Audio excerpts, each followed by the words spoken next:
Welcome on in, folks. Hope you guys are having a good day. I did figure out what was wrong with my mic yesterday and why it was so quiet. Apparently, Windows Update decided that it didn't like my microphone input volume being at 100%, so it turned it way down. So, for whatever reason. Junday, welcome on in, dude. Appreciate you stopping by. I realized after I made this decision to stream today that all of our other friends are also streaming, so I understand if other folks are watching Eric or Rambina today because I forgot it's Tuesday. I think just Eric streams today. Um, so I know. so but we're not playing tanks. We're making tanks. So if anybody wants to play tanks, there's other options. But if anybody wants to see me make one, then we're gonna do this. I think this is actually kind of fun, and I finally got my setup I wanted. I completely relayed out my desk so everything looks a lot better. Making little baby tanks, that's right. So I wanted to show you guys. So this here is my Walker Bulldog that I've already done, just so you guys can kind of get an idea of what we're going to be doing with it. So this is what the Patton looks like without any weathering to it, and then what the Bulldog looks like with the weathering on it, okay? And the detailing, right? So like the gun being painted and again all the weathering and stuff to it. It's kind of like before and after. So when we're done, the Patton's going to look a lot more like the Bulldog. Now granted, you notice there's two different base colors. So this is a dark army green that I did for this one, and this is an olive drab. So they are two different colors. And I actually have the 3D model up of the M48A5, which is all but the same tank, on tanks.gg to use as a reference for some of these parts. The Tamiya kits don't really tell you how to paint the whole thing. They kind of give you a few pointers on a few key things, but we're just pretty much going to follow what Watt did for us. Even though I just realized they actually have two of the lights backwards on the front, but yeah, we'll figure that out later. So anyway, what I'm going to do first is we're going to do what's called chipping. And what I'm going to do is I'm going to take this olive drab color that's on the M1, or sorry, the M48, and we're going to add some white paint to it, and then we're going to dab it on this sponge, and we're going to go around all the edges like so. You know, anywhere where there's an edge where you'd think that if I can get this, get this guy out of the way. I knew he was going to be in the way. Kind of like anywhere where there's edge like this, we're going to dab it, right? Because you can already see it's kind of darker on the edges, but that's because of a shadow coat that I did. And we're going to do that around all these edges. We're going to make it look like the paint's chipped off. It gets a little bit lighter, that the paint is chipped and there's just like a little layer of paint underneath. So we're going to do that first, and then we're going to rust it after that. So it's kind of interesting how it goes on in layers. That's something, again, I'm not an artist, but I learned how to like the step-by-step process to put it together so it looks like it's weathered. And then what we'll do is, while it's all drying, I do have the tracks here as well. You can see there's just a light coat of mud on them right now. This is like dried mud, so this is the first layer. I did a track wash. These were gray when I got them. The track wash turns them almost like just like a worn steel, like a worked steel color. And then the light mud just it gets the first layer of like the dry mud that would be on the tracks. And what we're gonna do today is we're gonna time willing, of course, we're gonna be adding like a darker mud pigment in here to make it, you know, look like we just got it off the battlefield. The inside of this is done too, so there actually is an inside of the tracks that you work on. So I put some track wash on there, and I think I actually rubbed it with graphite. I have a graphite stick. That's what makes it look, if you look, it's kind of like shiny. I actually really like that look. I'm going to keep that because I like that worked metal look. And if you look here, again, it depends on what light. I see how it actually looks like the tracks are shiny. That's because I actually rubbed them in graphite. So it looks like there's metal underneath all that. I did that first, and I think I want to see how it looks at the end, and maybe we'll go over it again with graphite to make sure we get that nice shiny, worn look. So we're going to put them off to the side just for now while we work on everything else. Okay. So the first thing we got to do is we're going to take olive drab, which is right here. We're going to take this and we're going to mix it with some flat white. And what that does is it takes our base color. Wow, that is completely backwards, isn't it? Well, let me flip this screen for you guys. Hold the phone.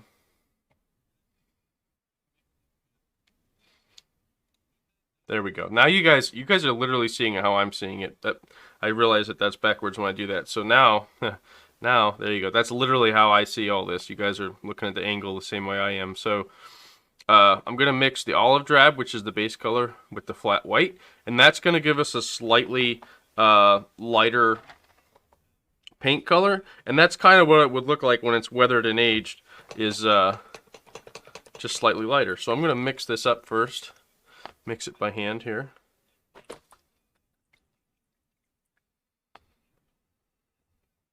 So, and like I said in my stream title, my plan is to do this a little bit and see how far we get, and then maybe we'll play a few rounds of tanks later. So this edging doesn't take that much paint. So what I want to do is basically we're just going to suck up a little bit of paint here in this, whatever it is, a little suction thingy. We don't need all that much. That's more than enough, right? That's more than enough. Then what we're going to do, it's funny, I tell you what I noticed. Side note here, total side, oh, I need my paper towels. One thing I forgot to grab there, paper towels. I have them here, they're just behind me. Didn't have them on my desk here. So, the Vallejo brand of paint has like a sweet smell to it, and it's acrylic paint. It just has like a sweet smell. This Tamiya stuff smells like cough syrup, like no doubt. It just smells like straight up cough syrup.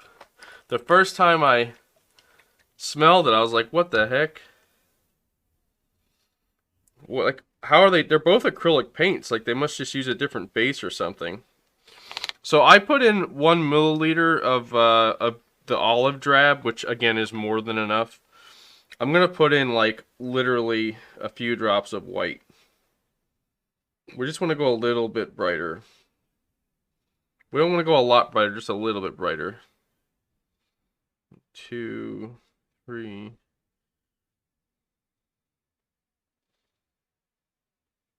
What can we get? That's what we got. We got 5 drops, maybe a little bit more. A little bit more.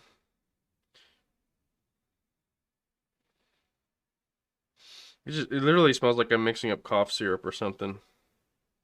It's like literally it smells like cough syrup. Like no word of a doubt. That's not an exaggeration. Just straight up cough syrup. Okay.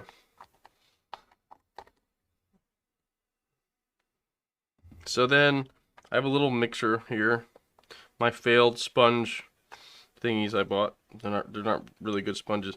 We're just gonna mix this up, and if it needs more white, we'll add more white because it looks like it might need more white to me.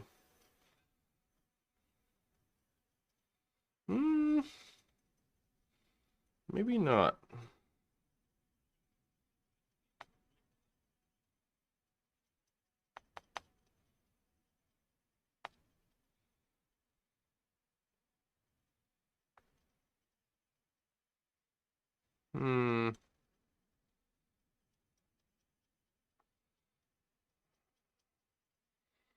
A little bit lighter. I don't want to go too light, but I might want to go a little bit lighter than that. Let's just go a couple more drops of white. Not many, just a couple more. I think I want to make sure it's light enough that it looks like chip paint and doesn't just look like faded paint. It's kind of what you're going for either way. Either way, it's fine. If you don't go dark enough, it's not the end of the world. It really isn't. I mean, it'll still look right. It just might look like more of a shade rather than a chip. Like it's worn. And again, that's fine. That's perfectly fine because you're weathering it, right? So, like, I remember when I did the M41, there was a spot I screwed up. I'll show you guys. There was a spot I like, my hand slipped or whatever when I was putting the rust on, and I was like, man, that's like a huge blot of rust. Or actually, no, I think it was this here with the sponge. I forgot to dab the sponge off, and I'll show you guys that little trick here when I start sponging it. You have to dab a lot of it off into a paper towel, because if you just put it on the sponge, it'll actually act like a paintbrush. But the sponge with the pores is what gives you like this uneven kind of texture to it. So, I mean, you guys can see that you have all that texture in the sponge, and that's what gives you a nice natural looking chipping. So anywho, so I think that's pretty nice. Lighter shade, you can definitely see the difference there. So what I'm going to do, like I was saying, is I'm going to chip around every edge. But before I do that, the trick with this is never glue the parts that move, because then you can easily remove them. So we're going to start one thing at a time here. I kind of like to work from big to small. So we're going to set the turret out of the way. He's over here. The little cupola, he's over here. We're going to do just the hull first. And actually, that just reminded me. I'm going to put a pair of gloves on. I like painting with gloves just because if I get paint on my skin, it'll stick, it'll dry, and then, or it won't dry, and then I'll touch something, whatever. I like to paint with gloves on just so I stay as clean as possible. So I'm putting gloves on, and I'm also grabbing a tweezers too, because depending on how this goes, like you can just hold this with your hand. Sometimes this can be a little too big. Sometimes you have to grab it with the tweezers to get in. I mean, I've seen it done both ways, just as an FYI, depending on how you want to do it. I feel like what the tweezers does is lets you kind of have a little bit more control and see what you're doing, because when you're looking like you're going like this, you can see what you're doing. When you're going like this, sometimes your hand's in the way. It all depends. But anywho, just to show you. So the other thing I'm going to do is grab a paper towel here. And we're just going to fold you up like this. Okay. Set that right there. If it's going to cooperate with me. And then we're gonna dab this guy off onto the paper towel. I want you guys to be able to see that, because like it seems like a waste of paint, and it kind of is, but you want to make sure that you don't have too much on here or it'll make a mess. And yeah, let me show you. Well, I didn't dab it off one time. Now granted, it actually looked out nice, but that little spot there was actually a mistake, but it looked really nice when I was done. So if you do make a mistake, don't worry, you can kind of cover it up with this layer thing. So that's the walker. All right, anywho, so just gonna grab a hold of this guy, and what I like to do is use the corners, right? So you want precision when it comes to this. You can even stick like I just did there. Take your tweezers and just stick it right in there. And pinch, and now you have a nice little chipping edge. And just dip just the end in. That gives us just a little bit of paint on there, on that edge. If I can get it going all the way, there we go. And we're just gonna dab it off. As you can see, look how big that blot is there. Then when we go on the tank itself, let's just start on the front here, for instance. We'll go right like here. And just dab it on like so. Let's see how that looks. It might be too light. Or too dark, I mean. It almost looks like it's too dark. I might need a lot more light paint. Let's let that dry a moment. I might need more white in there. That almost looks like the same color. This paint's interesting that it dries so dark. Yeah, we're gonna have to add more white in there. That is not light enough. Yeah, you don't even see a difference. I should be able to see a difference there. Okay, we need to add more white. Okay, see? No big deal. See? You guys are seeing it live. This hasn't been perfected. Alright, let's add more white in there. No biggie. Just gonna take our little tube here.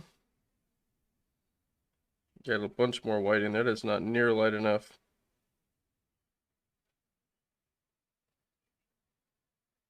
Okay. Well, let's try mixing that up. I felt like it was light enough, but I really don't see a difference on the tank. And it dries pretty quick. So yeah, you can't really see any difference there. We should be able to see something on that edge. So let's put some more white in here. The other thing I'm going to do, I'm going to go grab my paint thinner and thin this out some. It's starting to dry already. I've seen, when guys do this, I've seen them do, oh, I might have put too much white in now.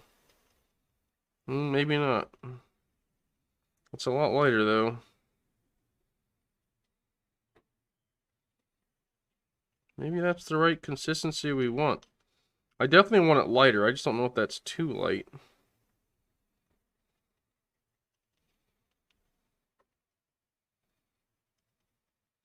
I want to put a little thinner in just to make it so it doesn't dry so fast.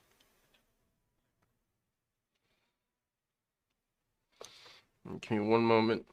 No, you know what? That looks really nice. Oop. Where's my thinner? Paper towel stuff. Here's my thinner. So this is some Tamiya thinner. This is acrylic thinner. Not to be confused with enamel thinner. There is a difference. So we're just going to put some thinner in here to thin it out. That'll help stop it from drying up.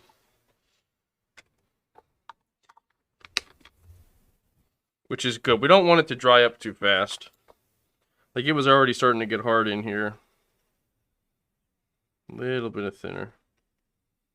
Now, you use thinner mostly for airbrushing. That's where I use it a lot. Okay. That looks like a nice chipping color. It is crazy. I mean, paint always dries a different color than what it is wet, don't get me wrong. But like, look at that color there versus the color I just put on the paper towel. Like, it's totally different. So, at least it looks totally different to me anyway. So, let's grab our sponge here. That's all dried on there. Okay. Same thing. Grab our little sponge here. Dip it on in there.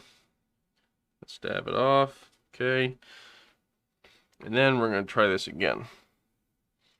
Alright, so you guys can see this. Just going to go right along this edge here.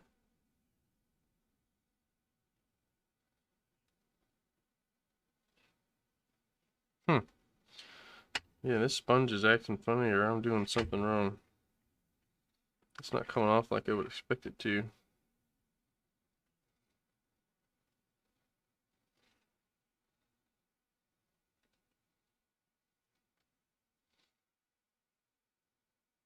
There we go. Kind of better.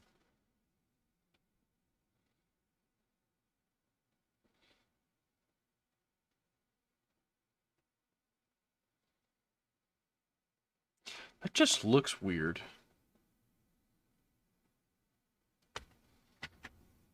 Maybe it's my sponge. Let me try a different sponge. Something doesn't look right. I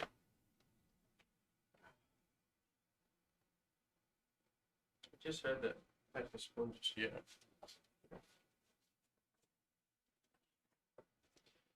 I don't know if maybe that sponge is wet or what the deal is, but it doesn't.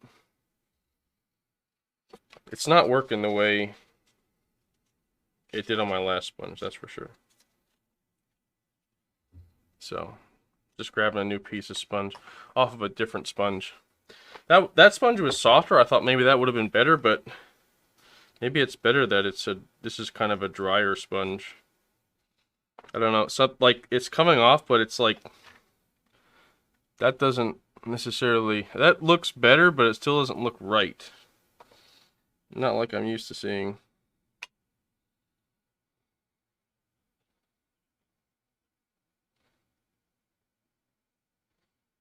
Maybe it's the Tamiya paint. I don't know.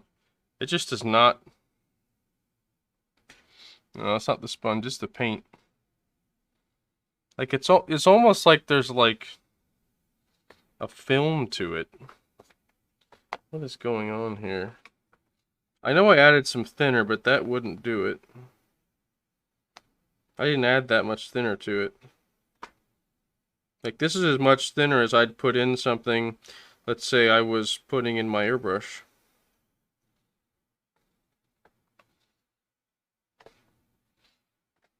Oh, maybe I'm just dabbing too much off. Just dab a little bit off. Let's see. See, this is what I'm saying. Like, it's hard to actually see it if you're not using your tweezers. My hand gets in the way. Okay, let's try this. Oh, that's almost too much. It's dabbing on, but that is just so weird. It's as if like the paint and the thinner is separating. That's really, really weird.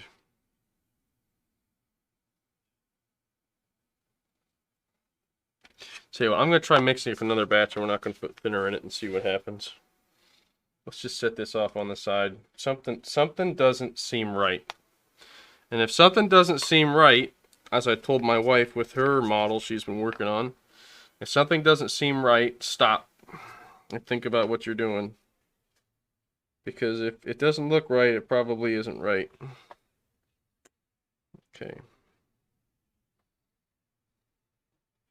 A little bit more drab. Okay. That's really odd. And maybe it's the thinner? I thought I put thinner on my M41 when I did it, but it just looks like it's coming out weird. Almost as if like the paint was separating when I put it on, because it shouldn't look like the way it just looked on there. So just bear with me a moment, chat, while I mix up another batch of paint. The color looked perfect on that batch. It really did. It's very light.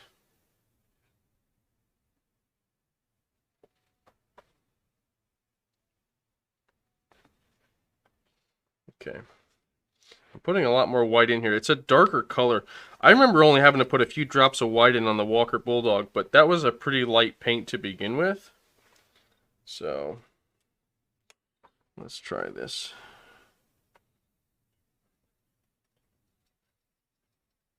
These are both Tamiya acrylic paints. They're not, it's not like one's enamel and one's acrylic. I mean, I could see if you did that, I mean, you're literally mixing like oil and water at that point. Because I think enamels are like an oil-based paint, and acrylic is a water-based paint. Okay, we're getting a good color. That's for sure.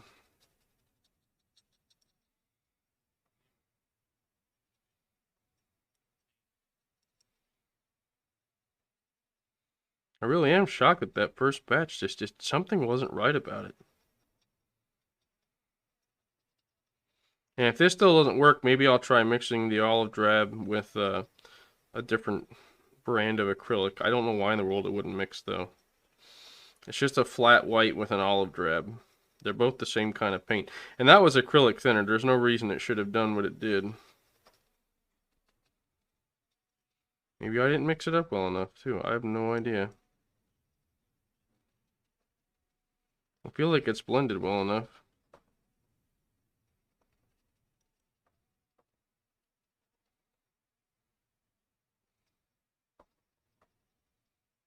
Really mixing it good. We got pretty much the same kind of color. Good. It's definitely a much lighter shade. And again, if we have to add more white, we can add more white. Let's try this again with our sponge. cut a new piece off. It takes a moment to do that. And I literally just have, like, I went to the hardware store and they had like these variety packs of sponges. Why? I don't know. I don't know if like they had like a surplus of them or whatever, but it's like a jumbled mix of different kinds of them. And they were like $2, which usually sponges are like $5 or $6. So this actually has like a different edge on this side. So I don't know, maybe it could be a good thing, bad thing, I don't know. But let's try this guy. It's a pretty big piece, but give it a whirl. Just want to grab it in a way that's going to make sense. Okay, we're dabbing in the paint. Dabbing it on the paper towel. And then we should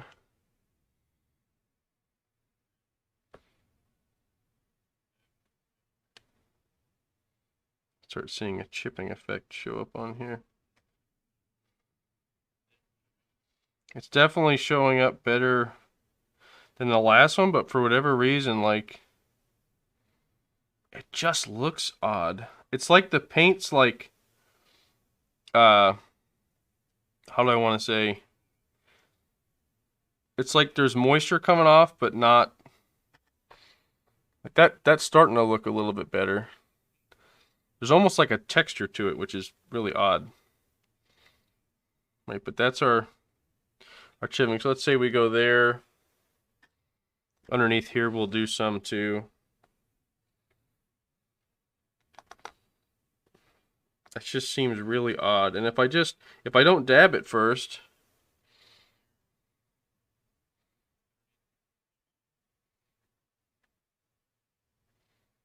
man, this sponge almost seems like it's crazy. You guys can see that. It just doesn't really look the way I'm anticipating. Man, I don't know. I can say for certain one thing is it's not going the way it did on the first tank I did.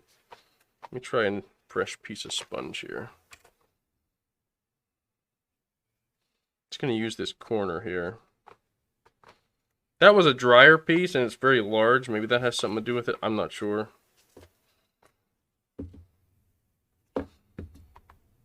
And I am using a different paint here. So I was using all Vallejo paints. This is Tamiya paint that I'm using for the chipping process this time. Again, I don't know if that has anything to do with it. I wouldn't think it would. So I'm going to try another sponge here. Maybe I'm not pressing it right. I'm not really sure. Yeah, that's what I'm expecting to see. That's just really odd how this is.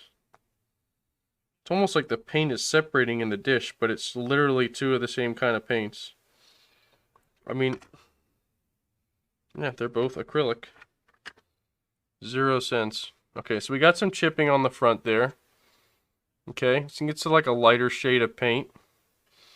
And then, so basically any edge is what I like to do. So like, we'll go along here, along the edge of the turret ring. Just anywhere where there's a bit of an edge is where we want to go. So like here. There we go. That looks better. A little bit better anyway. I don't know why. It's like there's moisture coming out, but or like the paint color's not mixed right or something. I don't know. Thanks for following. Looks nice so far. Thank you, sir. Thank you, Crush Gaming. Thanks for the follow. Welcome on in. The chipping just doesn't seem to be the paint. I don't know if it's the paint type or what. It just seems to be different than when I did the last one. But I'm using Tamiya paint instead of Vallejo paint, and that might have something to do with it. But basically, like I was saying, anywhere where there's an edge, like, I don't know if this turret ring's going to be visible that well, but we'll do it anyway. Just in case it is. I don't think it will be.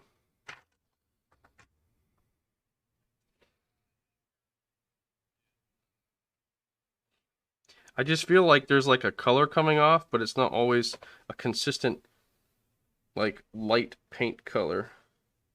And I don't know what that's all about. It's confusing me.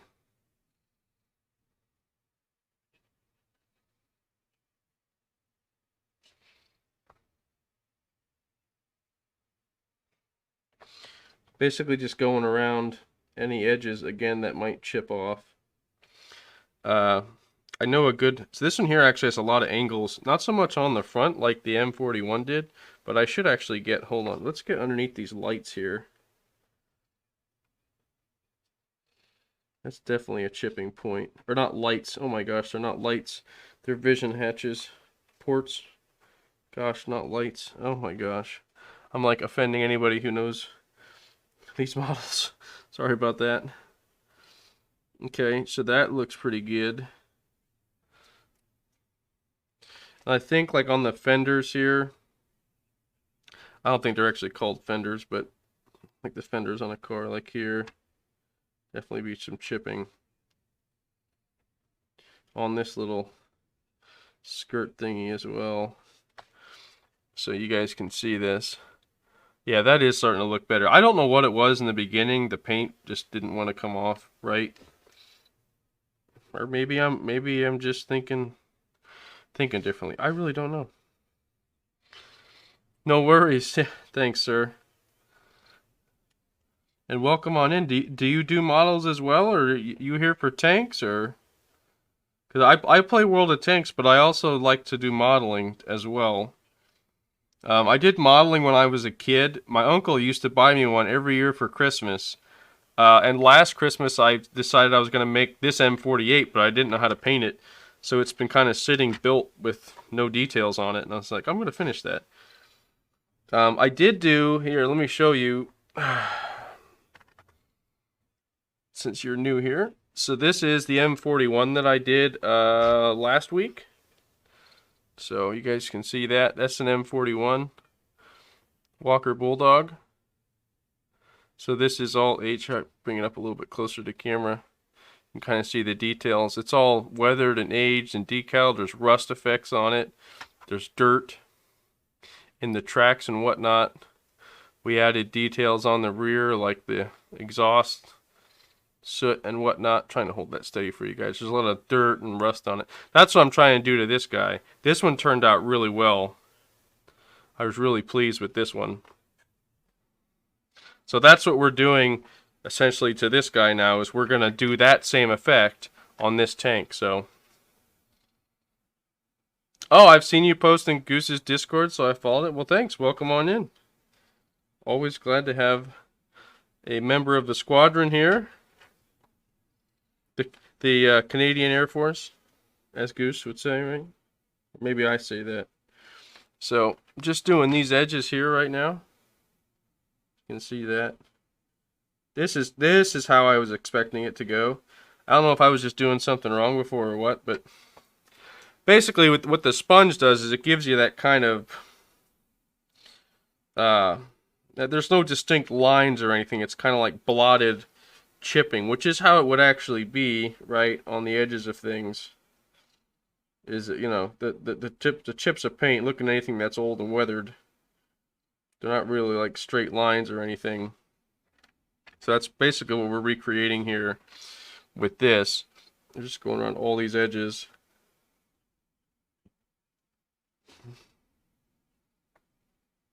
I'm curious to learn detail painting. I have friends that do mechs for Battletech and interest me. Oh, really? Yeah, there's plenty of YouTube videos, which, oh, see, there's a big blot. That's where I learned it at. I forgot to blot it. That'll be a nice rust detail later. What I learned is it's all about the layers.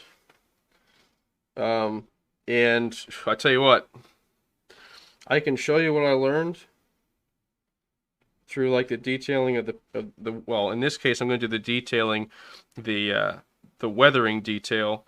The first thing I did, though, if you see this kind of like shadow effect, it's called a shadow coat. So the first thing I do is I paint the whole thing black, and then I paint all the flat panels white, and that gives you that kind of distressed edge look to it when you put your base coat on. And then again, you take your base coat, mix in some white paint, and that's how you get this kind of chipped paint look on the edges. So it's really that simple. And then the next step is, and you can actually buy this, or I'll show you. This is the kit I got from Vallejo. Rust, Stain, and Streaking. It's a great kit, paint kit.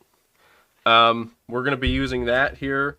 I have Vallejo's Dark Rust. That's what this guy is.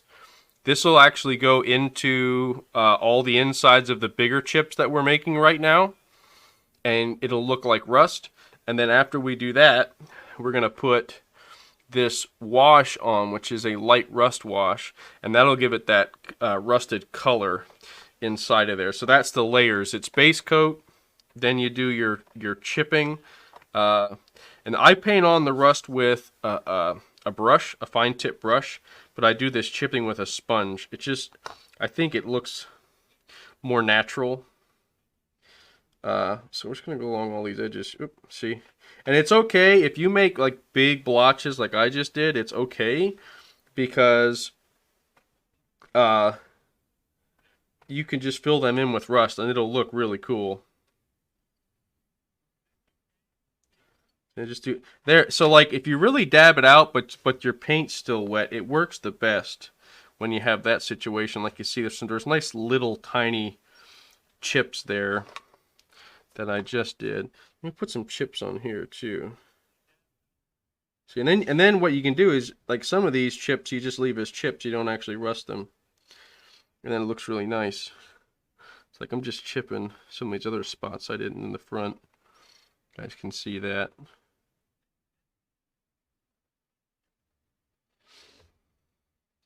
This piece here is an exhaust piece. This little guy here, right here, it's an exhaust piece. So I think I might let him go because we're probably gonna. Actually, you know what? No, we're gonna chip him. I'll show you what I do with the exhaust. The exhaust, I actually pull the rust stuff out of the kit, like the rust paint colors.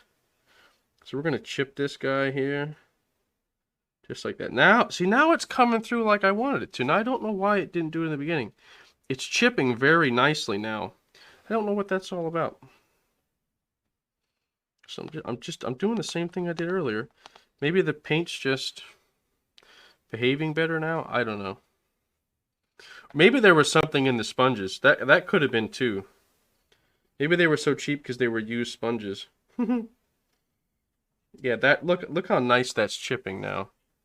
Nice chipped edge there. So I'm gonna turn this. I'm a right-handed righty, so I have to kind of have things on this side. There we go. Just turn that guy around. That looks. Look at that. That's a huge difference. Okay.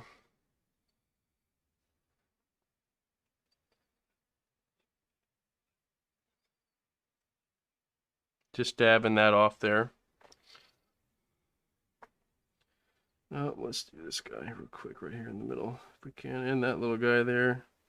It looks nice. Doing a little chipping on that. Okay. Again, any edges. And if you get to like one of these edges here, where it's like 3 corners there coming together, you really want to get that guy, because that's where it's really going to chip the paint off, right? Any kind of point is going to be a place where the paint wants to come off. So, and if it seems like I'm kind of randomly going about this, it's because I am. That looks a little bit too.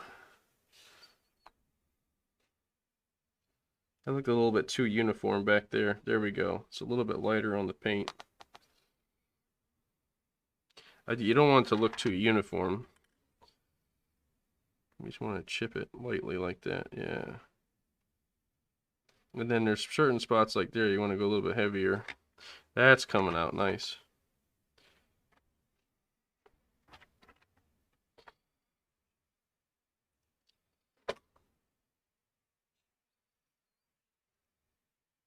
Ooh, big blot there. Again, if you do blot it, don't worry. When you're weathering it, it'll just look like a really big rust spot, and there's nothing wrong with that.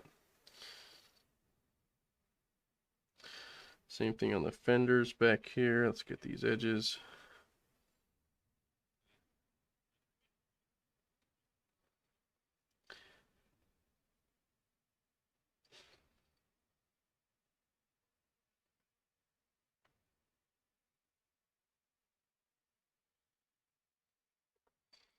Okay, that's that. I think we'll go a little bit down in here too. Just light chips. Just because that is an edge there. I think it looks nice when you kind of do some chips on the flat paint too. Thank you, Yuka Sand. Thank you for following. Thank you. Welcome on in. Are you also a modeler as well, or are you here for tanks?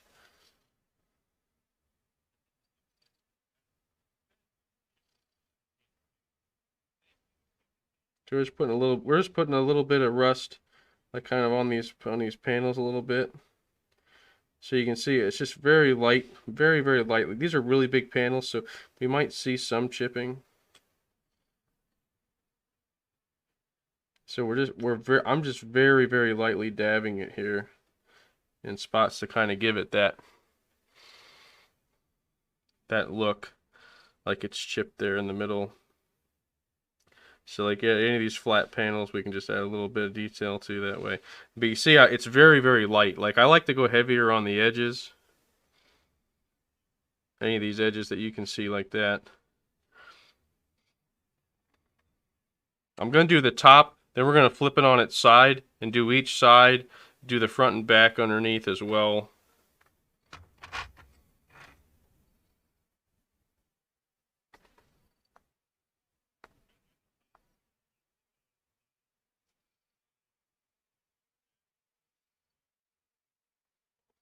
Okay.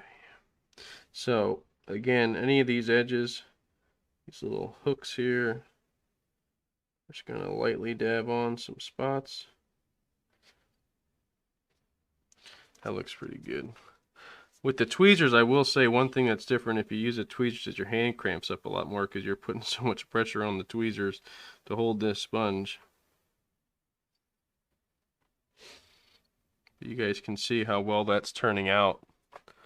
It's just starting to look really well aged. Some faded edges and whatnot. It doesn't look like it just came out of the factory anymore, you know? And what was the engine that was in this thing? Was was it Champion or something? I was talking to my father-in-law about the other day. The type of engine that was in it in the M48s. I thought they all had Chryslers in them, but I guess that was the Shermans. I'm still learning a lot about the history of the tanks. Like I really like tanks. I've been playing World of Tanks for 7 years, but again, I got back into modeling because I was like, I do enjoy it.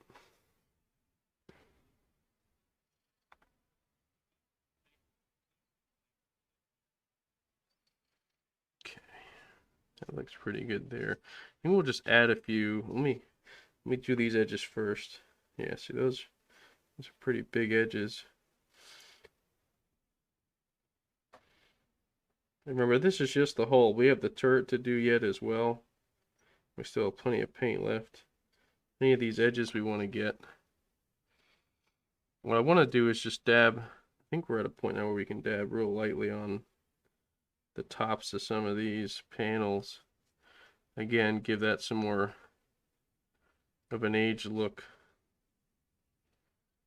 Because the paint's not just going to chip off the edges, it might chip elsewhere as well. Especially with all the mud and sand and stuff that might be flying. Think of these guys driving in a convoy maybe. Might be lots of stuff. So let's do, I want to do these flat panels on the front here. But I don't want to do it freshly after I freshly dab the paint. Yeah, so I want to just have some light. Yeah. Like that there. I don't understand English, but I like models and I cheer for you. That's a cool tank. Thank you, sir. I was showing you chat earlier here. So this is my M48. This is an M48 Patton. Here's the turret for it. So you can kind of get an idea. It'll obviously the turret goes the other way. I'm just setting it down there for you so you can see the Patton. That's what we're building now. And then this is what we're kind of shooting for. This is the Walker Bulldog that I made last week. So you can see the weathering effect there if it holds. You can see the rust and stuff on it. Dirt and sand. Lots of dirt in the tracks and stuff. That's what we're going to do to the M48. So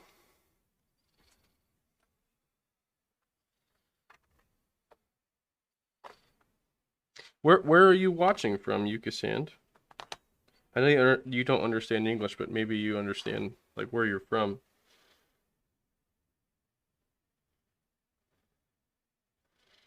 Just kind of, I don't want to just make it look like the panels. Yeah, let's chip that a little bit. Chip right over that. Pretend like those lines aren't there.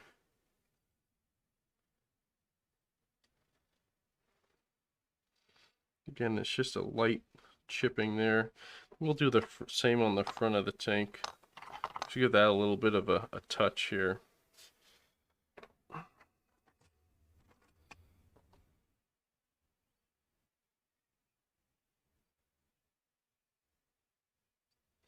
Something like that there.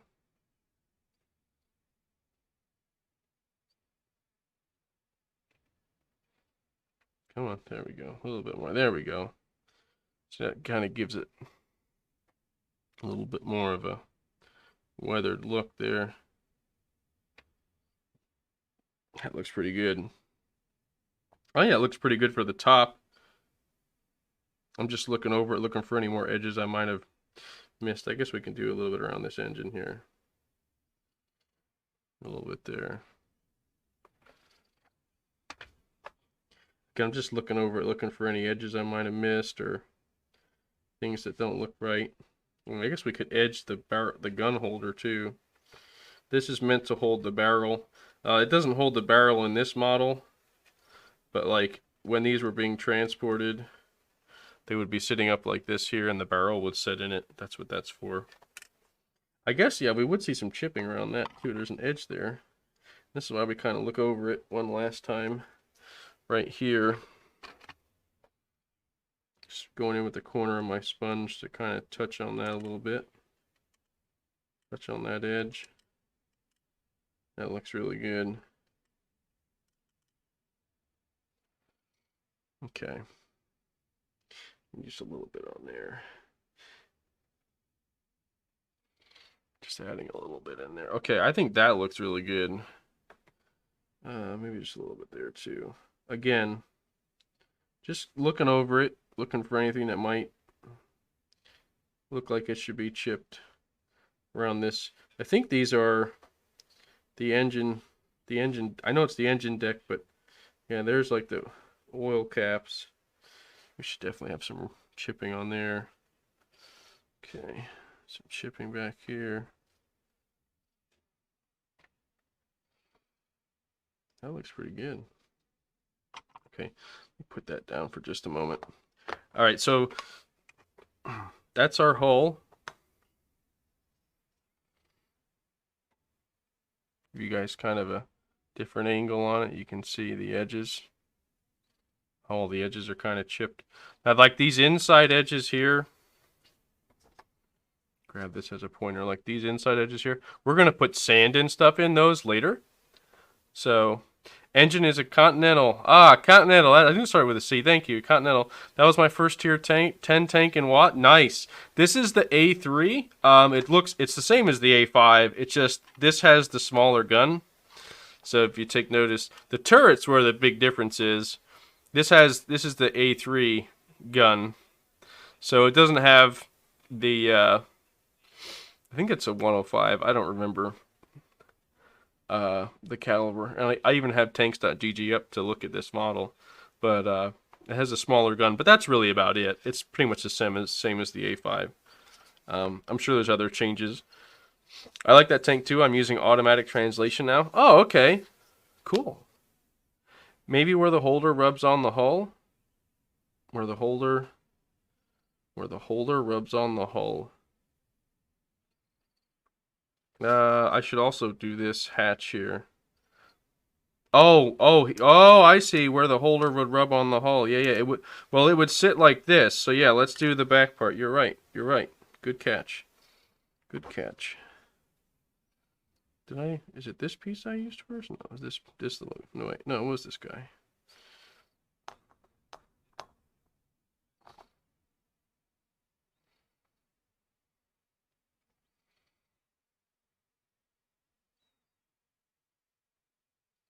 But to your point, what we can also do with this is we can lay it down and we can do like a rust effect where it's actually worn through.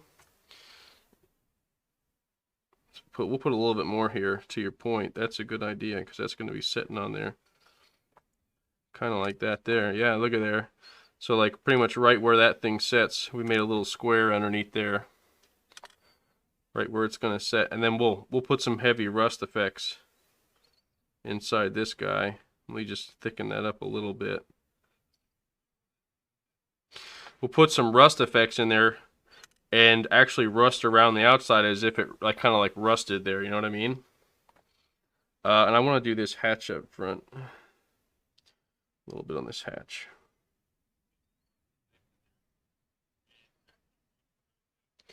This hatch would have been opened and closed, and we know how metal on metal closures are. They easily... Sorry, I didn't mean to put my hand in front of the camera there. That's why I want to keep turning this tank. Just do around these edges. Yeah, that looks better.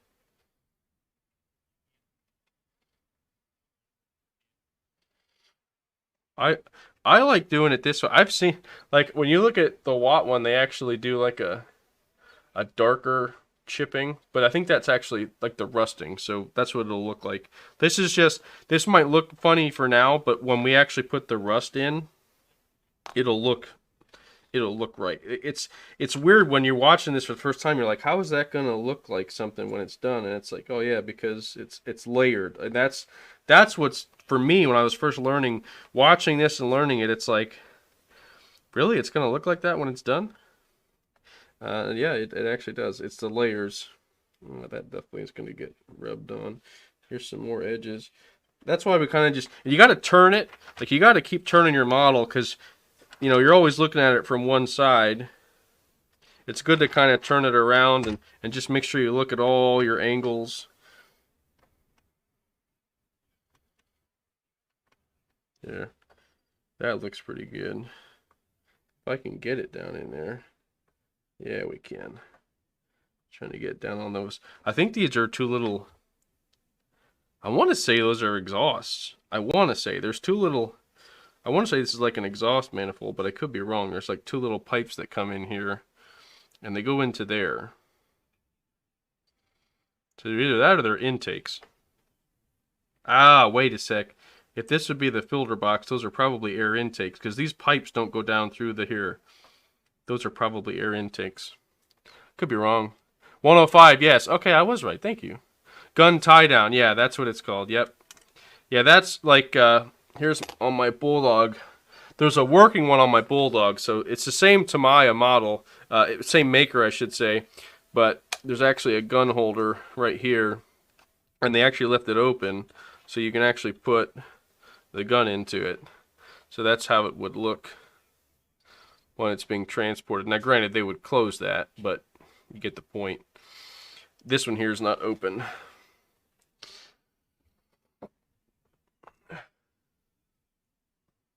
All right. So I think that's the top done. Now we're going to move over to the underside here. Or I should say the side, not the underside. We're just going to do the side. Same tactic, same technique. We're just going to do it on the wheels and stuff. We'll just dab it off. We're going to do the edges of the skirting here. I feel like I didn't blot enough off. Spots there. There we go. You want this nice, like, uneven chipping look, not necessarily a giant blob. Yeah, let's even them out a little bit. That looks pretty good. And then same thing with the wheels. These here we can kind of just, because you know the wheels are going to chip a lot. Don't have to finesse the wheels quite as much. Just because there's not really a necessarily a defined edge. You just kind of take your sponge and throw it on the wheels, and the chipping will kind of happen. You can kind of stick your corners in on the inside of the wheels. Let's move that there. You guys can see that a little better.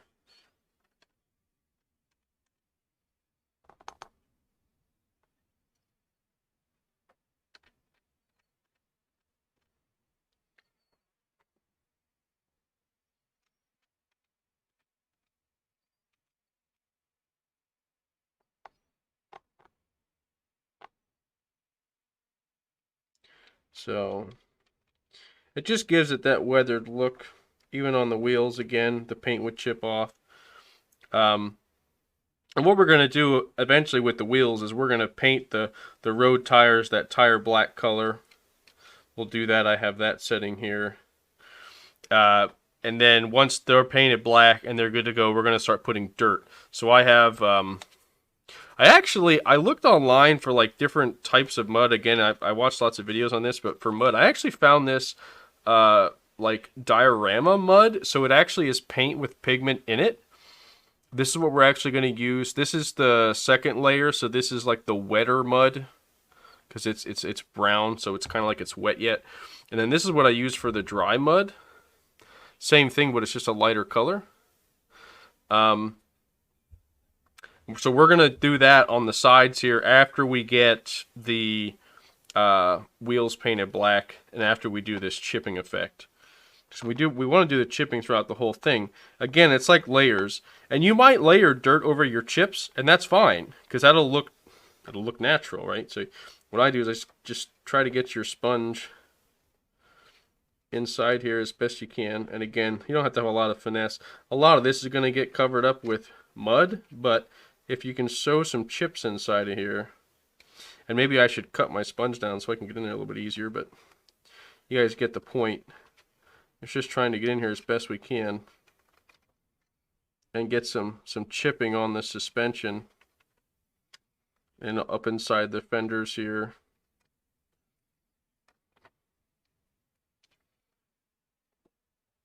So you can kind of see. So it's hard to get up in there to really like spread it out, but remember, this is going to be so full of mud. So like, again, you guys can see side by side before and after. Like, you're not going to necessarily see the chipping, but if you happen to have some thin mud and you see a chip of paint underneath there, it looks pretty natural. And you can actually see the chips in the, might be able to see some of the chips on the wheels, on the edges and stuff. Again, they're going to be covered in dirt, so you don't have to chip the wheels area as much. It's up to you. I'm just going to do the same thing on the other side.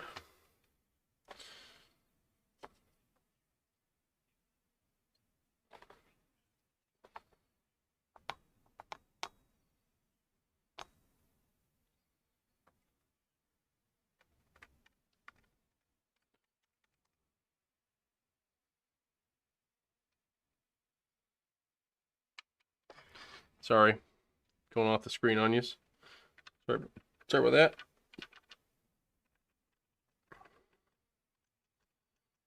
So this is the second model I've ever finished with details, believe it or not. The M41 was the first one I ever did in my experience of modeling, like finishing to that level of detail. The ones I did as a kid were like cars and stuff, and they were never that detailed. It was just kind of a glossy paint job. You didn't do any weathering effects, you just kind of painted them. And there's nothing wrong with that. Like, if you like that nice new look on, like especially for classic cars, it looks really cool to actually have a nice shiny looking car at the end. Oh, I gotta do the inside. Let's do the suspension. Try to anyway. Do our best. Get in here where we can and just kind of dab at it. Just touching it where we can. It can be tough to get in here with a sponge. Again, you can cut your sponge smaller. Again, I'm not overly worried about this side. So let's hear we got the back yet. Oh wait. That can't be the intake, because this is the intake back here. Because this is where there's actually a spot for a snorkel. You can see that. And I wasn't sure. I mean, obviously it's real. The snorkel and everything. I actually saw it was an M60, but they pretty much have the same hull, very similar anyway. And the M60 actually had this snorkel spot in the same exact spot as this M48 right here. So this though, I will paint this area, just the fins and stuff. I'll put a panel liner. I'll show you guys that panel liner. What's it called? Panel wash or panel? Hold on. Yeah, panel line accent color. This stuff. This stuff is amazing when you drop it into places like this engine deck in the back, and it really just like highlights the lines. Here, I'll show you. Look at the difference here on the Walker Bulldog with the panel liner in that middle. Like it makes them almost look like radiator fins because it gives it a really black edge, which is what they essentially are. It's like air exhaust and intake, like on your vehicle. So it looks pretty cool. Okay. Oh boy, I got a lot on this here. That looks good. Thank you.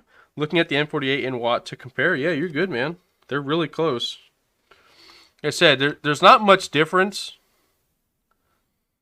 in the A3 versus the A5. I really think it's the biggest one's the gun. I mean, the cupola is a lot bigger on the version I have, so I'll show you.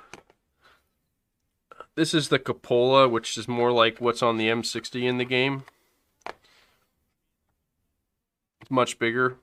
But I also know they kind of trimmed it down because it was like super big. I think they trimmed it down in the game to make it a better tank to play because the cupola was so big. The M60 still has this size cupola on it in World of Tanks. So, what was I doing this side? Did I do the edges? I know I did do the edges. Oh, I was doing the back. You know what I didn't do on this side was the fenders. Let's grab that real quick. Just go right along this edge here. Try to keep it on screen for you guys. Sorry about if I take it off. I'm not doing it intentionally.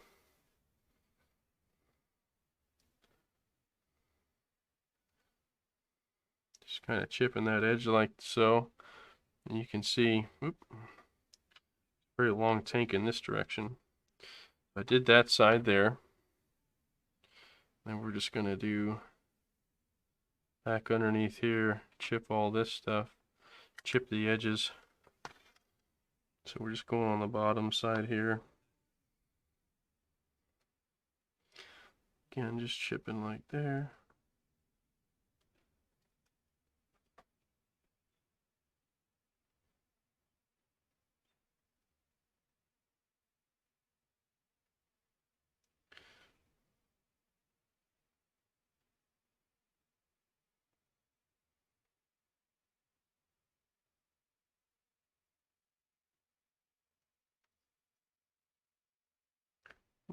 I'm not trying to get my hand in the way there, but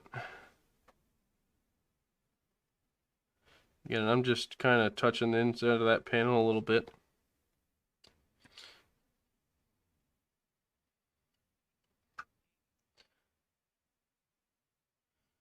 Kind of see. That pretty much takes care of that. Let's look at the bottom. We can do the bottom.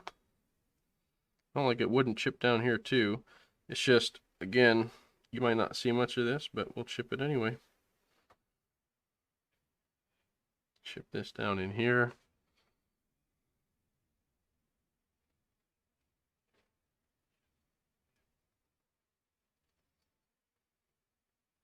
Just lightly touching the suspension. Again, doesn't have to necessarily be like a rhyme or reason for where you touch it. Just kind of, it's kind of random. Really. I mean, kind of want to touch the edges a little bit. Just because that would be a natural place for it to chip off right along that edge there.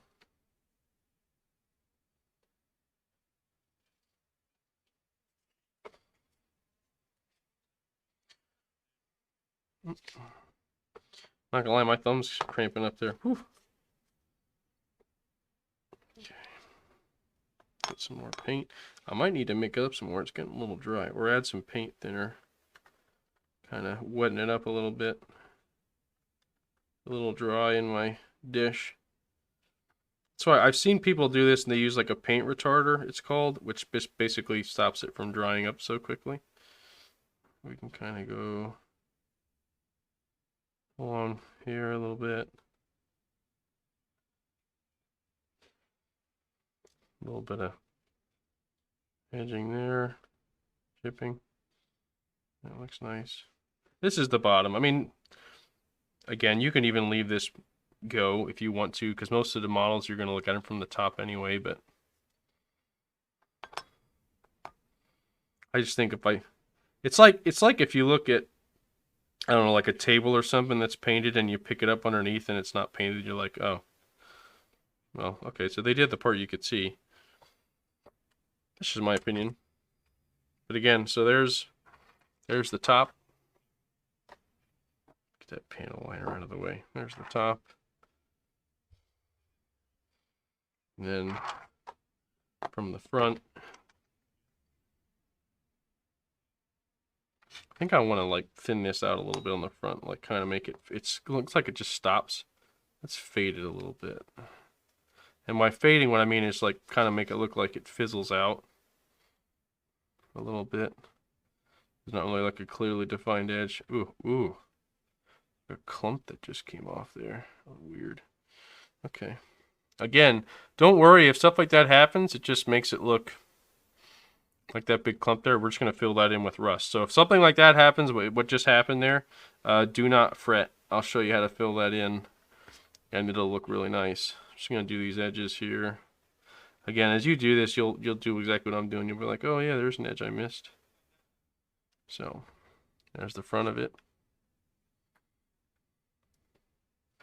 Maybe like right in front of the lights a little bit. A little bit there, if we can. Yeah. There's the sides, the wheels and everything. They're both kind of the same. And we also chipped like along the edge of the fender, right? And then same thing underneath. So just chipping it all over. Again, you don't have to go to that level of detail on the sides and the bottom. I think the main part you're going to see most of the chips is on the top. So I think that looks pretty good. So that's the hull. So we're going to set that aside. We still have more chipping to do. We're not done. I think what I'm going to do is just maybe, is this still like, it's a very similar color, but I don't know if I want to use that. Then what we're going to do is put a little bit of thinner in this. Thin it out just a hair. And stir it up. We're just going to put a little bit of thinner in this. Just a couple drops. Just to loosen it up.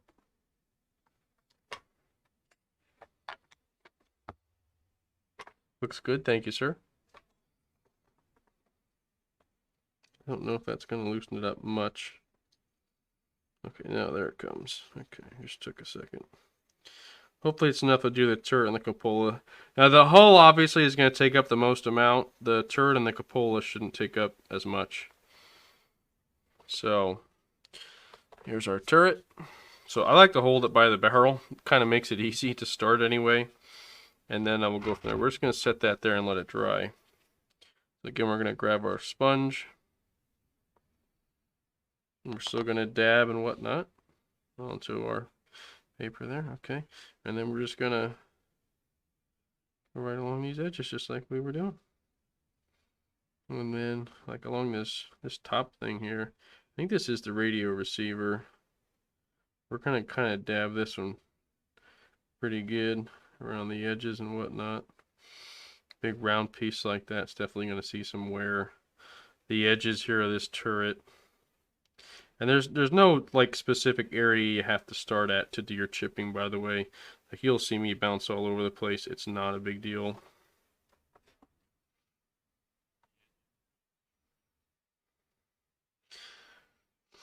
Anything where they would touch, you definitely want to show chipping, like the crew members, like here, this railing, they would have used to crawl up from either side into the hatches. edges of the hatches themselves. Again, any kind of like defined edge definitely would have some paint chipping on it. You see, I'm trying to like turn my edge so like long ways this way is kind of going with the edge. Like, I mean, depending on how you want your chip direction to be, right? Like, kind of, if you kind of want to go with the edge, you could turn it to go with the edge of whatever whatever line you're on the tank itself, like whatever edge of the detail you're on. So like that there, go around that edge. That looks good. I should probably put steel on those springs later so I can paint over that. And that's kind of why, so I guess as a side note, like when you're doing this detailing step, like we did all our base coat first. That's kind of the obvious step before you paint all the detailed colors and whatnot. But like you want to do all of this stuff, this edging, chipping. I call it edging. It's chipping and fading, weathering. You want to do all that before you put your final paints on, like say like the springs there, these little springs that are on this commander's hat, or not commander's hat, just the hatch. Like I'd probably want to paint that like steel and rust it, make it look rusted, things like that. You want to do that last. So again, I'm just going to find some things protruding here. Just anything that's sticking up, we're going to hit the edges of. Little vision port there. Can I get the front of it, please? I guess I need more paint. I just added a little bit of thinner when it started getting dry, and it worked out. Oh, there's another blob. We'll rust that in, don't worry. I blotted it, but it still didn't come out there, so no big deal. We did that side. I will come back in and fill the panels, and I want to do the edges first. I'll show you what I'm talking about. So let's just get the rest of these edges here.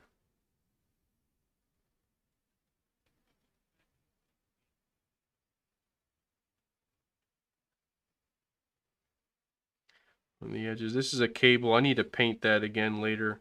That cable there. I don't want to put my hand in front of the... Or do it this way.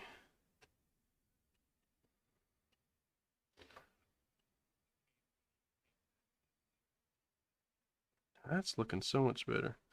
Look at that. That's nice. It looks really good. On this little... I think that's like a lift hook. I think that's what they use to pick the turret up and put it on the tank. These little hooks here. And these are the antenna slots. Now I guess they don't have antennas, but that's like the radio transmitters, I guess I should call them. And then we have this basket on the back. Again, just kind of dabbing at it. No rhyme or reason. Remember, we're trying to make it look randomly weathered. So, underneath here, I will do this because depending on how the turret turns, might be able to see it. Ooh, well, that's a big dab, isn't it? I should have dabbed it first. Ooh, big blob there. And I'm just going to kind of underneath here a little bit, right? And that's kind of what we're going to do on the top side too with the panels. Kind of make it look rough on the edges. Just going along this edge here. This edge will definitely be visible out there when it's assembled. Okay, did that. Good. Okay. Just making sure I got at least the edges and whatnot. And again, you're going to want to spin your model around and look from different angles and whatnot. So you can kind of see the edging there coming together. Now I didn't do the flat panels yet, so still in process here. I'm going to do these edges first.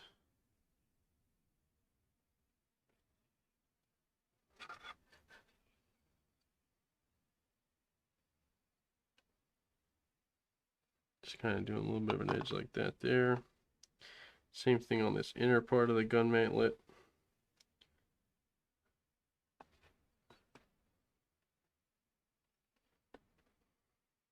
Got alert for a bit, have a bit of work to do. No problem, Crush. I appreciate you stopping by, man. Thank you.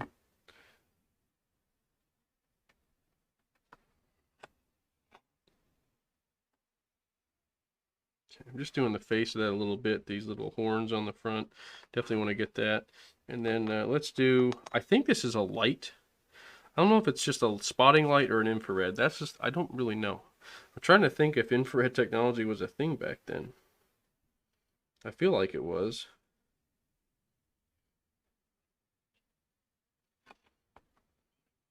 Again, I'm just going around these edges here with the chipping.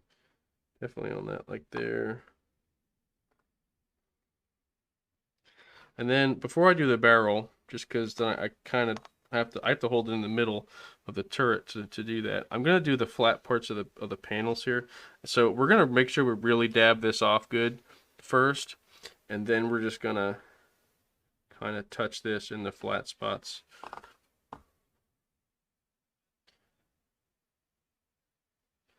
And it's just gonna give us this. Look at that. Like it just looks really nice and weathered.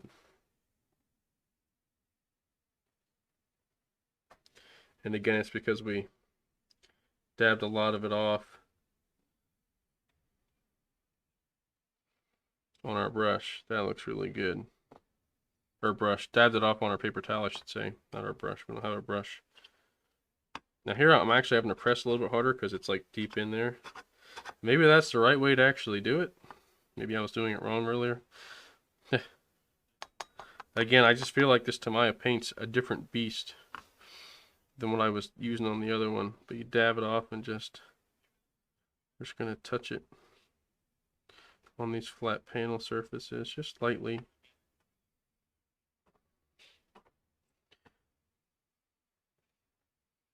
And again, if you have any big blotches, don't worry about it. Just, you'll fill it in with rust. I'll show you how to do that. Matter of fact, let's just put a lot right there on that corner. Same thing over here.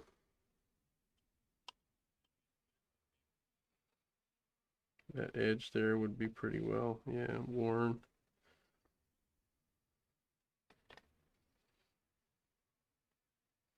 I think that looks pretty good.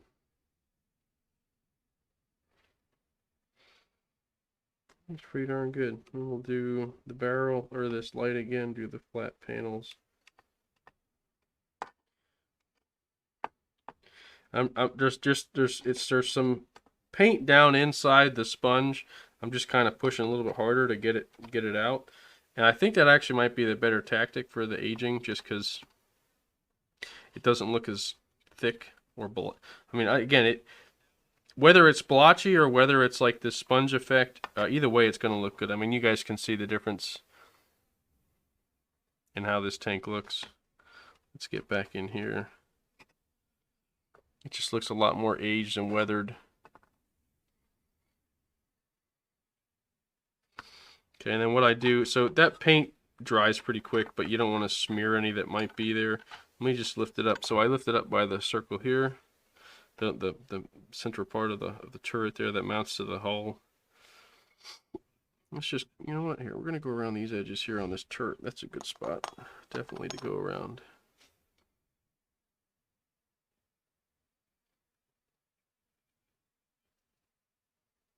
Underneath there a little bit, yeah. I think I got this side, yeah. That guy. That edge there. Just gonna highlight this a little bit more. I think I was a little low on paint. There we go. And then we're just gonna do the barrel, which is kind of the same methodology, just chip the barrel.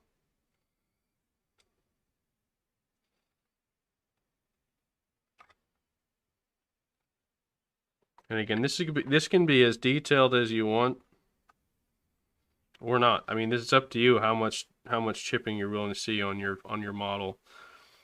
I really like to see a lot of the weathered effect, especially on these older tanks. Now, like when we do the Abrams, I have an M1 Abrams full interior build coming this week at some point.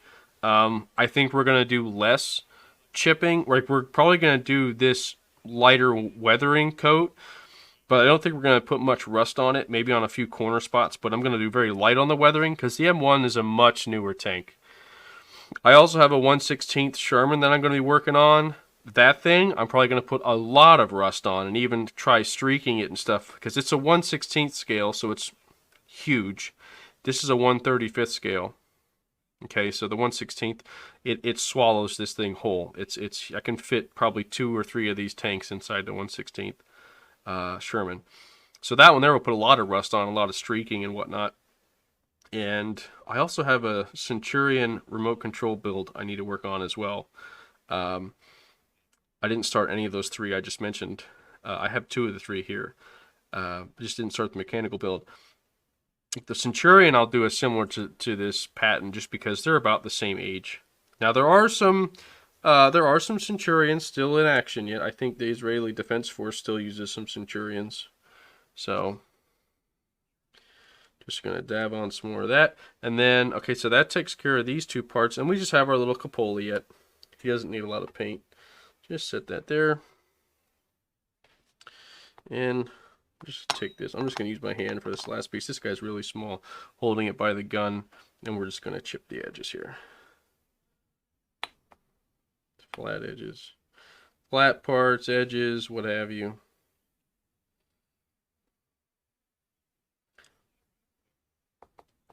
Right along that edge there. Looks really nice.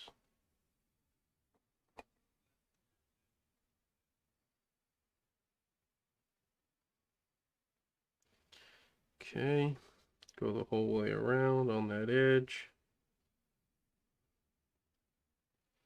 Again, along these kind of contours. They're not necessarily an edge, but you know what I mean when I say a contour. It's kind of like a transition from one piece to another. You would definitely see some chipping in those areas. Okay, then on the gun itself, on those edges, flat panels.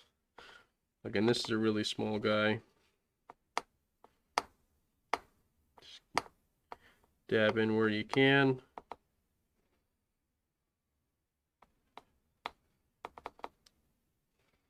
And again, it's weathering. It's supposed to look kind of random. So like, if it looks random, then you're probably doing it right.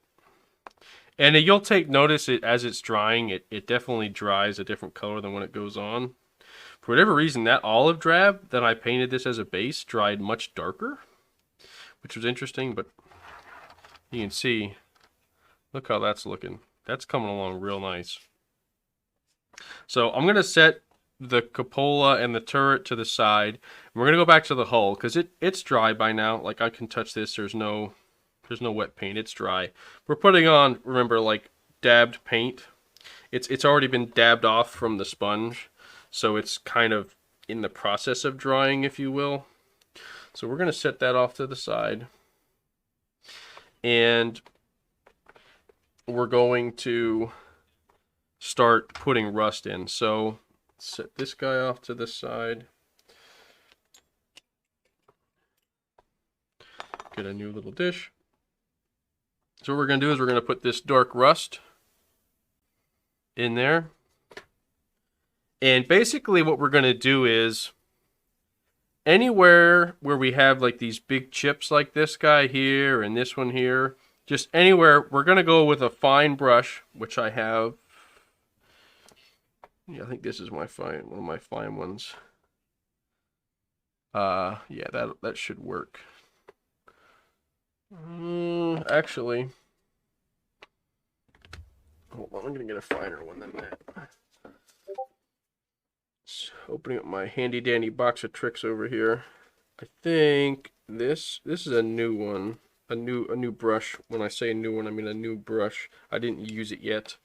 I have a whole pack of them here of different, but that one there is a little bit longer and a little bit nicer of a tip on.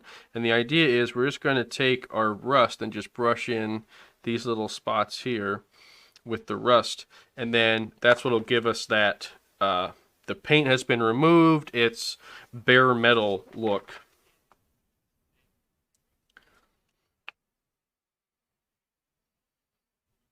So mix up our paint there. We don't need too much of this. Just put a couple drops in there. We're not mixing anything, so it almost looks like a brown. And when this dries though, like I was shocked, man. It looks like bare metal, no joke.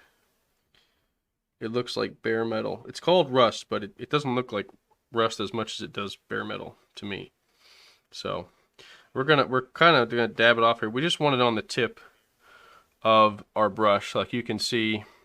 Maybe it's just on the tip of the brush, and the reason for that is because now I'm gonna hold.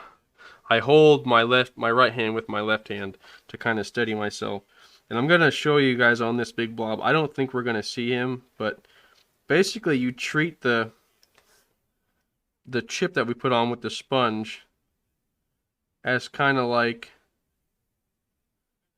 a line to stay within, and you kind of go like this along the insides of it, right? And when I say the inside, think of the edge of the metal on the tank being the outer edge. You see how you have, let's just show you as an example. Let's see if I can get that to zoom. Come on, camera, work with me. There you go. See that? You kind of just take your fine tip brush and go inside of your chips with that, and that will dry to a color that looks like bare metal. And then when we add our rust wash in there, it'll really bring it out. So again, we're just gonna go along this edge here, and you can kind of dab at it to give it that still chipped look. You can do this part with a sponge as well. I like to do it with a brush. We see like this is that big corner I threw a dab on right here, and you can see I'm just filling it in with this rust color, and nobody would even know that I forgot to dab it off. That and this is kind of a rough edge too, so like it would be a rough edge. And again, all we're doing is we're looking at these chips, and the larger ones we're filling in with the rust look. And then what you can do is you can just put a little bit of paint on your tip, and along these edges you can kind of just like dab at some of the areas like this here, because these are smaller ones, smaller chips, but you're still going to fill them in all the same. And you can just go along the edge and just kind of touch it. And it might not seem like it's such a big deal, but I tell you what, if you like the details and you want to show these off to your friends or whatever, when you have this level of detail to it, it's pretty, I think it's fun, but it also looks really cool, and it shows that you really took your time with it. So like I'm going to do this here and I'll show you guys. I don't have the greatest light behind me, so I'm just going to tip this up so I can see. Yeah, that looks better. Because this is really light on the side here, like it's really rusted. You guys can see this. There's not a lot of rust on top, but there's a lot on the bottom. I'm just kind of filling it in.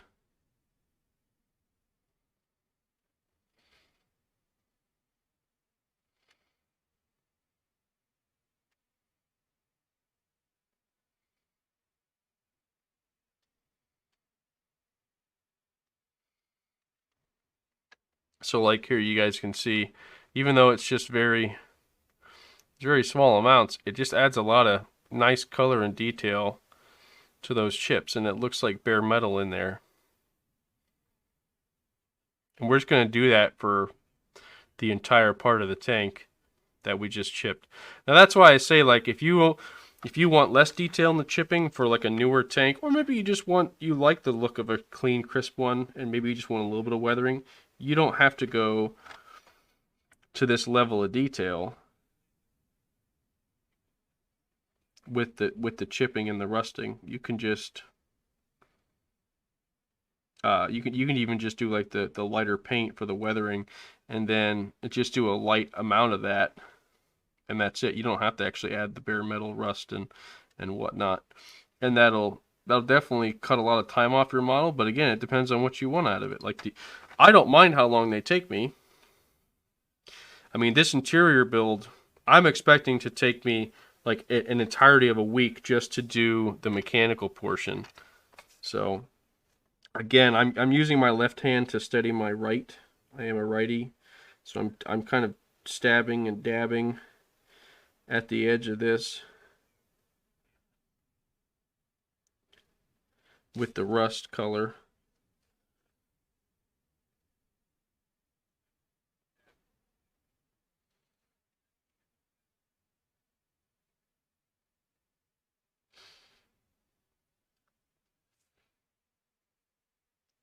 Just going to continue going through all these.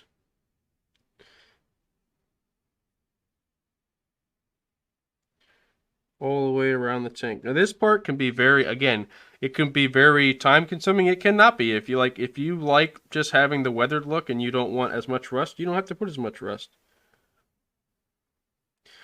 I mean, what you can do is you can say maybe big blobs like this, I'm going to fill in with rust, and everything else I'm just going to kind of let go, you know?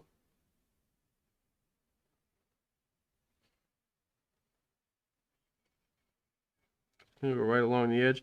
And again, you use the outer edge of the chipped paint look as the outer edge of your line, if you will, and then you have the edge of the metal as your other edge. And I was explaining this to my wife, like I'm terrible at like canvas painting. Like I'm not an artist. I'm an engineer by trade. Like I studied engineering. I love the engineering that goes into tanks. That's why I think they're fascinating. I absolutely love the designs. I love seeing what they put together just to protect the crewmen and advance the position of the infantry. That's what they were originally designed to do. And I just think it's so fascinating from an engineering perspective. And my wife's like, I didn't know you were such an artist. I said, I'm not. Like, if you hand me a blank canvas, I can't paint a dog or a person. But if I have clearly defined lines, I can do pretty well at filling in the lines with colors. You know, it's kind of like paint by color. So that's kind of what I'm doing here with that chipping. So pretty sure that's just autism. What what's autism?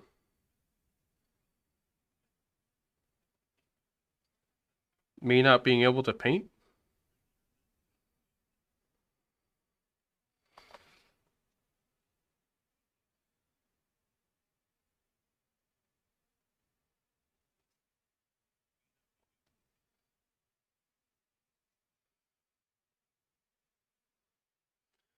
Just going along this edge with this rust, and you guys can almost see it before your eyes, be able to see the color change as it goes. And welcome on in, Twutch Crutz. Twutch, how you doing? I'm not sure what you're talking about with autism though, but welcome on in. Just building a model tank here.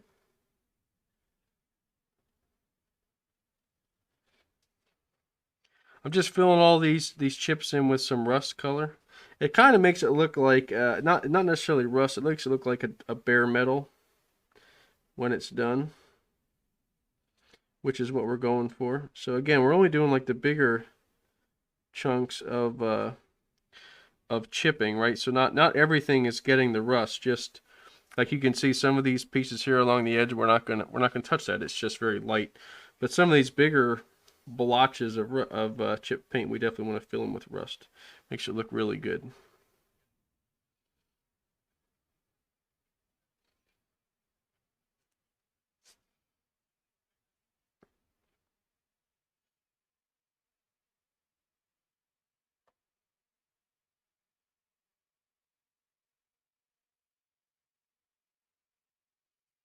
Okay. Again, we're just dabbing in these paint chips with some rust very lightly. And I mean, it might be hard to see on camera right now, but there's a lot of little specks of rust we're putting into spaces. I think it adds a really nice, it adds some color to it. It adds some nice detail.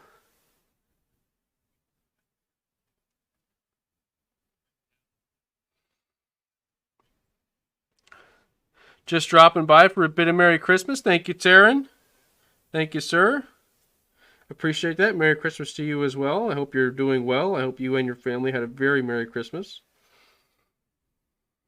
Skinning your tank, love it. Oh yeah, yeah. So Taryn, let me show you. I'm not sure if you saw it last time you were here.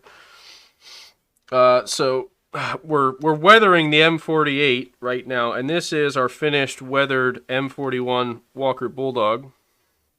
You can see the level of detail on this guy. All the paint chips and rust, and there's dirt and sand build up inside the tracks and on the gun barrel. We got lots of detail on this guy. Turned out really nice. This is the first one I ever detailed, so I was very, very happy with the results. I posted pictures on my Discord too, by the way. And I think what I'm gonna do is make a separate section in Discord for all the modeling, for modelers to talk, because I think it's really cool. Like, there's a member of our community named Tufel that comes in here, and he was giving me a bunch of tips on the tanks and stuff that he was working on, and he actually helped me find some really awesome stuff. So I love that. I love sharing with people, because like I was looking everywhere when I was first getting into this for an airbrush kit, and like everybody said, you should get one with a compressor, and I highly recommend it. Do not get one of the cheap like little. They're like air pumps for. They look like air pumps for an aquarium, for an air compressor, which is just silly. I have a compressor kit I got on Amazon for like $65, which is stupid cheap for an air compressor, two airbrushes, and tons of other stuff. So, Darth, welcome on in. Nice, just like me. Good job. Oh yeah, absolutely, man. Yeah, your skins look awesome. I'm not much of a graphic artist. I'm not really much of an artist, period. Again, like I was saying earlier, I'm just a fill in the color in the circles, color by numbers kind of guy. And that's kind of what this is. You just once you learn it, I guess. So again, I'm just going through any of these bigger chips here with some rust, and it makes it look like bare metal. Some of these smaller things you see, the smaller weathering, I'm not going to be touching that with the rust. And when I say rust, again, it makes it look like bare metal, but it's actually called, this is Vallejo's Panzer Aces Dark Rust. I think it looks really good when it's dry. It looks like bare metal. I just think it's so cool. Now I'm going to put a bunch of this. This is actually, when I saw this, it almost looks like a piece of exhaust or something. Like, it doesn't make any sense because maybe it's just like air ventilation. I think that might be what this is. I'm not really sure. I actually saw it on the model on tanks.gg, and I'm like, huh, even that's like rusted almost like it's an exhaust. It's not exhaust. I think it's air for the crew. That's what I think it is. I'm not really sure. Again, we're just dabbing some rust in any of these bigger spots.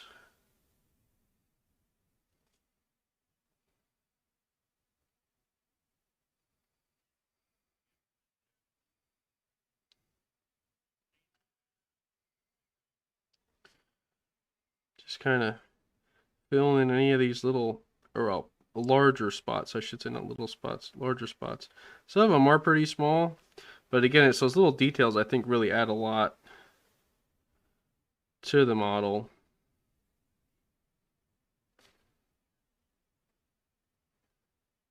Again, I don't think this here is going to be seeing the edge of this turret ring, but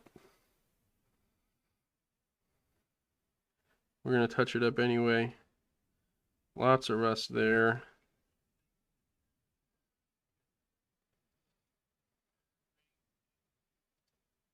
There we go. That's looking really good. This, like I said, this is a slower process, but like sponging can take some time, but it's kind of fast if you start dabbing at it.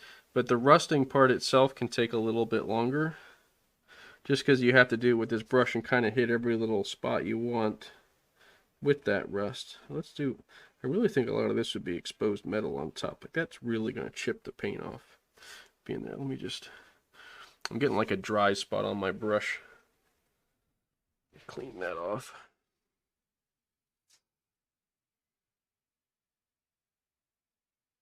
There we go. A little bit better. Just getting a dry spot there on the tip of my brush. The paint was starting to get dry. So again, we're going to do this the whole way around, and then the next step is we're going to put this light rust wash on some of these larger chunks, and that'll add some more color to this bare metal look. It'll look like it's starting to rust and streak a little bit. I wish I could get back to building models now. Can't see and handshake. Oh man, I'm sorry, man. But hey, look, you're doing your best with your artistic abilities, though, with your digital artwork, man. When I was in my early days, I built the World War I tank with the side turrets on both. Oh, that was the. Wasn't that Mother? Wasn't that what they called that tank? I think it was Mother, the British tank, the one with no suspension, and it actually had the guns on the side, kind of like a ship would have. Yeah, I'm pretty sure it was called Mother. You made a King Tiger and a Panzer tank destroyer. That's really cool too. I looked at a King Tiger interior build, but I wanted to kind of round out my American tanks first, and then I'm going to kind of branch out. So I have one German tank. I have a Panzer IV that I got. They were on sale at Hobby Lobby, and I picked it up. I will say the specific brand that I bought was Monogram, which is Rebel. I would not recommend buying that brand. That model was about the most annoying one I've ever put together.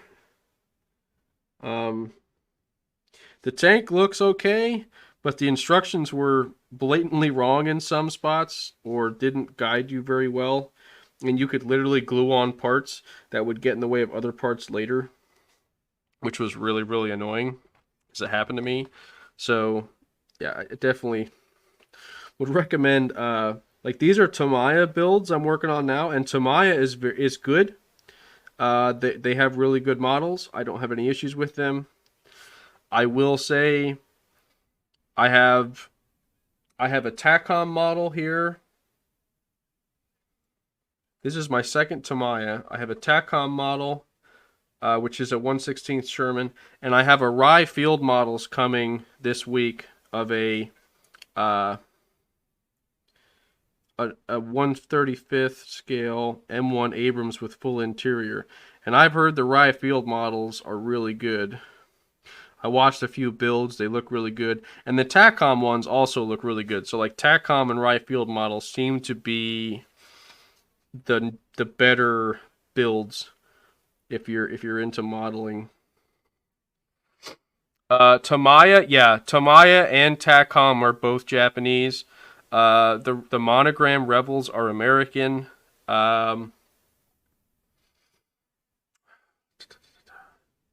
What did I say? Rye field models. I don't know what Rye field models is. I'll find out when that comes in. But yeah, like these Tamiya ones are Japanese. Now these, yeah, so these are distributed in the United States. I'm not sure if that's, yeah, that's not going to come through. It's really fine print. Tamiya USA, like they have distributors in the United States. But everything you buy comes with Japanese and English instructions. But interestingly enough, Rebels made in the USA and the model was garbage, so the Japanese ones definitely seem better, in my opinion, thus far.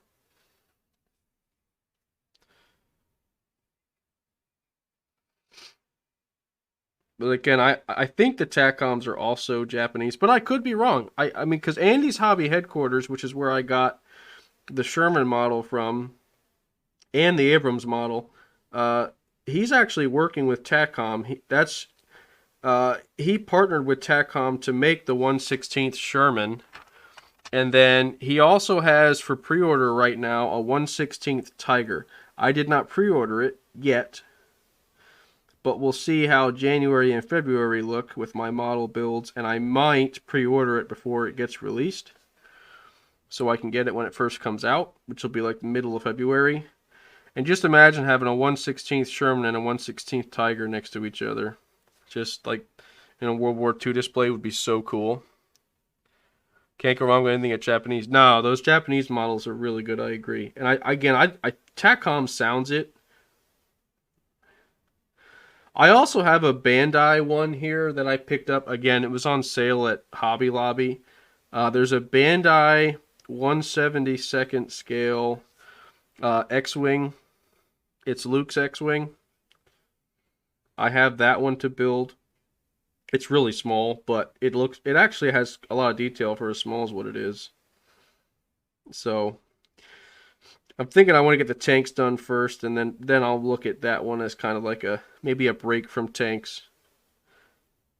Because you put enough tanks together, and like 50% of the build, and this is no joke, even if you go to the higher ones, higher detailed ones. When I say that, I mean higher detailed. It's 50% of it's the suspension and tracks. It's a lot of work in the suspension and tracks. Now the interior models, that's kind of where I think I'm going to land, because I like the 1/16th, but the interior models, being able to see the insides of the tank and how they worked, again, as the engineer inside me is like, I really like that. I've actually just enjoyed sitting watching the YouTube videos of these guys building the interiors. Like, the way the Americans built their early tanks, and you can kind of see how they changed them over time, to the way the Germans made their suspension with the torsion bars. Like the British and American used actual suspension, like car type suspension, and the Germans used torsion bars. It's interesting. Like, again, Americans used rubber road wheels, and like the Germans used steel wheels. So it's pretty neat. Can you post a link to that supplier? Andy's Hobby Headquarters? Absolutely, man. Hold on. I'll post it right now. I'll put it in Discord, too. And by the way, if you don't have my Discord, you're welcome to join. That's right here. And then let me get you that link. Andy's Hobby Headquarters. This guy, so I looked high and low for tank stuff. And you can certainly find stuff on Amazon, don't get me wrong. But this guy is out of Phoenix? No. He's out of Arizona. Maybe it might not be Phoenix. I just always think Phoenix when I think Arizona. I'll just give you his home. Here we go. Let me get that pasted for you.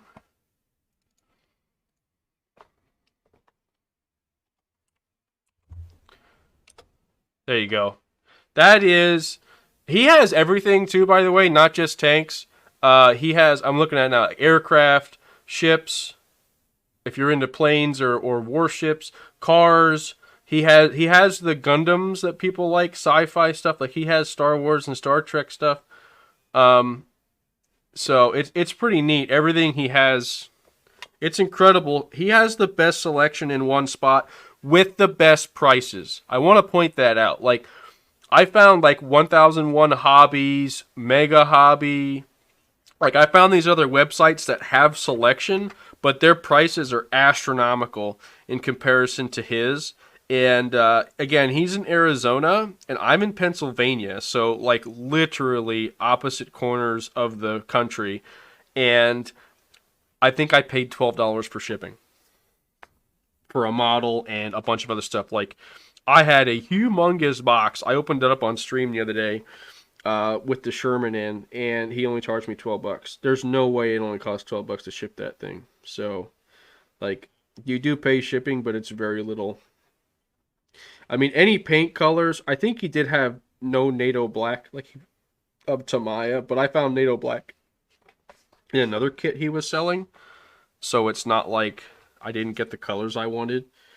I actually got a NATO kit off of him for my Centurion tank. All NATO colors. So if you guys remember earlier, I said, you know, if you blob a corner or something with too much paint, like don't fret, you can fix it. There's one where I blobbed the corner right there. If it wants to focus and not be so shiny, you can kind of see what I did there. There you go. You just put a bunch of rust on the corner, and it looks perfectly natural. So again, I'm just taking my little brush here, just getting the tip wet. My biggest problem is I keep getting like dried paint build up on the inside of it. So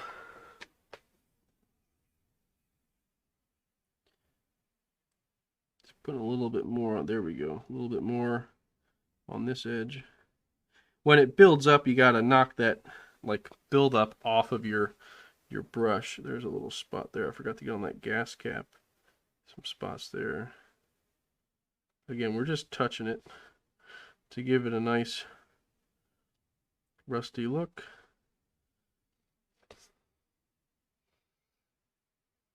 Okay. All right, so I think we got most of the front here. Here, let's get these little hooks here on the front. So it is 2 o'clock. My plan is wherever we're at 3, we're gonna stop with the painting, and we're gonna play some tanks. So I am gonna switch over to World of Tanks, play a few rounds here. If you guys want to join, you're welcome to. So here we're doing the tip here. Again, you can see these little chips. All we're doing is filling them in. Oh, look, I don't have any chips over there. That's okay. This is where that paint was like messed up, and it almost has like a texture to it, which is kind of interesting. That's really odd. And it's even like still wet there. Did I touch that earlier? So I'm gonna put some rust there. Oh, this is where I blobbed it earlier too. Again, don't fret about the blobs, just fill it in. And now all of a sudden it doesn't look like a blob anymore. So look at that, it looks like it was all part of the design. You're like, oh yeah, I meant to screw up. But it is neat how, again, when you're weathering, those imperfections add character. That's what's going to make your model look different from anybody else's that's maybe doing the same thing. So again, we're just chipping the edge here. Do you have any paint thinner to keep your brush clean? I know you... Oh, yeah. I do. I have a bunch of it right here. Just not using it right now. I just keep pulling there's like a dry clump that builds up kind of in the middle because I'm only painting off the tip of the brush. But if you mean like for cleaning my paints later, then absolutely, yes. I use paint thinner every day. I clean. I have that big bottle there for my brushes or acrylics. I have a little bottle of enamel thinner. I don't know why this got so weird on this first sponge. It like got a little weird, but it actually looks okay. It's like somehow got texture to it, and I don't know how I did that. Definitely interesting. It looks really good though. It's amazing how this kind of comes together and just it actually looks like something when you're doing these layers. It's like, honestly, when I first watched it, I'm like, man, how in the world did he make that look like that? And then when you see how it's done, it's like, wow, really? It's just a matter of chipping, putting the light paint on, and then filling it in. And all of a sudden, it looks like something. And it's not going to be perfect either. It's weathering. Weathering isn't perfect. You never get nice clean lines of rust and stuff like that on your truck or your car, whatever you might drive, or an old tractor maybe. Think of it like that. Like that's, if you ever want some inspiration, you can look up pictures online of tanks, see if you can find them in color. If you're looking to try to find some inspiration. Or like I literally had tanks.gg up here earlier looking at the M48 that they have on there just to get an idea of where it wore and where they put the wearing marks on it. Now they didn't do much paint chipping as they just did like streaking, but still, you can do that. You can absolutely look at the models on World of Tanks.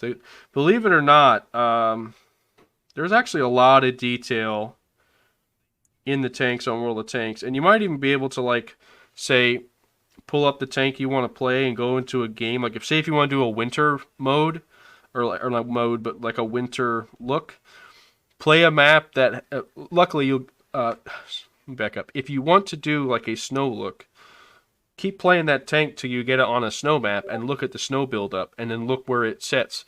Take a couple screenshots of the tank at the beginning of the match or whatnot, and you can use that as well. Or maybe you like a certain camo in the game. Like you can use World of Tanks as your inspiration. There's absolutely nothing wrong with that. It's a great resource. I think Watt actually used to do like modeling things with one of the CCs. 1/16 Sherman looks nice. Oh, so you saw it. Yeah, it's really cool. I have that. I can show you the size difference in how it looks compared to the 1/35 scale. They're monstrosities. I'm so excited to work on it. It's going to be a bear to paint because there's a lot of paint it's going to need, but it looks really good. Question, as I want to serve you, you're fine. What do you think about the so-called cheaters in Watt as Klaus is doing? Does it bother you? Taryn, I think that the game rigging is definitely a problem, but I can't say, and since Klaus has put these videos together, I've been paying attention to it. I cannot recall or don't remember a single instance where I actually saw game rigging. I'm not saying it doesn't happen. I'm just saying I haven't seen it yet. Now, granted, I play on NA. Maybe it's more prevalent on EU. I know Klaus plays on NA, but I don't know the videos he showed. I don't know if they were NA or EU. What I do know is he got some great followers that are sharing those details with him. But again, I have yet to see it. So has it impacted my gameplay yet? No. Is Wargaming doing something about it? We don't know. But Wargaming is not going to say if they are or aren't. So I did the top. Let's just pause a moment here and I'll show you guys as it's drying. You can see the difference now. Look at that engine deck. Like, the rusting adds so much to that chipping we did. Like, it didn't look like much earlier, but look at that rust now. That's beautiful. In the front there. It really adds a lot of color. And now, I will say this is wet up here yet, so this isn't dried. The back here is pretty well dried, and you can see there's a big difference in the color. Like, it's less brown and more of that rare metal. So where I'm looking for, raw metal, bare metal, yeah. Look. So that's pretty much the top. Now what I'm going to do is I'm going to turn to the side and make sure I got the sides of all these boxes, the wheels and rims and stuff. We're just going to do the same thing just on the sides. Like here's a side I didn't see. Put a little rust in there. When you kind of do it in little patches and little streaks, it just looks so natural. You saw that earlier. Which one's that? The Tiger or the Sherman? What did you see earlier? Game rigging just as bad as those people who pay others to play their account. That I agree with, Sturgy. Anybody, like, to me, that's just not World of Tanks. Let me just preface that. That's not just World of Tanks. I've seen pretty much any MMO has people that are offering to pay for you to progress in the game. And when I say pay, I don't mean in-game currency. Like maybe somebody's like, "Hey, I'll help carry your team in a raid or a dungeon if you pay me so much gold in-game." Like, not something that can be bought with real currency. That I'm less worried about. But like, if you're saying I'm going to pay you $100 and hand you my account information so I can get really good, well, doesn't that like defeat the purpose of you playing the game? Like, I wouldn't want somebody to just give me 3 marks. Like, what's the point of that? So you can show off your 3 marks and then have really good WN8 and then play like a potato? Like, oh, you saw, okay, the video. Yeah, Klaus's video. Yeah.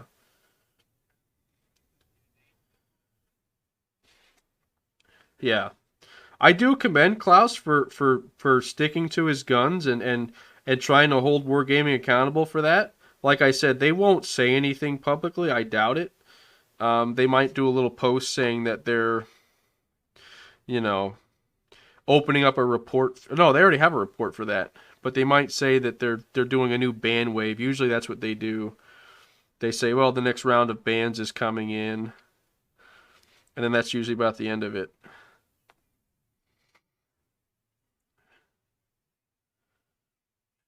Yeah, no glory in absolutely. You're right. 21 players in one game, all AFK. Yeah, that's oh yeah, I that one was crazy. Like what kind of game rigging is that? Like think about I don't know if there's like some kind of mod they use so they can have do multi-boxing if you guys know what I'm talking about. Like when you play MMOs, sometimes there's this thing called multi-boxing that you would use to kind of like it used to be called power leveling. So basically you would make a team and go into a high level area and you would level your own characters by having multiple boxes open and just having them hide behind a rock while you killed monsters with them in your team. But that wasn't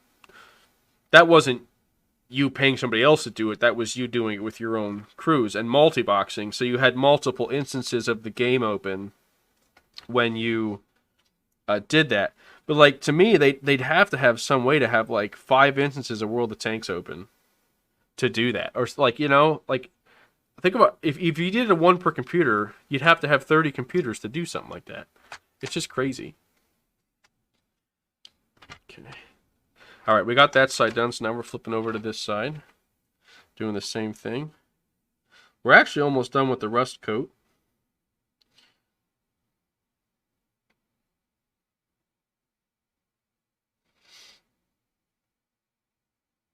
Again, we're just touching little blobs here with the rust. I don't have too much on the sides there. It actually looks pretty good, though.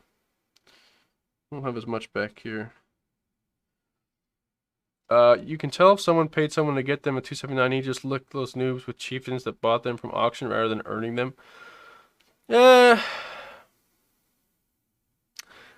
have the chieftain on console, and I got it with gold that I used to convert free XP. Because on console, like all the tier 10s, it's kind of like World of Warships, where the tier 9s and 10s, the reward tanks can also be bought with free XP. They did that with the chieftain on console, so I just paid gold, converted my free XP, and got the chieftain. I think I also got the Quilin that way too, so I have both those tanks on console. The Quilin's much better on console though, or the Keelan, however you say that. I like the chieftain. It's fun,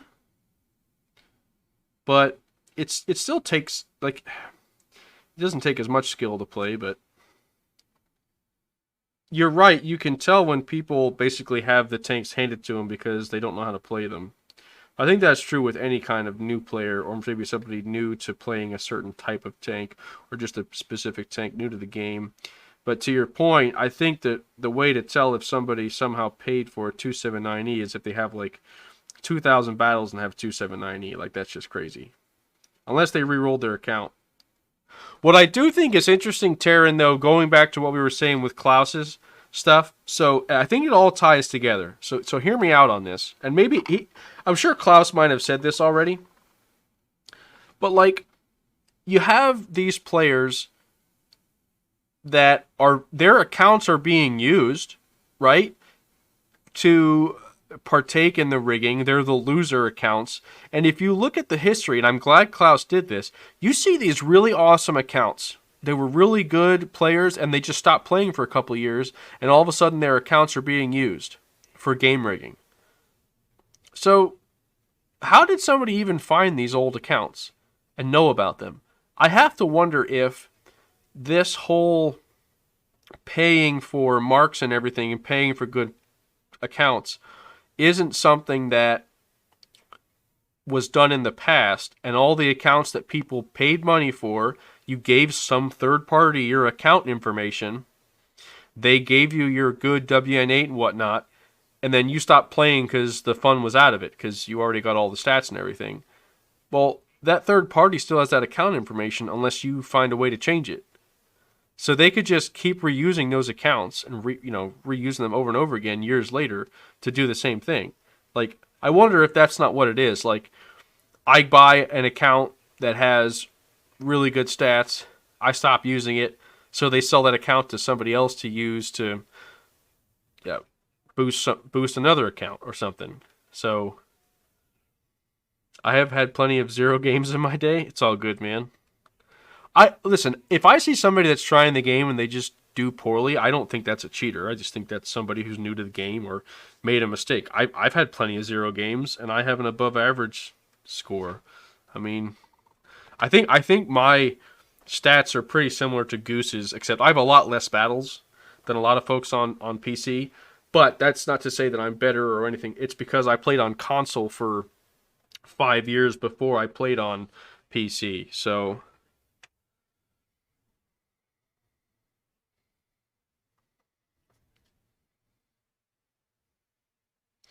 just double checking here. Any spots I might have missed underneath. I just had to clean my brush there. Just going to touch a few more spots with some rust underneath. And we're actually almost done with the rust coat. Matter of fact, with these few little dabs, I think we will be done with the rust coat.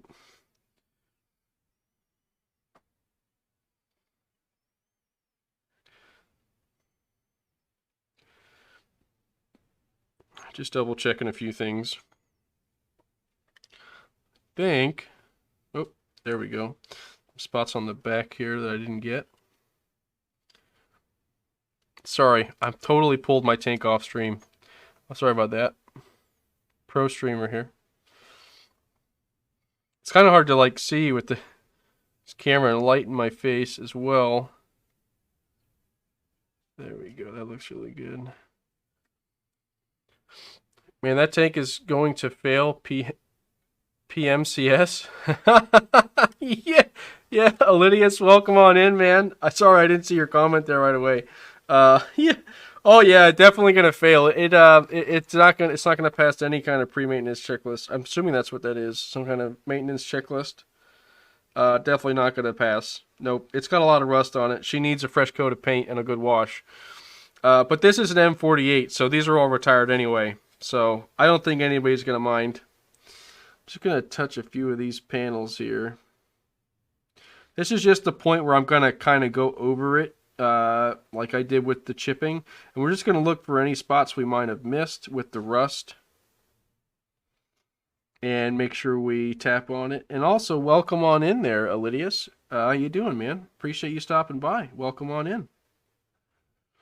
I don't always do tank models every day. I do play World of Tanks more often than I build tanks. So in other words, I destroy them more than I build them. However, I am getting back into modeling, and I want to share that with everybody. Maybe somebody else gets inspired and wants to get into modeling and can learn how to detail and weather them, which is something I just learned how to do. I see a few spots down here along the engine deck that I missed.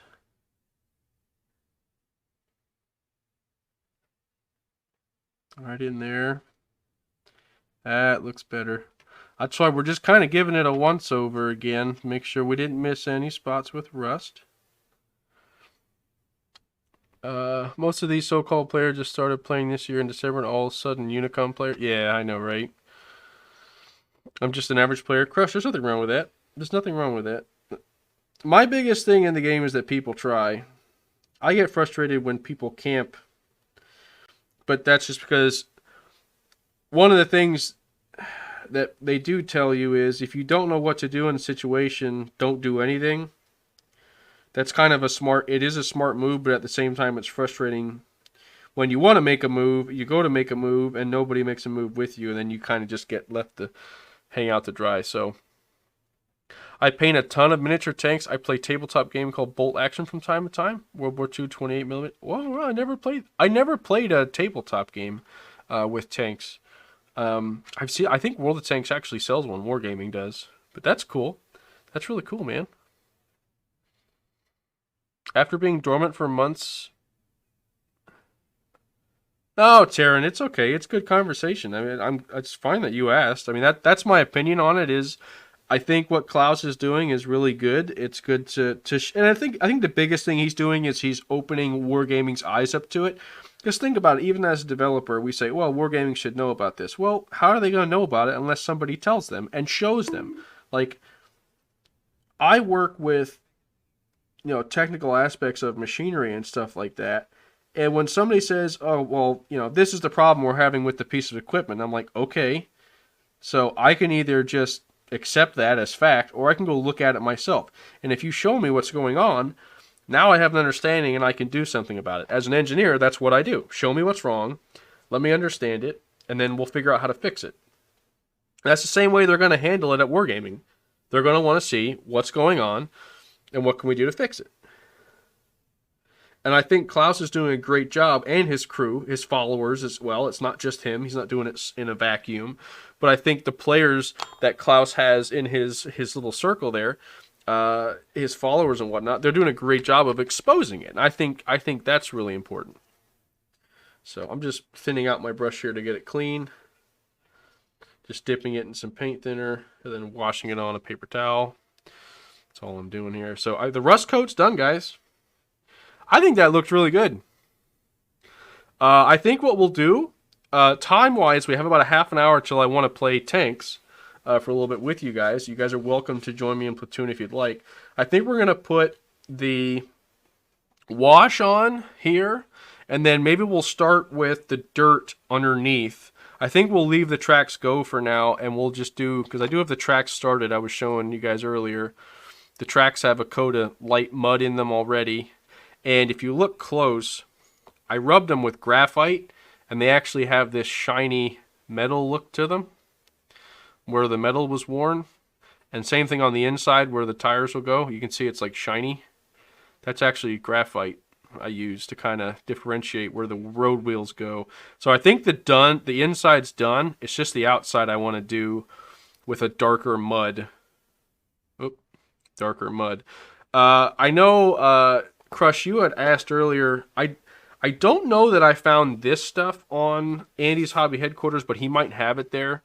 This is the mud I use. This is the dried mud, and then this is the wet mud. And then what I also have is from AK. This is just an enamel. It's not pigmented or anything, so it just gives it like an oily look, a wet mud. I have this.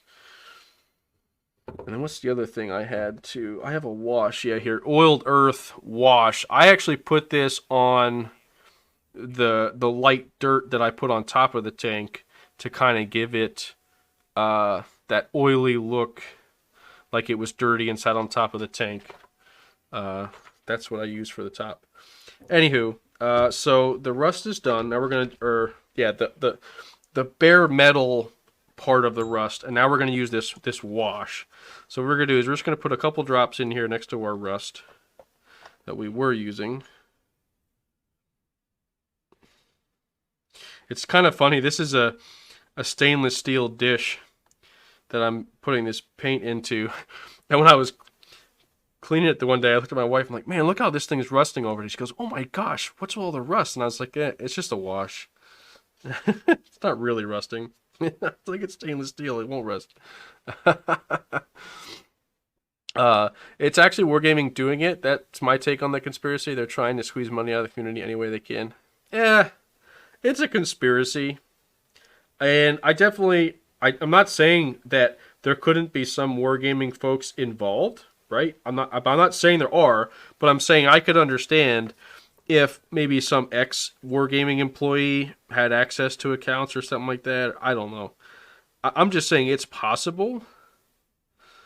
But if it was happening, I would say that it was at the benefit of an individual and not wargaming as a company. I'm saying, again, if that conspiracy were true, that would be the believable story, in my opinion. So, anywho, so what we're going to do... oh, wait. I didn't do the turret. Hold on. I didn't do the turret. I'm getting ahead of myself. Oh, my gosh. Hold on. We're going to put a little paint thinner in this rust. The rust itself. Yeah, there we go. Okay, sorry. We're not done yet. Huh? Just kidding. We have the turret to do. And the cupola. There are more parts of the tank, Storm. Yes, there's not just the hull. Okay, good. Or else this would just be like 4 guys sticking out of a hole. Like a moving foxhole. Alright, so yeah, let's do the turret. That might be important. We're trying same exact methodology, folks. We're just gonna do this rust here. So maybe we might get to the dirt before the top of the hour. We might not. It's no big deal if we don't. I'll do that off stream. And like I said, I do have a note here off stream. One of the things I'm gonna do is I'm gonna make a separate Discord channel in my Discord for the modeling, so I can post all this stuff for you guys of like what I got. Because I'm telling you, I don't have a huge budget for this stuff, so I was like really trying to watch what I got. Like, again, the airbrush part was the worst, because like you want a nice base, and you have to get something with a good compressor.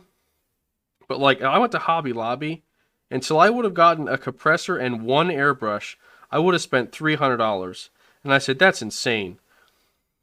So I found on Amazon, I found a compressor with 2 airbrushes and a bunch of like mixing stuff. Actually, these little guys came in it too.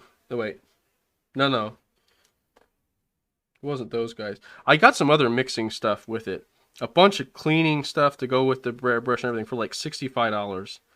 Like the whole kit and caboodle. I'm sure it was from some Chinese company, but when the difference is $240 in price, I'm going to go with the Amazon, like for real. Oh yeah, absolutely.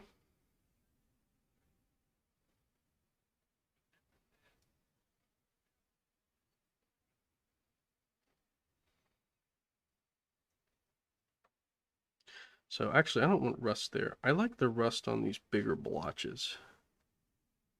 Right along here.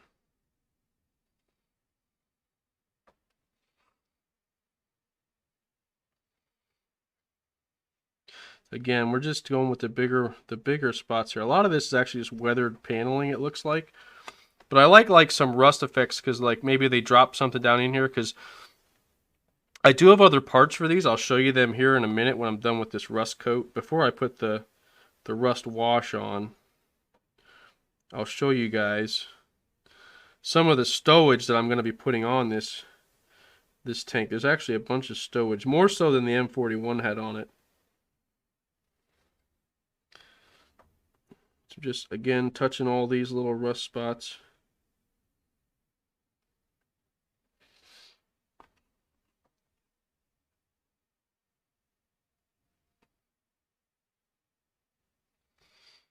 All along these edges. This is where it can get kind of tough, because like my hands aren't the steadiest either, just for you, so you guys know. So like I have to steady when I'm doing some edges. I have to steady my hand, especially these finer edges. It's really can be tough. And when you're trying to hold like the turret and paint at the same time, there's a lot of shaking going on. They do have some steady hands painting things too, but like they're more so for small parts, like little bases with alligator clips. Oh, that's what came with my compressor kit. It came with that too, like alligator clips and a base. Excuse me.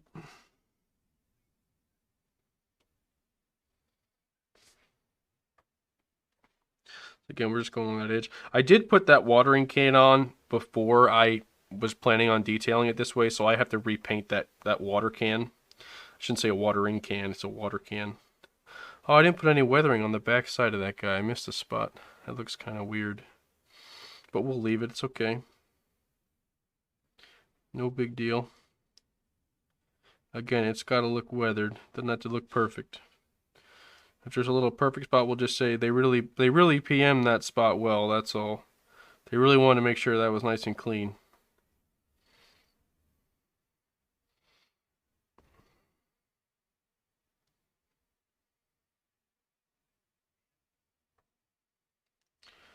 It's a theory. Oh.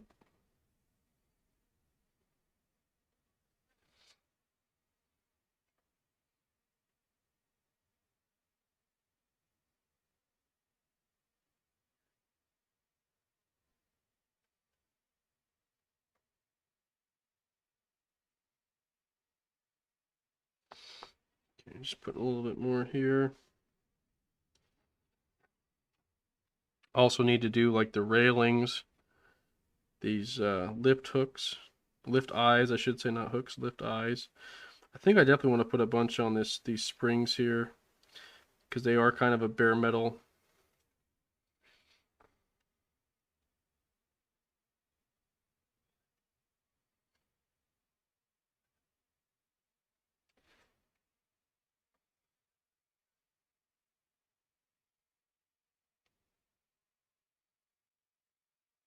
And again, we're just using the light paint as kind of an edge, like a line, if you will,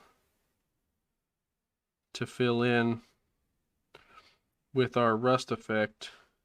This, again, this isn't rust itself, but it looks like the bare metal that would start to rust. And that's kind of what we're doing, is we're saying, okay, here's the bare metal, and then we're going to put a rust wash over top of it. And that sponging of the light paint gives us kind of a natural weathering look.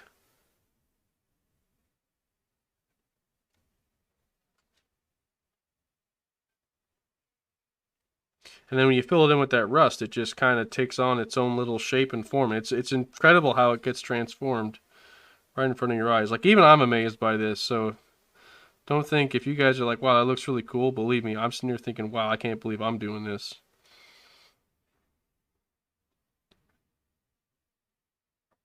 Art is not my forte. I am not a painter. Put a blank piece of canvas in front of me and I couldn't paint you a picture of a person. But I can do this. This is actually not bad. Not at all.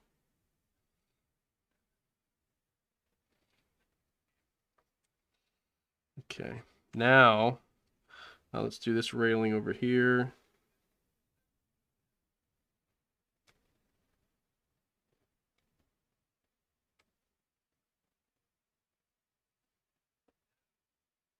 That looks really good. I'll make sure we get the other side, and I got to get the top of this here. Oh, I did get that already. Okay. Maybe the back of this guy a little bit.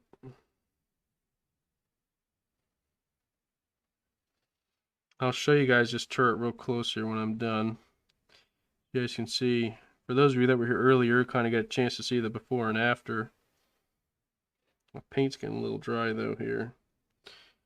Okay.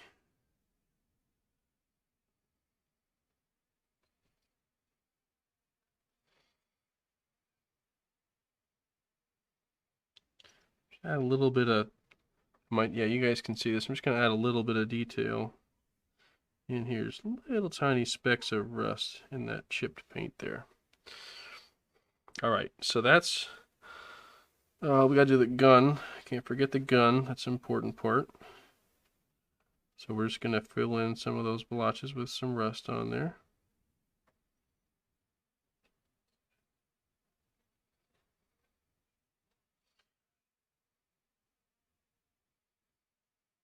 Oh, no. No. Well, you know what? We'll just try to make it look like a giant blob of rust. So there was like a glob of dried paint on my brush there that kind of messed that up. But you know what? Again, it's a weathering look. Don't be upset if that happens. It'll probably still look natural. Matter of fact, I think it does. So Do a little bit on the sides yet.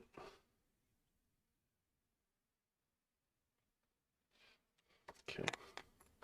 So that's what the turret looks like. You guys can see that maybe a little bit better now. Look at there. All the rust. See, you see there's some parts we didn't touch with the rust, like right here. We didn't touch with the rust, but then we did all the edges. So it just makes it still look weathered. Let it zoom. There we go. You guys can see that detail. It's incredible how it looks. And that was that section of the gun barrel I kind of messed up. But that'll dry and still look like rust. It'll still look really good. So that's why I say don't be discouraged if you feel like you messed up. There's a little spot here I want to touch. I'm seeing right now on the gun mantlet. Right there. There we go. Just a little bit of extra paint there. You can see all the detail on the edges there. Is that zooming good for you guys? There you go. See all that detail, especially on the edges. Looks very weathered. I can make a stick man. Yeah, I got you, man. That's about where I'm at. Maybe I'll touch up the back of this cage a little bit. I do want to show you guys the stowage that I have for it too. That it came with it. You can buy separate stowage. Andy's Hobby Headquarters actually makes their own stowage in whatever scale you want. So like if you don't like the stowage it comes with, or maybe your tank doesn't come with any. Cupola, let's do you yet. You don't have too much, sir. Let's get plenty of paint on here. We have a big glob of rust on the top here.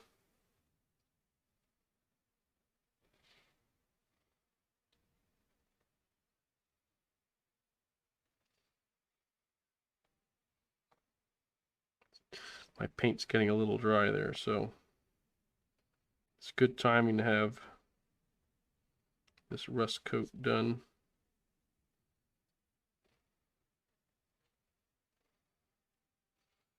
Again, we're just going along this edge here in spots. Like you don't want to do solid. You just kind of want to like go like this at it. I'm exaggerating to show you, but you kind of want to like dab at it to give it that rust look. Like, and again, it gives an uneven look too. You don't want it to look pretty necessarily. You want it to look like chipped metal. Again, not supposed to look perfect. Hard part is this part's so small. I guess I should grab the gun. The gun's not the strongest part though, to be honest. Let's put a little bit of rust there yet. A little bit in there.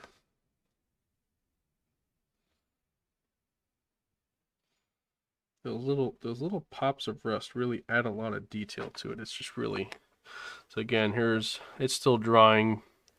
Once it dries, it doesn't get so shiny, and that's what makes it look like that rough metal. I'm like rolling it with the gun, and the gun's like bending. So you can kind of get a feel for it there.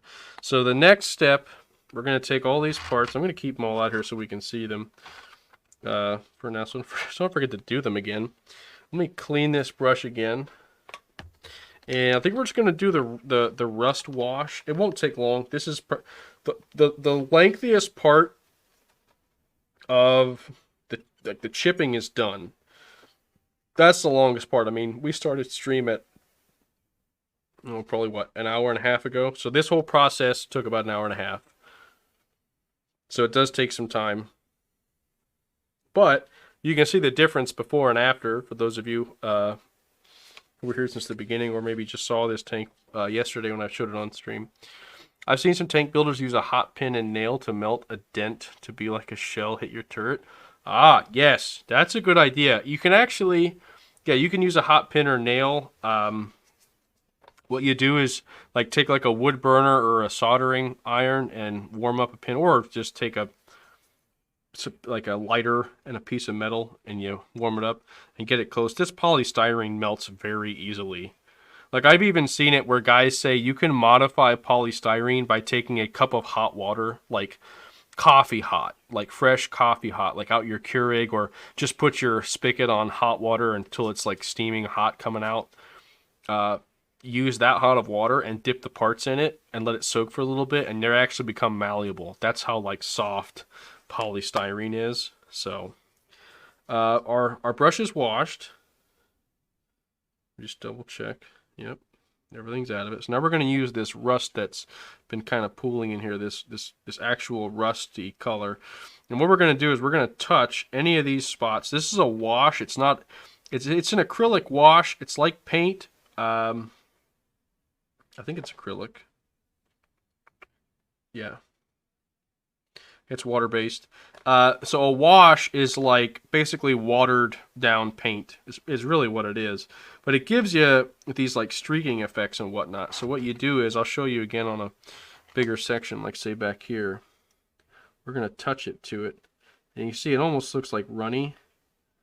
And it'll actually like run into cracks and stuff like that. It'll kind of settle, which kind of looks almost like rust grime. Like if you ever had something rusty and it starts to rain and it streaks down the side of the metal, you can actually do like a rust streaking with this if you want to.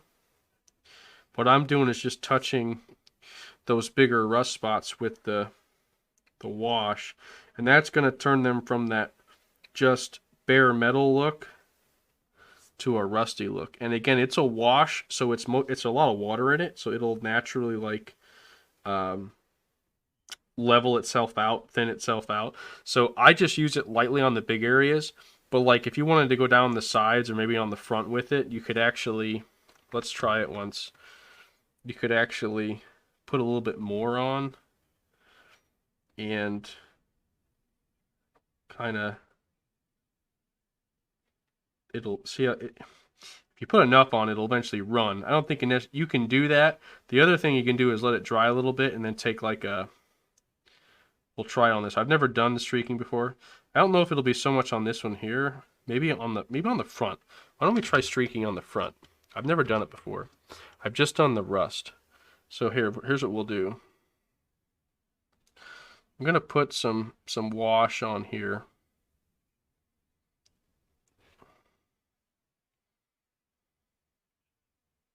So I'm just going over this with some wash, and that just really, again, it's like a rusty, like as if it got wet and got rusty. See that there?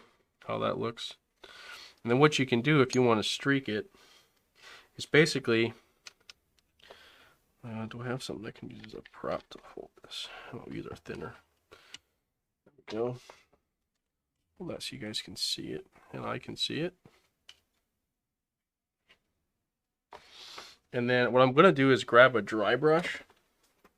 This is how I've seen them do it. Something a little bit like thicker, broader. So to show you the difference, this is what I'm using. If it's zoomed there, this is the fine tip I'm using to do this detail. This is like a dry streak brush, much different. So basically, we're going to try this. I've never done streaking before, so if it doesn't turn out great, we'll have to improvise, I guess. So basically, I'm putting a lot of extra wash on here, because then what I want to do, I think you're supposed to do it with like a wet, I have some water here. I did have a water dish. I'm just going to put some water in this little dish here.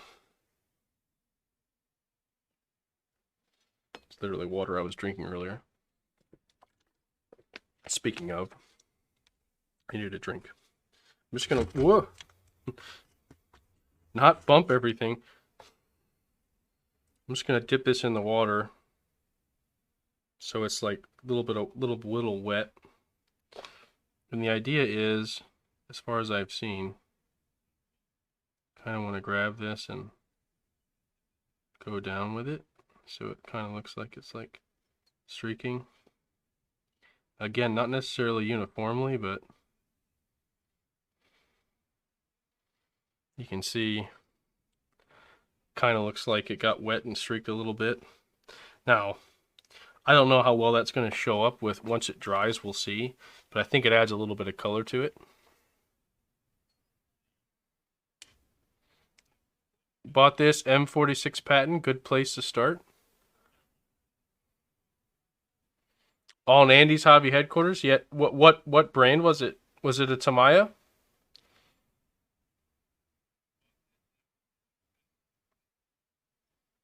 One. I feel like the M46 is probably a Tamiya. Yep. Okay. Yeah, that's definitely good. That's what brand this is. The Tamiya ones you can't go wrong with. They're very well put together. Um, they're detailed enough. They're pretty nice. So there we go. That actually looks pretty nice there on the front. And then with the little bit of, I don't know how well it's going to streak down there. We'll see. But you kind of get the idea is to put a lot of extra wash on there and then kind of almost streak it down with some water. That's what I was just using there with some water to kind of streak it down. So we'll just finish off the front since we already have this all propped up. Again, we're just doing like the big areas, right? So like putting some rust color in there over the areas of the big chunks of like there you can see how that looks underneath there. Anywhere where there's big hunks of open metal. If there's smaller ones, we'll just maybe dab a little bit in there to add some color. And again, it's a wash, so it's going to level itself out because it's very. They basically pick a color, whatever color they are going to use as a base, an acrylic color, and then they add a bunch of water to it. That's basically what a wash is. I mean, I've seen people say, "Well, don't buy wash, just make your own." Well, this rust wash. It came in this kit, by the way. This kit, I know I've seen this kit. Actually, I saw this at Hobby Lobby. I think I ordered it on Amazon, but I think Andy carries this too. That rust and streaking set. There's also like a rust and chipping set. It's pretty much the same, but this has the rust wash, whereas the chipping one does not, and I wanted the rust wash, so. Reasonable price too, very nice, BRB. No, I'm telling you, Andy, I think it was Tufel. Tufel didn't come out and say Andy's Hobby headquarters, or maybe he did. I don't remember. But he told me that there was a 1/16 Tiger 1. And when I found that on Andy's website, I was like, oh my gosh, this is what Tufel was talking about. And his prices are just the fairest prices you can pay. It's amazing what he's got on there. Like I said, I got my Sherman last week. And I loved his prices and his stuff so much. I was like, I'm gonna get my first interior build right away. I've never done an interior build on a tank.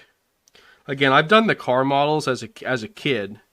I did car models, which all your car models that I've ever seen, they come with like the motor and the transmission and everything back to the the drive shaft. On the old muscle cars. I did muscle cars or like race cars. Everything was rear wheel drive, so it had the the engine, then down into the transmission, then you had the drive shaft back to the pumpkin, whatever it's called. My dad always called it the pumpkin. I think it's like the differential. Again, like you can use your own rhyme or reason for where you put rust specs. I just like adding in as a nice little pop of color here and there. It really does add a lot. And again, it looks really bright when you first put it on, but when these colors dry, it's incredible. I give Vallejo, and I think this is all Vallejo stuff. Vallejo and AK, they have stuff too. Ammo by MIG is what like Rye Field Models uses. I have some of that coming. Ammo by MIG. I have not used their stuff yet. I have. Oh no, I have. Yeah, this is Ammo by MIG. I have used their stuff. No, this stuff's really good. They have paint sets as well. They're what like the TACOM and Rye Field Models recommends using. Tamiya recommends their own paint, of course. And like I said, the Vallejo stuff seems to be the nicest I've worked with so far. I will say it's not as expensive, and it actually works really nice. The Vallejo stuff, I like it.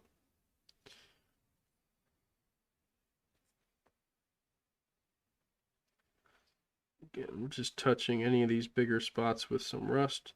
And you can see there on the camera, I'm sure, if I keep it underneath there for you guys, you can see the difference in the color.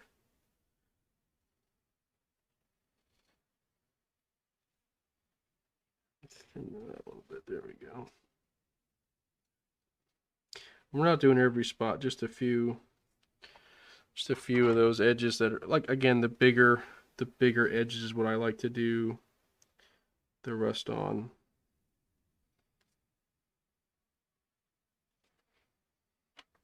Back along the engine deck here.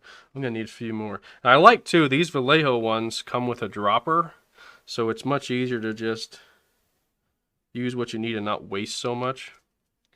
The Tamiya stuff comes in a jar. Same thing with like testers, it all comes in a jar. So you usually end up just dipping it right out of it, which that's fine too. But it stinks when you go to airbrush, because then you gotta like siphon it out like you saw me earlier. Oh, I had to mix it because in Tamiya, like when you have to mix it or put thinner to it because you want to spray it out of your airbrush. But yeah, I gotta remember later to post those links of the stuff I bought on Amazon to go with all this, like the airbrush and whatnot. Because like I said, I hunted day and night for an affordable airbrush kit. I was like, man, I am not going to spend $300 on an airbrush kit to build a $30 paint or $30 tank model and pay $300 for the painting capabilities. That's just crazy to me. So this is what I was talking about earlier with the gun holder. So we're putting a bunch of rust in here, and kind of like the idea was we're actually going to put it on the outside too.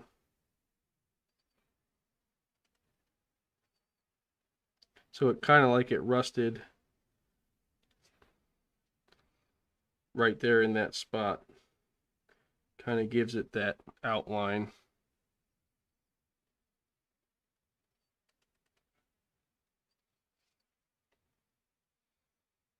Give it that outline. I like that outline look. I've seen a guy do that with the spare track links they put on the tanks too. They put like rust spots and stuff around them. I have to go, Relentless. Thanks for the build stream in the chat. Thank you, Taryn. I hope you have a good day, man. Appreciate you stopping by.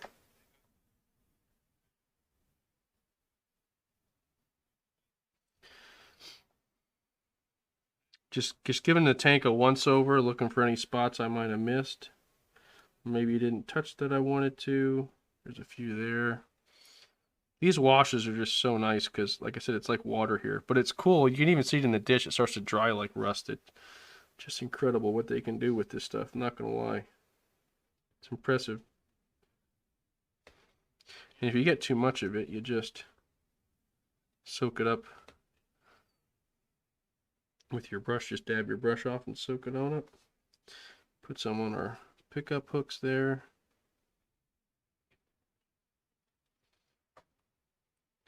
This just adds such a nice little touch of color to it all.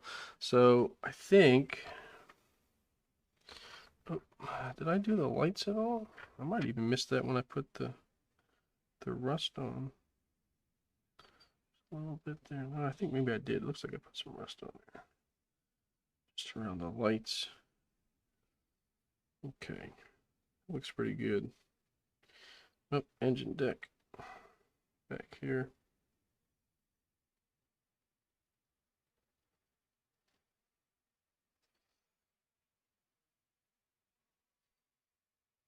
Just adding a little more like washy to it. There we go. Let it like flow a little bit so it looks almost like a little bit of a streaking effect to it. I'm going to turn it up on its side, and we're just going to do the sides the same way. Again, I know we're going to be putting a lot of dirt on this later, but if you see like that raw metal underneath the dirt, it's really going to add a lot of detail to your model. Peace out, Taryn.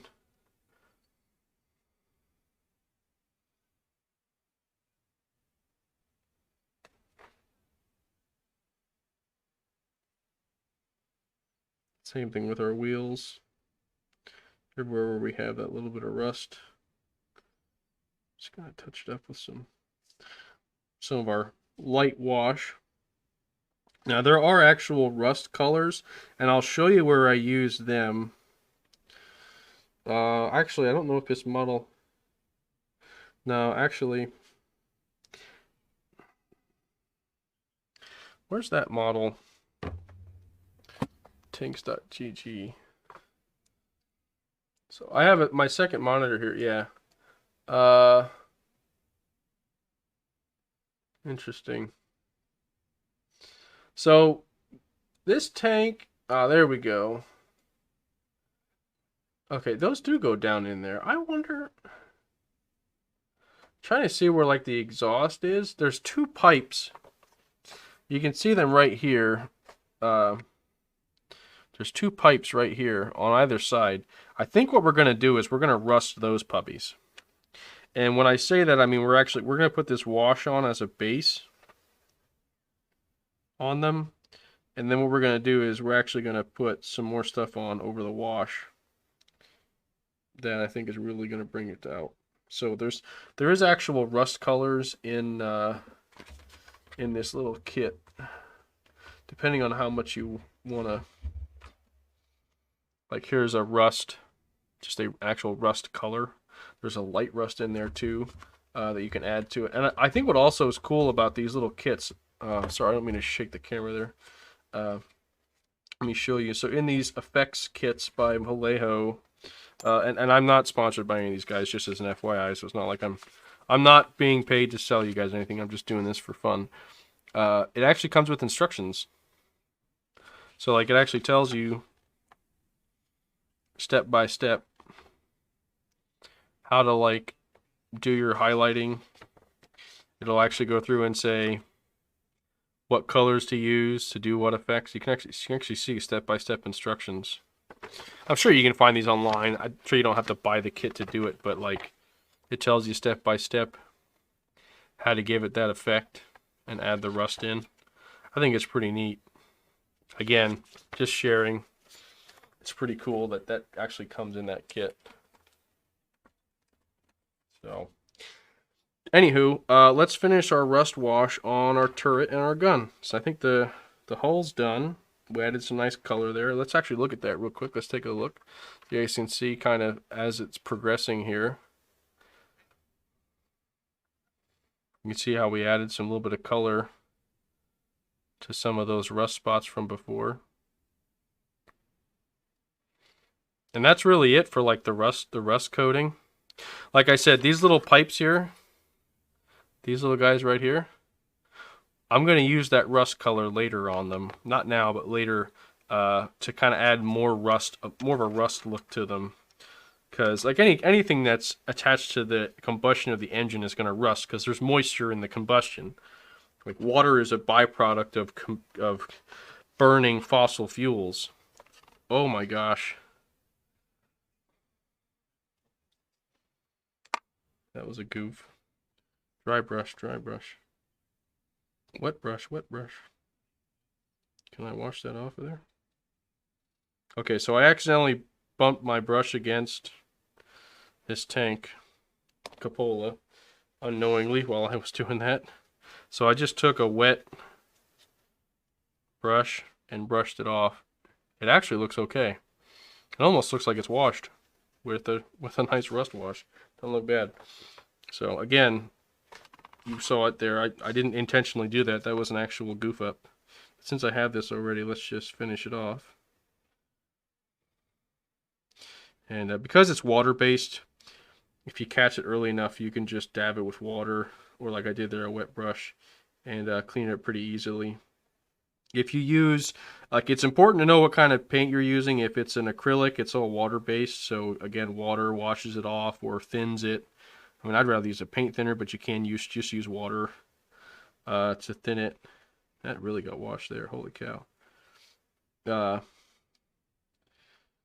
then if you want to use enamel, you have to use enamel thinner to thin it out. You can't use, oh my gosh, I'm off screen again, I'm sorry. Didn't mean to do that. So actually, I think that's pretty well done. That one got like a lot of extra there on the top, but it actually looks pretty good. So I'm just gonna dab that off of there a little bit with the sponge here. Yeah, just soak up that extra water. But that actually looks really good. That's like too much on there, but it actually washed really nice. So maybe you could put more on if you wanted to. Again, I'm still kind of experimenting with it, but you can put more rust on if you want to look like it's streaking. So let's do the turret. Not gonna lie, that actually looked really cool. It was a total accident too. That's how washes usually are too. It's meant to wash the tank. But again, I want to do this rust, and then we're gonna stop. The one thing I didn't do yet, which I'd like to do before I do completely finish the detailing on these main parts of the tank, like the top. In other words, the non-dirt parts. I like to do panel liner. Maybe I'll even drop some panel liner in the engine deck so you can see what I'm talking about. Like it makes a world of difference having panel liner in your finished product look. Like the first time I saw panel liner being used, I'm like, wow, I gotta have that stuff. It brings out the details in the tank or whatever model you're working on. If it's a darker color, they make different color panel washes. I have a green wash. I have a yellow wash. Yellow is like good for yellow tanks and like the German tanks, or like wood. It's good for anything that's wood colored. Like stowage might be wood. Oh, I didn't show you guys the stowage. I'll do that before I start playing tanks.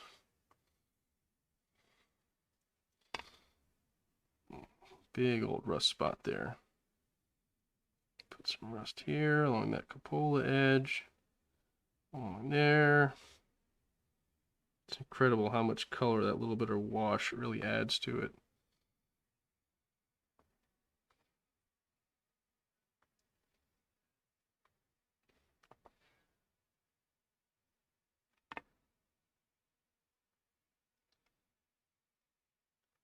Almost done with the rust coat. And we'll play some tanks.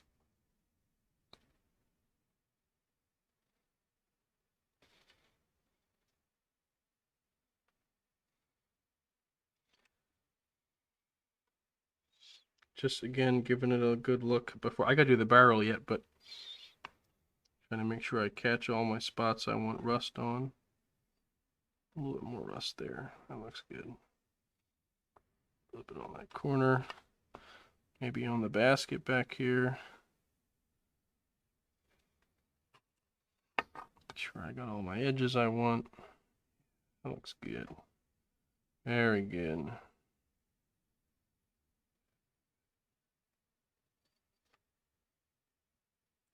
Okay, now we're gonna do the gun.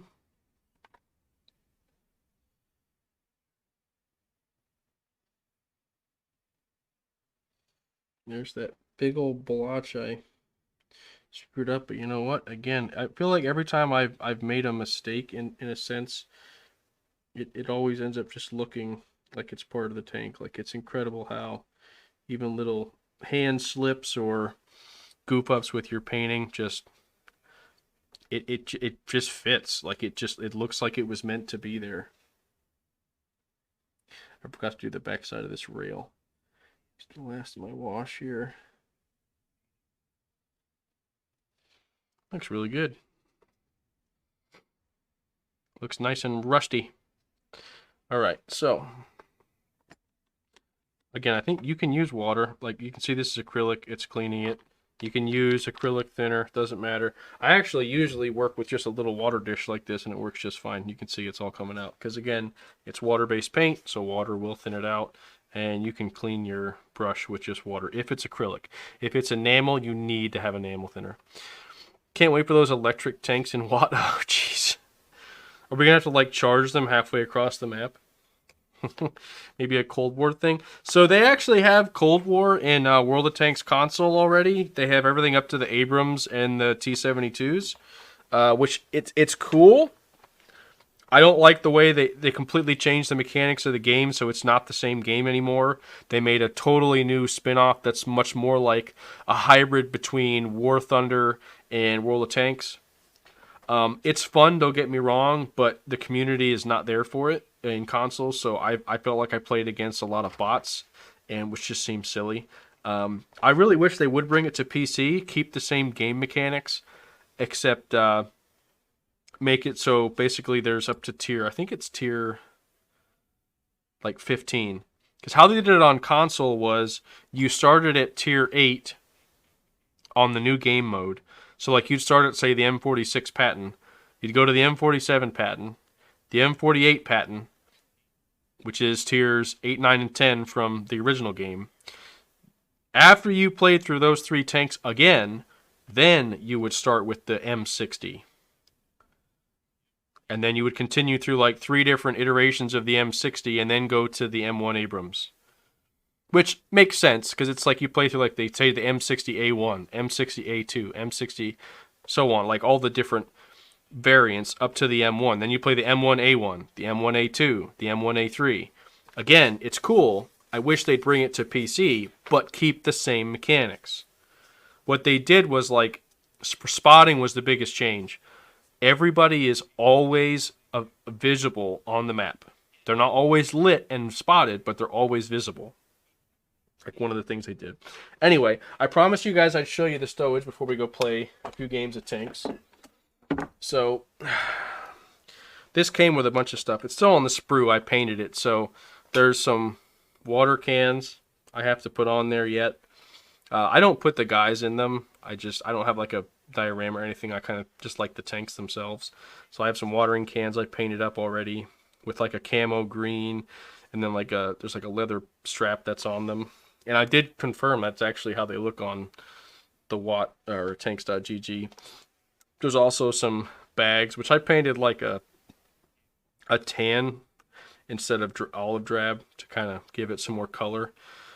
I think that's a steel cable for picking up things or something. I'm actually not 100% sure what that cable's for. And then there's also some spare road wheels too, and spare tracks. So I kind of already have these set up as kind of like newer looking tracks. I might have to add another coat of paint to them or something, but make them look like a new pair of tracks. I painted them up already. So all I have to do is snip them off. It did come with a snorkel, like I was saying. I don't want the snorkel on, so I'm omitting that piece, but there's snorkel parts that attach to the air intake back here. Right there, actually. So, anywho, that's that stuff. Let me just show you this panel liner quick. I want to just show you, we'll just do this panel so you can see, like, if you're doing these models, how much this panel liner really helps. This is Tamiya's panel line. It actually came like this. It's a little dirty. Must have leaked out a little bit. This is actually like an enamel wash too, so, but just to show you, and it comes with its own little dabber as well, but so you guys can see this, it has a strong enamel smell. So all you do is you literally touch it in the panels. I'm not sure if you guys can see that. You literally just dip it and touch it, almost like your thin cement glue, and it just fills in any panel you touch.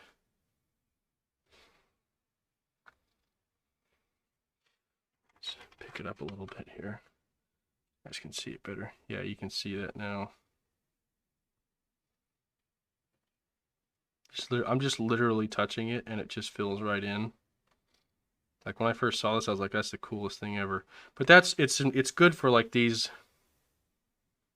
spots here where, like, you can't really paint in here, but the wash just fills it right in, and it gives it that radiator look. Now look at the now it'll dry obviously, but look at the difference between this panel and this panel over here.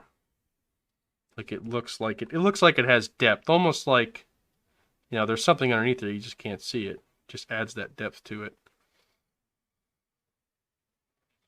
But just to show you guys, I wanted to show you the two different sides there, kind of what it looks like.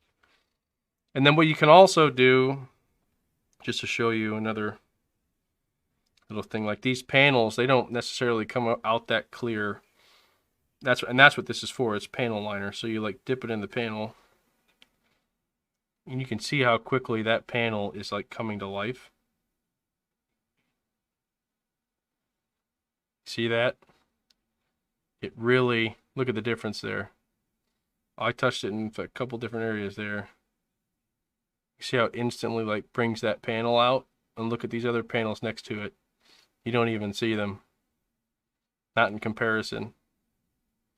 It looks really nice. Just finish that panel off there. I'm like giving it the lightest touch too, and the stuff just comes right out of the applicator, and it just fills in every nook and cranny. Like it's already down to here, and I didn't even touch it down here yet. It's incredible. This stuff's like magic stuff. And it also kind of gives it a shadow effect too. You can see that. Now granted, it's wet right now. When it dries, that shadow effect will go away a little bit, but just showing you guys what panel liner does to your models. It's really nice stuff. Anywho, let me kind of put this stuff together and play a few rounds of tanks. Just bear with me for a moment while I move some of this stuff over to the table behind me, which is my workbench. I usually don't work here at my desk, but I'm at my computer desk, but since we're streaming, I had to move everything over. So just let me move everything behind me. I was hoping to get into the mud and stuff, but we can do that. I can show you guys a separate video on that sometime to see how I do the mud effects like I did on the M41. Again, it's layered. I usually put like the light like dry mud first, and you put like a wet mud down. And that acrylic, this stuff here, let me show it to you once. Like this stuff, this is the lighter mud that I put down first. This actually has pigment in it, so it's paint, but there's actually like almost like grit in it. It's pigment, but it looks like dirt. Like it actually has some structure to it. It's almost like somebody took sand and paint and mixed it together. That's how I would describe it. So when it dries, it actually has like a sandy look to it. So that's what you can actually see here. I'm not sure. I think you guys can see the in the tracks here. You can kind of see that texture maybe a little bit. I'm not sure how well it wants to come through, but there's like a 3D effect to it. So they do turn out very nicely. That there. Just getting cleaned up here. Lots of paint things. That's just water. Move you over here. And that's the beautiful thing too about, like, I actually am preferring acrylic paints. I bought testers, which are some are enamel, some are acrylic, but acrylic is just so nice to work with because it's all water based. So if you do spill or something, it's very easy to clean up. Just moving all these parts to the table behind me, and then we will get set up to play some tanks. So just bear with me for a minute.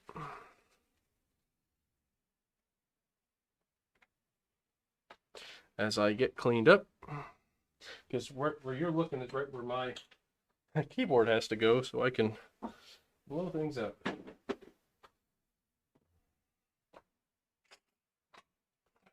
Okay. Just moving a few things here. Don't mind the bumping and noise.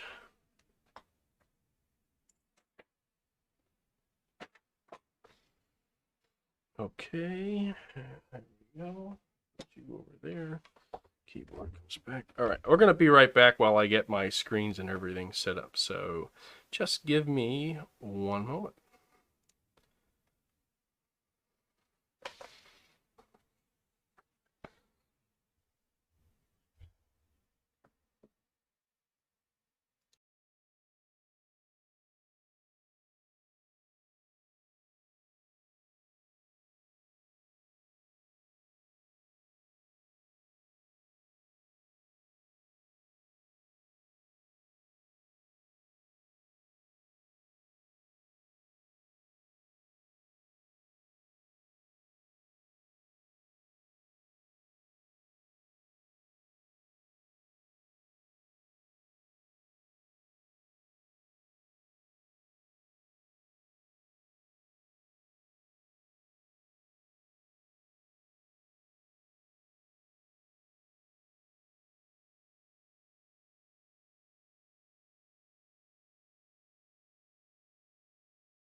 I muted myself. Oh, jeez. I'm a pro streamer here. I've been talking to you guys for like the last 5 minutes.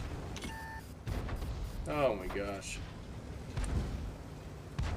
You know what? I muted myself when I was hooking everything up. I had to move some stuff around. I didn't want to have the mic getting bounced around and making noise. That E25 is really annoying.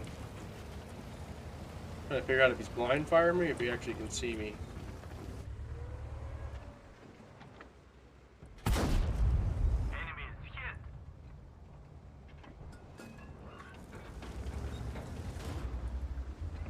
There we go. Okay, you guys can see me, you can hear me. Good. So I was saying, I hope you guys all had a wonderful holiday.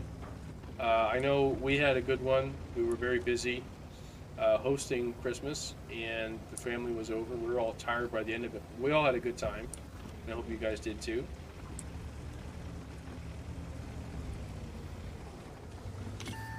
Oop. There he is. Maybe somebody will help me kill him. Nope. Yep, they will. Oh, he's moving. One more shot. No! Man, he's just and he's throwing straight APCRs at me too. That AMX-12T needs to get up there. There. There you go. Oh man, I ate a lot of hits though for that.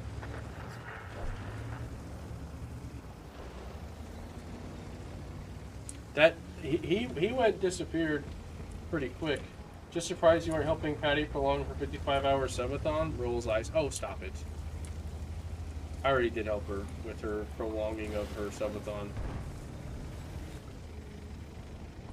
If she's got 55 hours left, then that's pretty darn good because I think.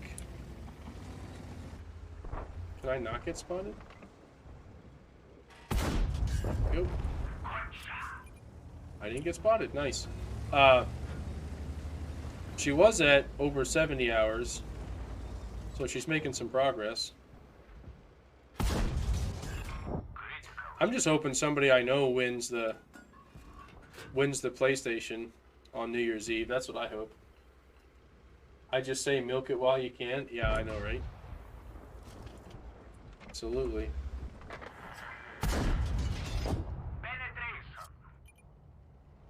I definitely want to. So I prolonged it the night, Christmas night. She started at like 6 o'clock our time, and she made all the subs worth twice as much.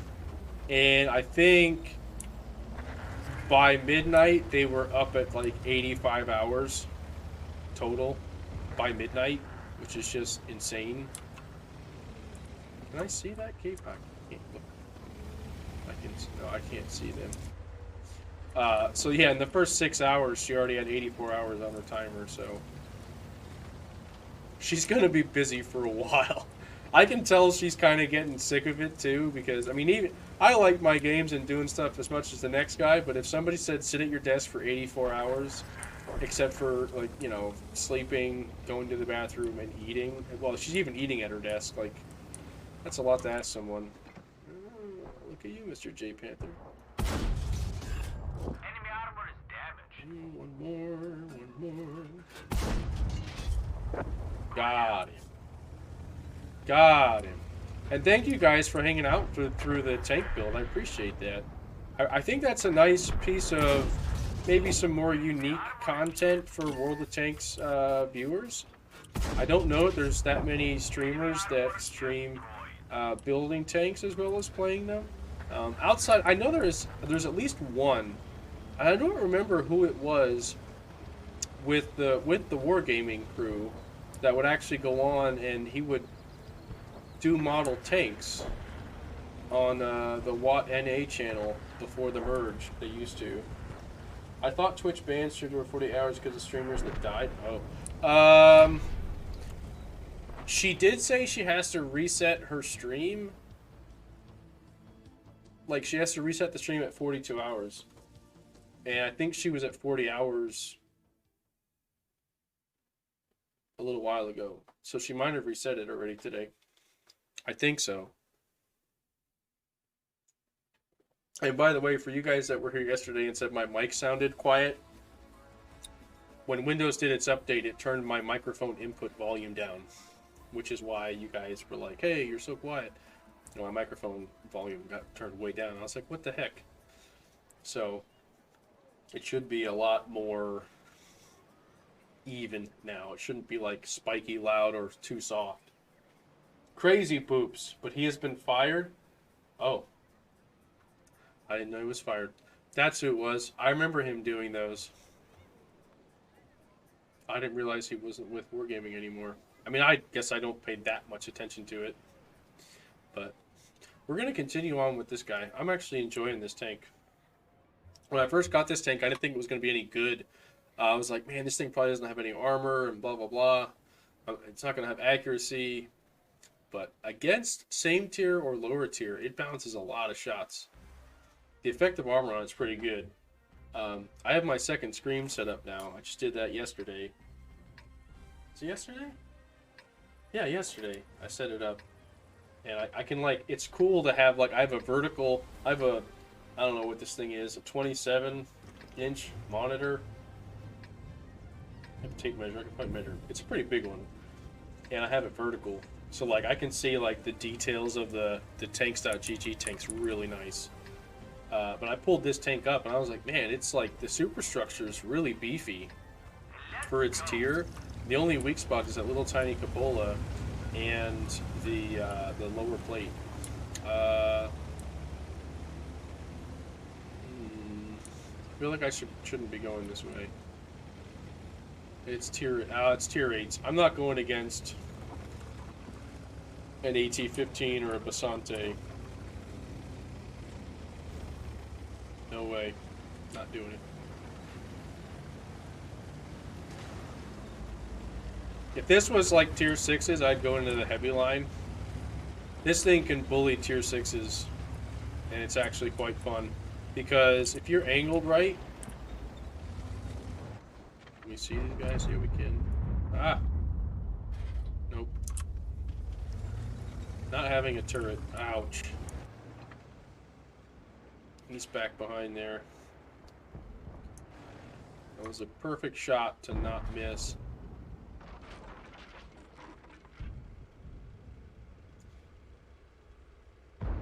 Let go when EU and NA Twitch merged. Ah, I see. I figured there was going to be some loss as they transitioned. I'm glad, like, Commander AF didn't get the boot, because her What's Next every week was actually fun, and we got a lot of free rentals on the NA server every week. Literally.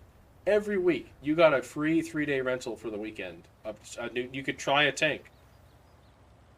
And they also, they chanced off that tank that was on rental. So you could get free tanks and free consumables and stuff every week just for watching her videos on YouTube.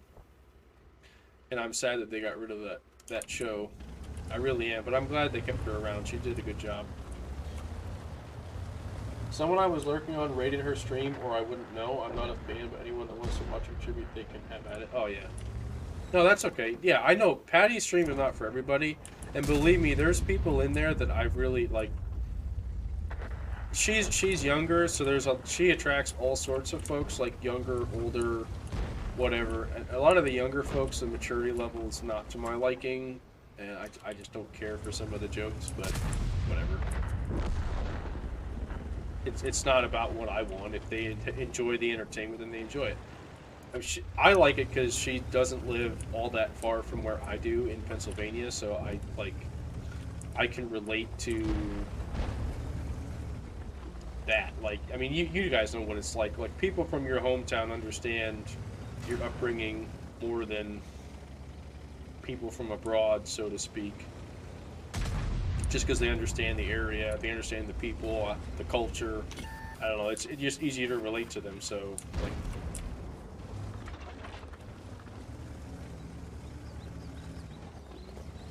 Commander AF is really nice, pretty lady person. Yeah, she is a very nice lady. She's been in my Discord before, and wow, I need to throw gold at that turtle. She's been in my Discord Okay, we're gonna sit in the back and snipe. Wonderful. And she's actually platooned with us before. Commander AF has. And she wasn't like streaming or anything. She just did it to do it. Like she was just playing with us one day. I haven't seen her in a while, but she did do that once. So I thought that was really cool.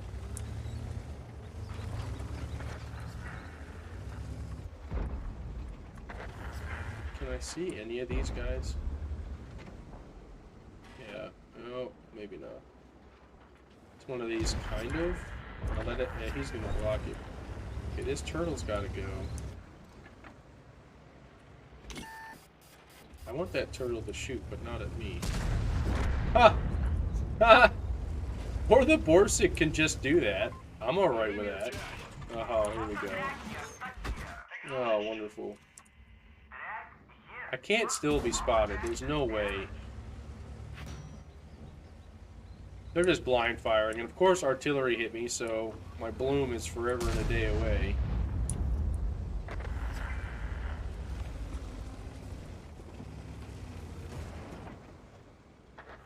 That IKV's got to be sitting like right down there.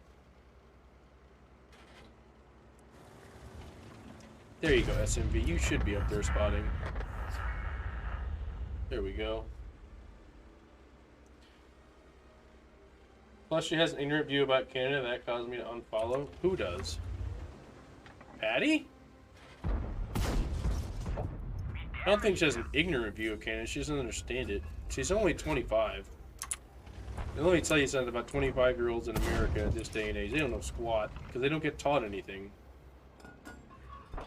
Our school system changed a lot in the last 10 years. And, well, and social media ruined a lot of stuff.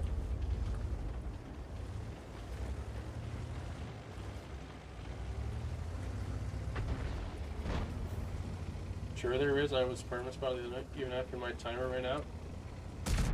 Interesting.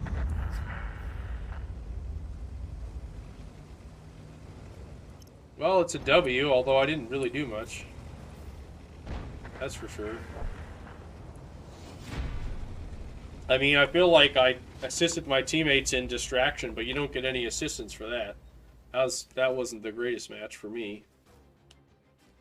But then again, like this tank, it's kind of iffy against tier 8s. If you're top tier, this tank's a bully. It's kind of like the mini Bobject, but if you're bottom tier, it's not that great. Armor-wise, you don't have the armor to hold up against anything, and that's no good. She's 25 but looks like 18? Yeah.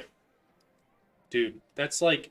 I feel like the older you get, the younger every girl looks. Like, when you see a woman along anywhere, it's like, wow, she looks like next to nothing. Although...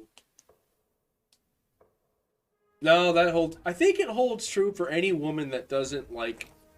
And I don't mean to judge or anything when I say this, but, like...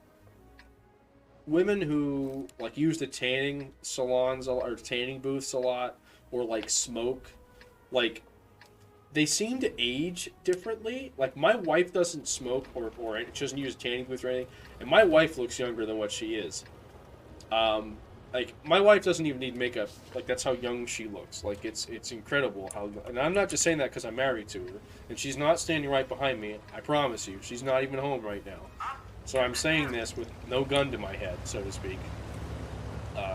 She looks very young for her age, but my mother-in-law has smoked almost her whole life, and she looks older than her age.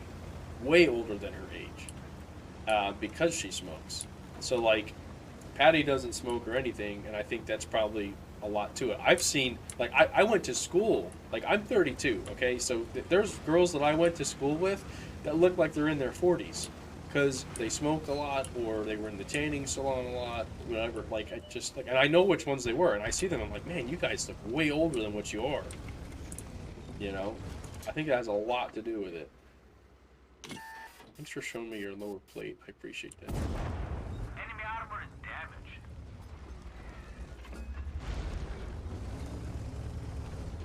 What's this guy gonna do? Thank you. Enemies Haha! Artillery. If there's one thing you can count on in this game, it's artillery being in the most annoying position possible. Oh, you dirty bugger. You had to get right there, didn't you? Stick your neck out. Just like that. Enemy armor is hit. There we go. This guy's so mad. T-150, I can pin you right through your turret. See, now look at this. We're top tier, and now we can just be a bully on this corner. Right through the T-1. Except for that artillery. My gosh, seriously, dude. So frustrating. Alright, hold on. Move up just a hair. No? Waiting for that next artillery shot to come in. Polak is backing up. Just a hair. Move forward. No? Does Patty even eat? Yeah, she ate earlier. She ate breakfast. Ah! He just moved. He just moved.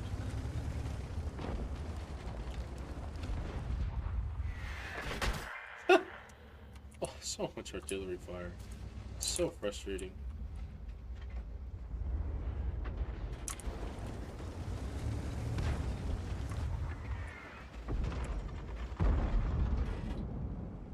Move up. I just want him to move up so I can back off and let artillery fire on that position again. Yeah, there we go. There we go. FP-34 is just as annoying as a leaf blower. Yeah, they really are. Just as annoying as a leaf blower.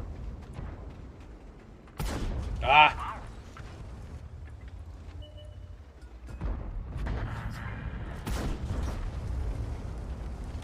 Hey, he's spotted. Somebody kill him.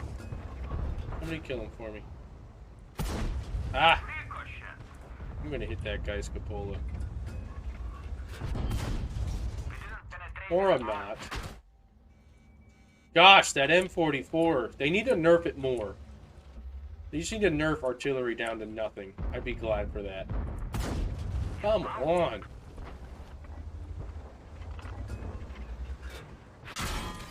We can barely see through the scope. I don't need to see through the scope. Behind me. Oh, backed up. Okay. He's back behind the buildings too.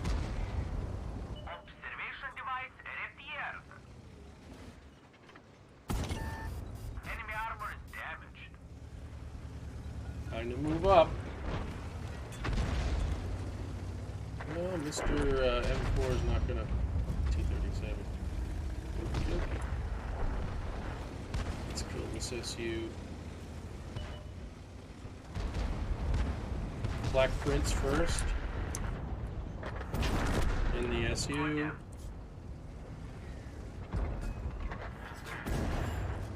armor is hit. Nice. He's dead. Now. Now for these guys here. Oh, this is the guy I was dealing with earlier. Good. Kill him. And the T-150 to finish it off. Oh. I wanted that kill. I only needed one more. I just get concerned when I see kids that thin. Anorexia is an evil thing that classmates can have been affected by. Nah, she's not anorexic. She eats. She's not anorexic. She also goes to the gym, I think. Yesterday, she actually started stream off by stretching. Like, she woke up and did stretches. So I don't think she's anorexic. I just think she's in shape.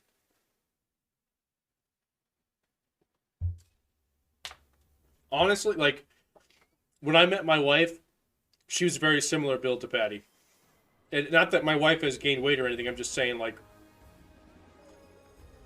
my wife's actually, even now, my wife has about the same body build as Patty does. She's skinny as well. So I promise you, my wife is not anorexic. My wife eats twice as much as I do. She's just lucky where she doesn't put any weight on. Like, she's that girl that eats 3 square meals a day, solid meals, and a bowl of ice cream every single night. My wife does not go to bed without her bowl of ice cream. Like, I buy 2 to 3 tubs of ice cream a week, like those half-gallon tubs. Yeah, 2 to 3 per week for my wife. That's how much she... And, like, if I only buy one, she'll be like, why'd you only buy one ice cream? I'm not going to have enough to last me the week. That's how much she eats ice cream. I'm not even joking. You need to game World of Tanks.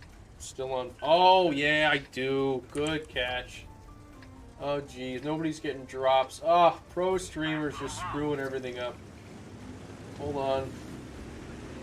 Hold on. World of Tanks.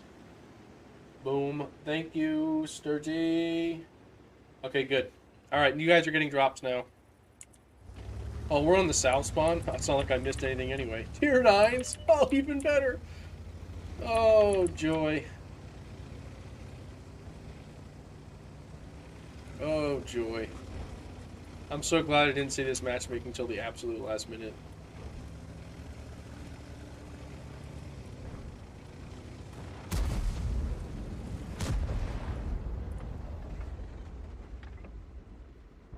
Oh, if only I actually had a shot on him.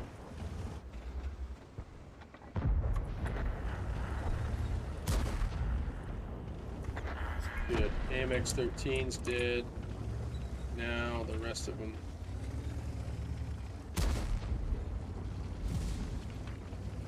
The trick I feel on this map, if you have the losing spawn, is to play right.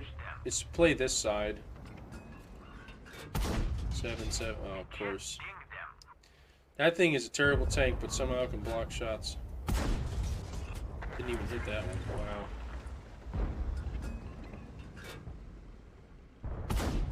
Hey! We can hit shots. Or not. Definitely frustrating. Where's that Progetto? Can I see him? No. 777. Is this dead? I'm not saying she's anorexic, but did catch a classmate that was before anyone else caught the signs. Oh yeah, no, I understand. It's definitely it's like when women have this body image issue, like it's terrible. It's a terrible psychological thing, and I don't wish it on anyone. The world definitely twists the image of a woman, although I don't know how far I want the conversation to go, but I feel like the image of a woman is not even the body image anymore. I feel like it's become a whole new beast, but we're not going to go there. We're not going to go into the world stuff in chat. So I'm going to end that conversation there. Not that it's a bad conversation. I just don't feel this is the right forum in which to have that conversation. So 777 is a great tank. I don't have it on here, and I specifically didn't buy it because I have it on console, and I hate it. I hate that tank. Yes, Daddy. Hey, Sturgy. Welcome on in, man. I want to go back to bed. Go back to bed? You probably just woke up.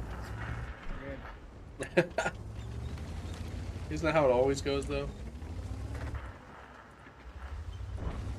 We're actually winning in the losing spawn. Add my 2 protein bars on and go back to bed. Nah. Can we go? Oh, there's a Chiree over there. Okay. If we can take out one of these other tanks, we can push that char. That's why I watch you younger people streams to try to get an insight on the younger generation. Well, I have no idea. I'm not in my 20s anymore, so like, for me, You're not. no, I'm not. I'm an old fart now.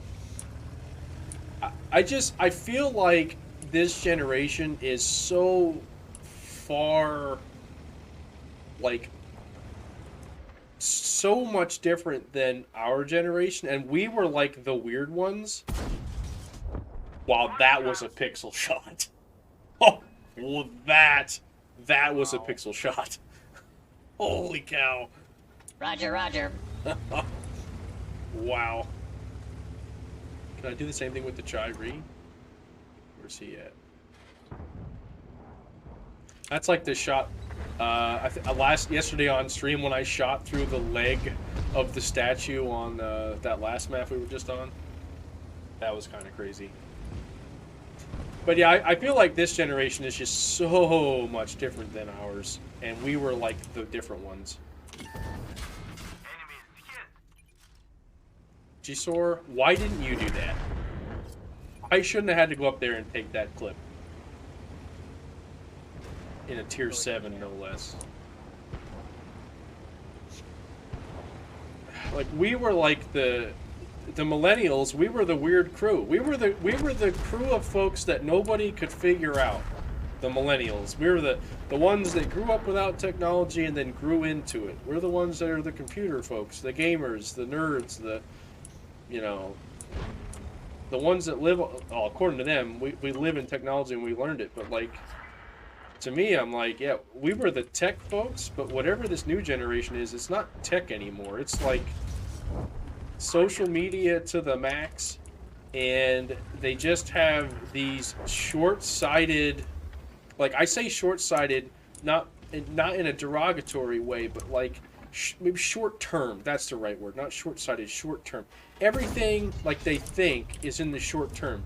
Like, what can I do to make me happy now? And there's no long-term sense, in my opinion, and I don't think they're taught it. So, like, it's, again, for me, as an early 30s man, growing up a millennial, it's so weird. When high school, we were taught in Canada, we're taught about the USA and politics and all everything else, stuff like that. We know all about you guys because we're neighbors. So, obviously, all she knows about Canada is moose and goose. Oh yeah. Bear and moose. It's like, really? That's it? Yeah, that's not fair. It's like, because her friend, when it was going on, her friend that was over one time, and she asked her friend, she asked her pet and friend was, where would you like to go? To take a trip. Where would you like to go? She goes, Canada. Why was only moose and goose there? Really? She was probably just goofing. She's probably just joking. I don't. It didn't seem like she was though. If she was serious. What I remember in school, grade school, they, like, when I say grade school, I mean like just everything up through high school. Your public education, they taught us mostly about our own government. They did teach us the basics of like European government, the parliament, and they taught us like the Canadian provinces. Like, we'd learn them, but it's very much so kind of like touched on and not so much gone into depth. The only reason I know anything about Canada is because I've been there many times. I went there every year for 20 years with my family and spent a week up there. So where did you spend time at?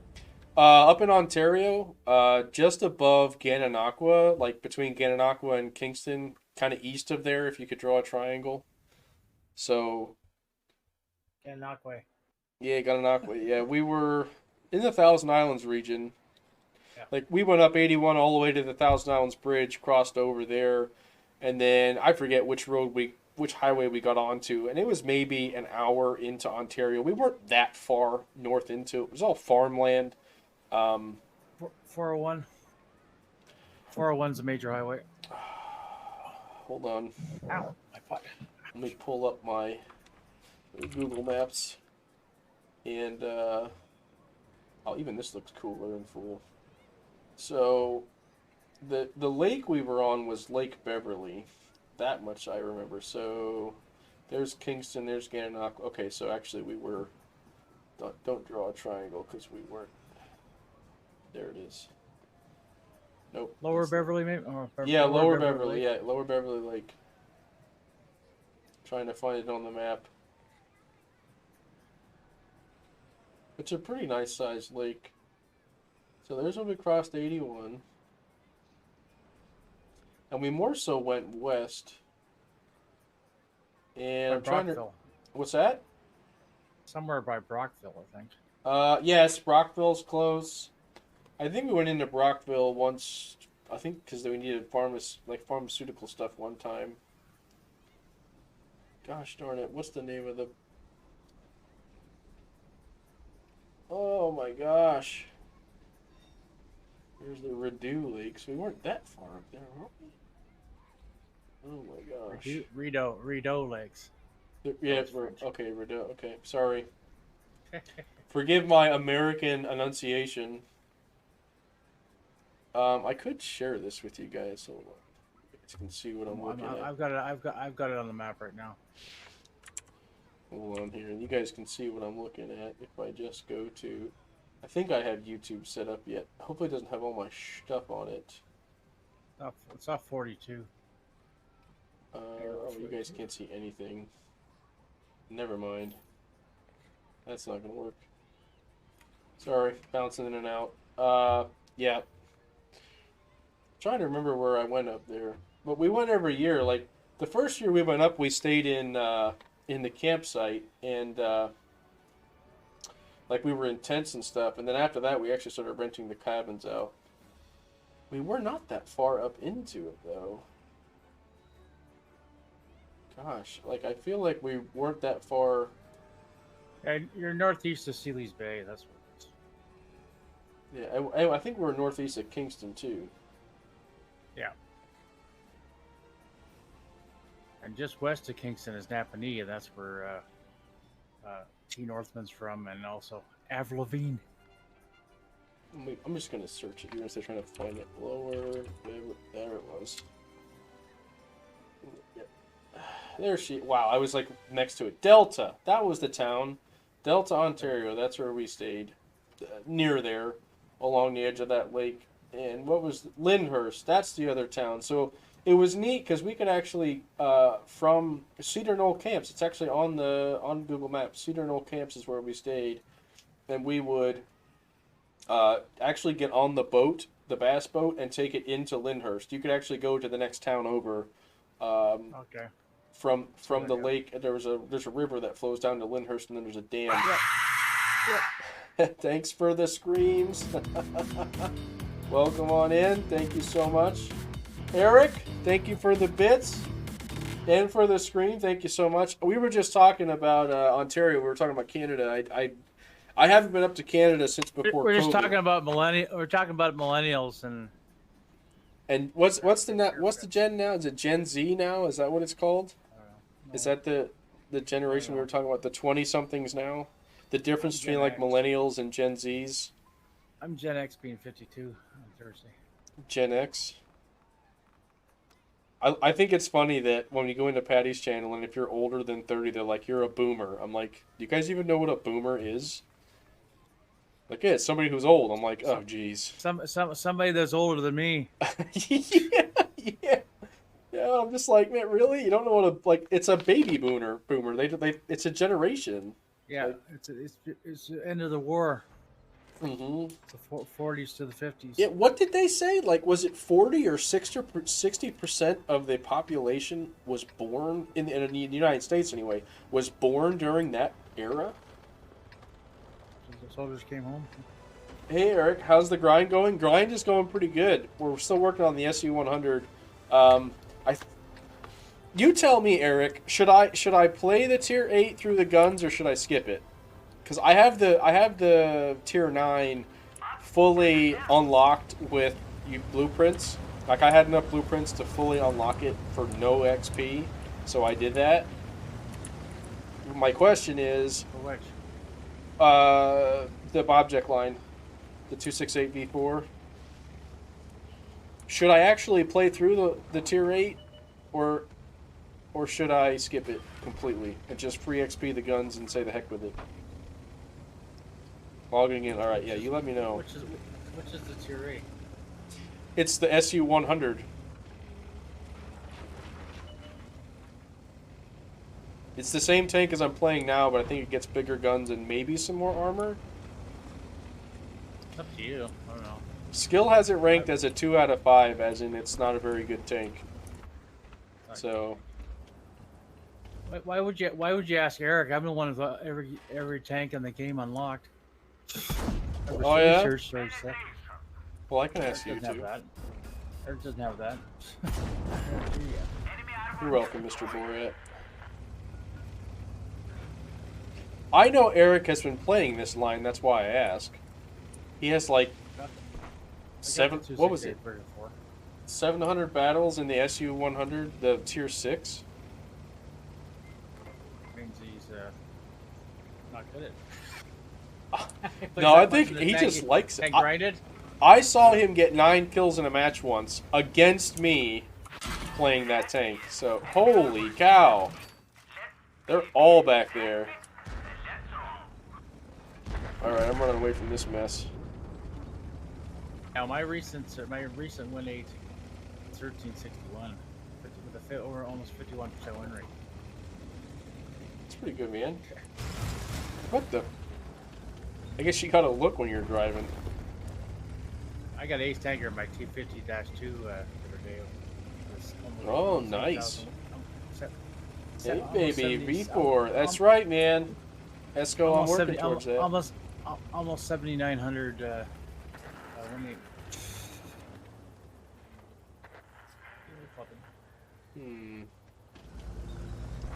I don't know what I want to do. Like I'm kind of like I'm thinking here as I'm driving around. So don't think that I'm like thinking that's a good position because I know it's not. Just thinking. Do you have a Ram too? I don't know. I really don't. I don't really play many on. things below tier 6. Tank Hunter gave me a Ram 2 to give away on Thursday. Oh, okay. It's fun. The Ram 2 is awesome. Your opinion would be to skip it. Yep. Okay. Maybe I'll play like 3 games in it to get a feel, and then I can skip the rest of it if I don't like it. But like the stock grind for sure is going to be absolute garbage. I'm sure of that. I'm spotted. Wait for it. I don't even play the E4 that much anymore.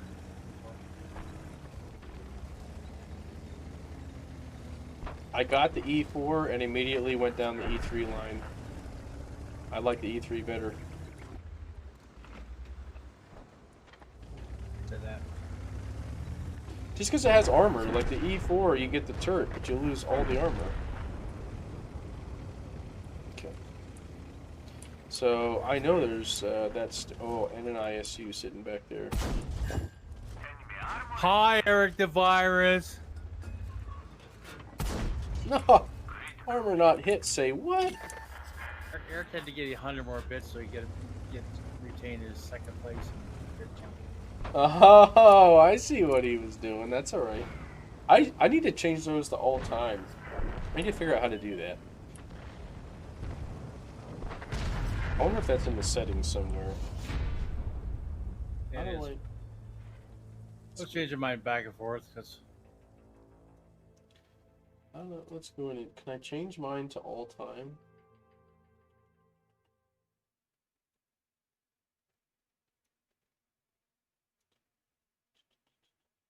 it's in stream. Where the heck is it at?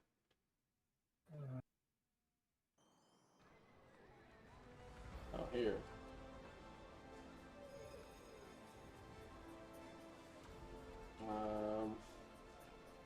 How do I do all time? Where is it? An affiliate? Is it there? I can see where It's on leaderboards. leaderboards. Leaderboards. Click on leaderboard settings. Go to the bottom. You get daily, weekly, monthly, all time. What is it? Is it in the stream manager? Yeah, stream manager. Go down to affiliate. Click on affiliate, and you go down to leaderboard settings. Okay. Where the heck? Where did affiliate go? What the heck? Affiliates and settings. Yeah. Oh, and you settings. go down to community support and recognition. Click on leaderboards. It's right under hype train. Oh, there it is. Okay. Leaderboards. Thank you. All time. I think that is worthy. Like, we should have it at all time. What's it look like now?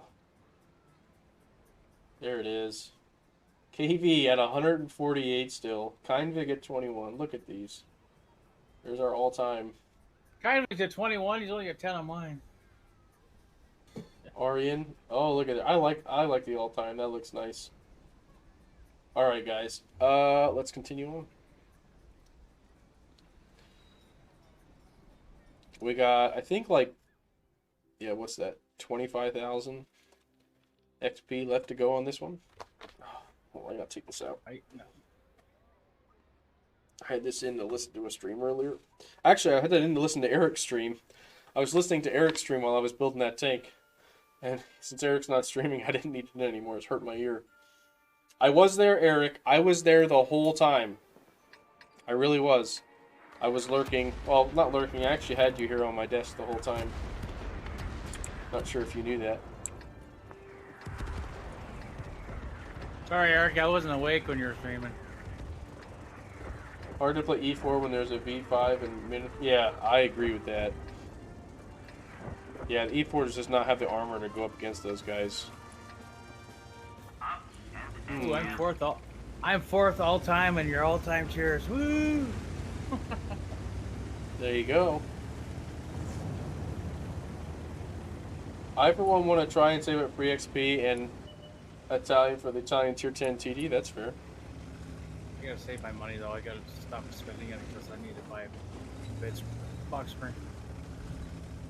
And I gotta start saving for Kino. Yeah, I need to get my Kino stuff around here soon. I've never been there, and I'm really looking forward to it. And of course, he's not spotted as soon as I get up in position. BZ. There. I've been there, and I've been looking forward to going again. So much fun, but I want to have more fun. So isolated last time being the campground rather than in town where all the parking was going on. Enemy armor is damaged. Hit the Borat, hit the Borat. There we go. We damaged them. Hope I just didn't get myself Brilliant. spotted. Nope. Nope. Whoop. Nope. Come on. Kill him. There we go. Borat's dead.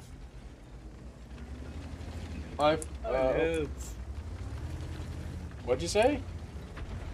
Kill that noob. Poor noob. Poor noob, yeah. 5,800 XP away from tier 8 SU 101. Yeah, that's He's a Star Wars fan. You killed a Star Wars fan. I did? Really? His name is 1701D. Oh, jeez. Let me move over here once. Hoping I get spotted in the process.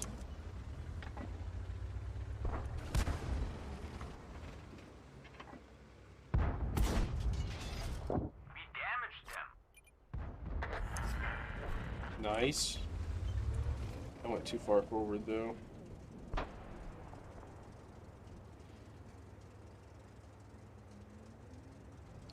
That's the sound of a car coming home. I think my wife's home early. Oh boy. Oh boy. I have a whole evening planned and everything for when she came home, but I told her everything's gonna be ready for 5:30. I'm not spotted, so I think they're just blind. Oh no, they spotted at the Panther.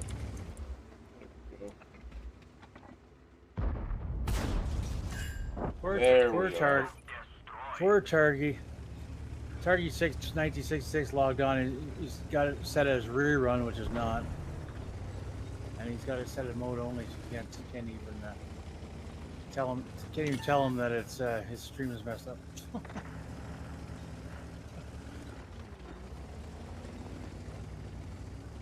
The ELC is probably sitting right there. And I can't send him a tell. I can't send him a tell because he's got it. He's blocked from incoming messages. Oh man! All right, I'm going back up into. Holy cow! I'm spotted all the way back here. That ELC has got to be up in the middle. ELC is sitting right in there. He's got to be. What? I got to go sit here in the wood. Dude, I'm spotted all the way back here. He's got to be sitting up here now. That ELC is insane. We have nobody to counter it? Yeah, our light tank's dead. Long dead.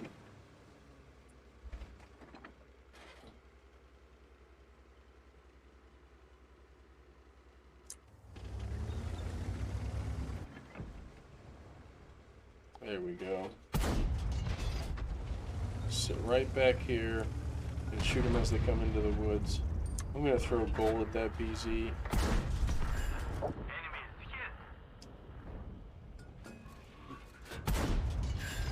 That's right, BZ. Enjoy the garage. I feel no shame in throwing all the gold in the world at a BZ. I was saying, I think yesterday, like, I realized how toxic that tank is after playing these lower tiers. Like, playing a tier 6 against a BZ, stupid. Just stupid.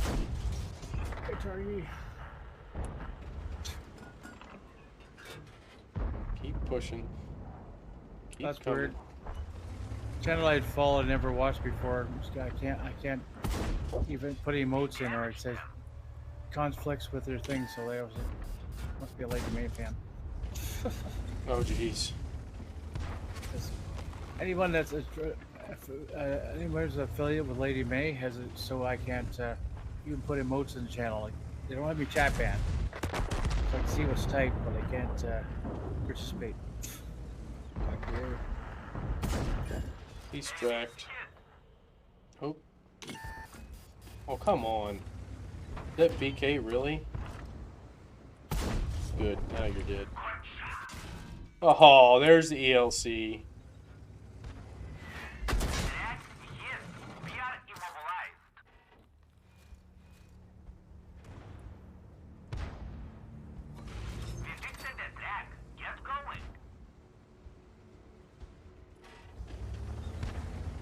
I'll have to deal with an ELC over there that's sitting where. So frustrating. That ELC is sat in the middle of the whole game and nobody's been able to counter him. He's trying to safeguard himself on the map. Trying to hide his mini map inconspicuously. Oh yeah, Esco. That's a good point. I should move that up. Put it over to chat so nobody sees chat.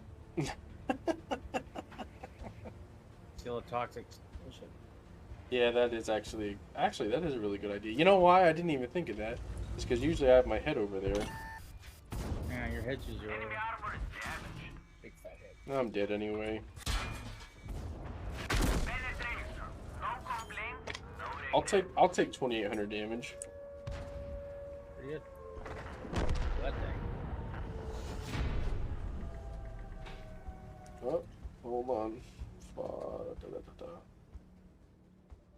Recent subscribe. I covered my mini map with my head, my big head, the other night because didn't want people to make it too easy for people to stream snipe. Mm-hmm. Yeah, let's. Oh wait. That I want to lock down. Oh yeah, we're doing a live chat. Hmm. There we go. What did is that a sub? Jerry's sub? Did he renew his sub when I wasn't looking? Must have. I feel like I haven't seen Jerry in here. I saw him playing. Somebody gifted him a sub. All your gift subs you Oh, gave the other day. that's right. Kind big and who was the anonymous person that gave like, oh, what did I just read? I have no idea. Oh, blurps. Yeah, They're anonymous. they were anonymous. I don't know who it was. Gosh, anonymous, stop being anonymous. All right, that looks pretty good. Let's lock those down, and then the cheering. But the anonymous isn't on the all-time gifters though. That's weird. Does it normally show up there? Yeah. Wait, I don't have my storm logo down there. Oh, you know what? Because that was like, yeah, there it is. Okay, hold on. In your fish. My fish. I thought I had that on, but you know what? I don't have it like opaque enough or whatever. That's right. It was blocking everything. Okay.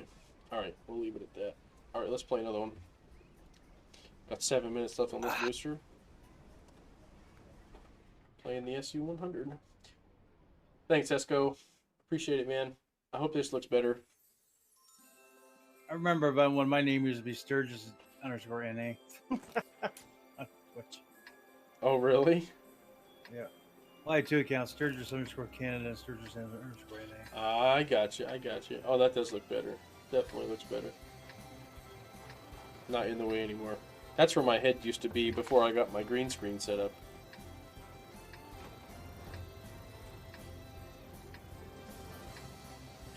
Alright, so this map, I'm going to start in the middle of the map. I want to counter this position over here on that little hill, and then we'll go into town if we have to. Fancy new streamers with green screens. Thanks, Sturgy.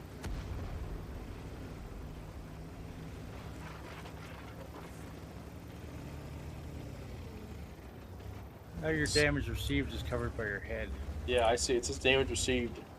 It must be just me. I am the damage received.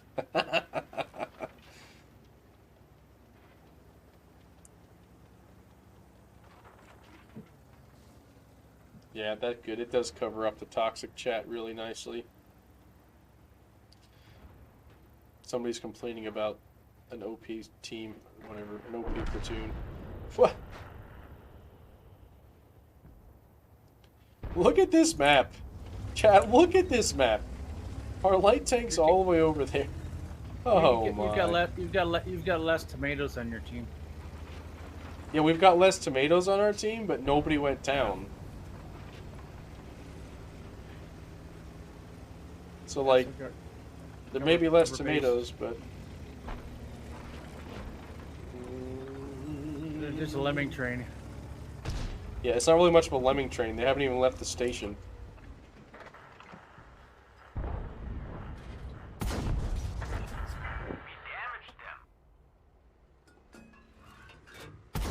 The little gun. Enemies hit.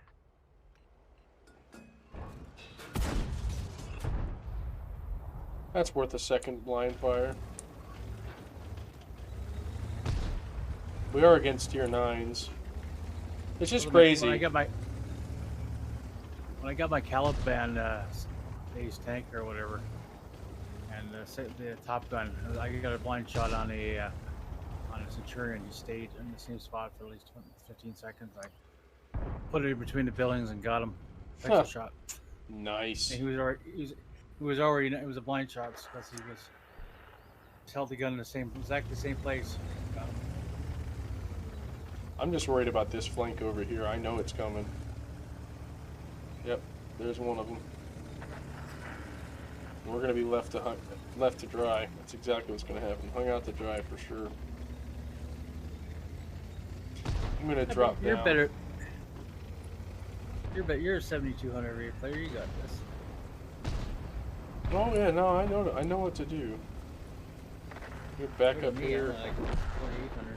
Get in a defensive position.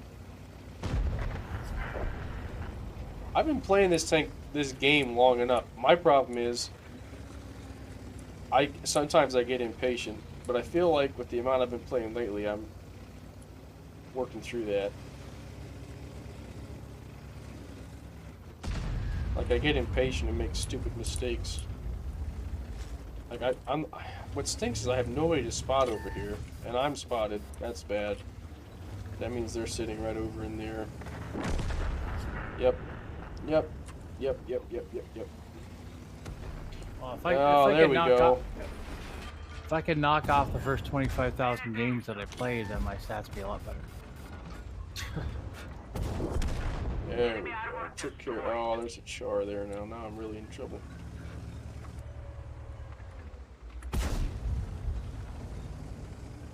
The clan I was in, Rebel, we tanked their stats on purpose. I played 21,000 battles like that. That was a bad shot by me. There we go. Why you have to be bad, man? I don't know. Armor not hit. Fully aimed shot. Hit the wall first. Oh. Enemy armor is damaged. Sorry, you better not to back up. You just need one person to spot the base. That's it. Come the Cobras. One is left. Low. That low will bounce me. Told you.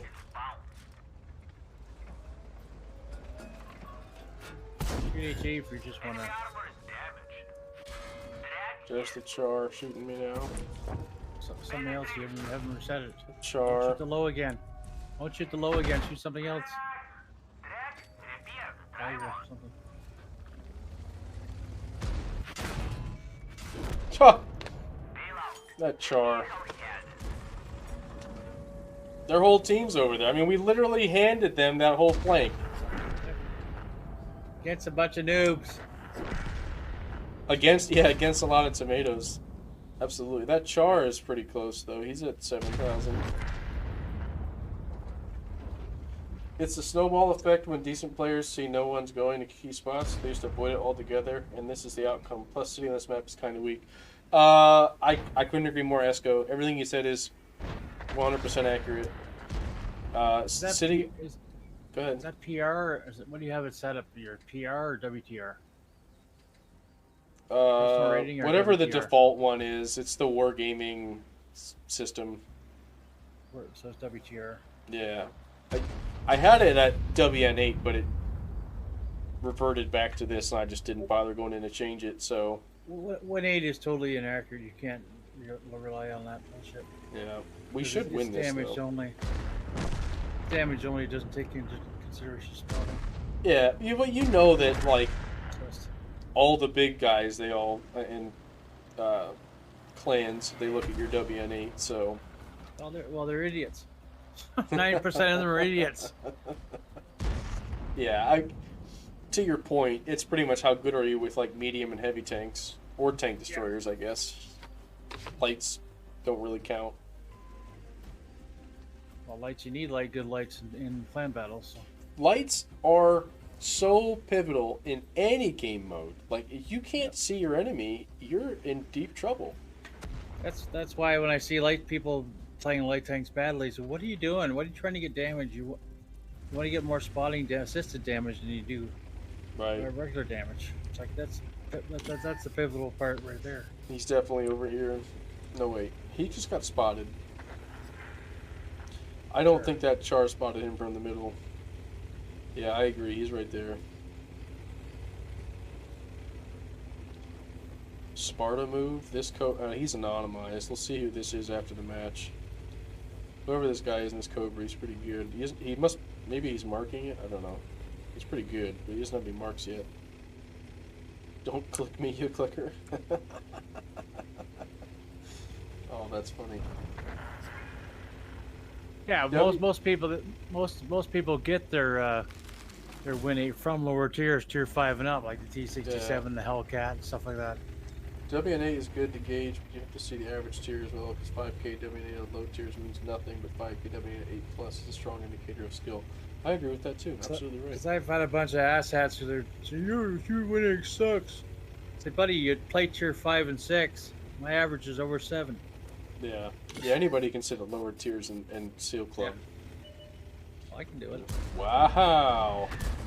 Already with a W key? And now there's somebody speaking French in chat. Usually when I see somebody speaking another language, I just say wrong server. Unless it's Spanish, because it is the NA server. Oh wait, but I can't say that because there's the French Canadians too. I'll just be quiet. Now all the Russians that come over and play, and Romanians. So. Well, but I'm just thinking like the languages that are mainly spoken on North America. Yeah. English, Spanish, and French. Chinese. Chinese. No!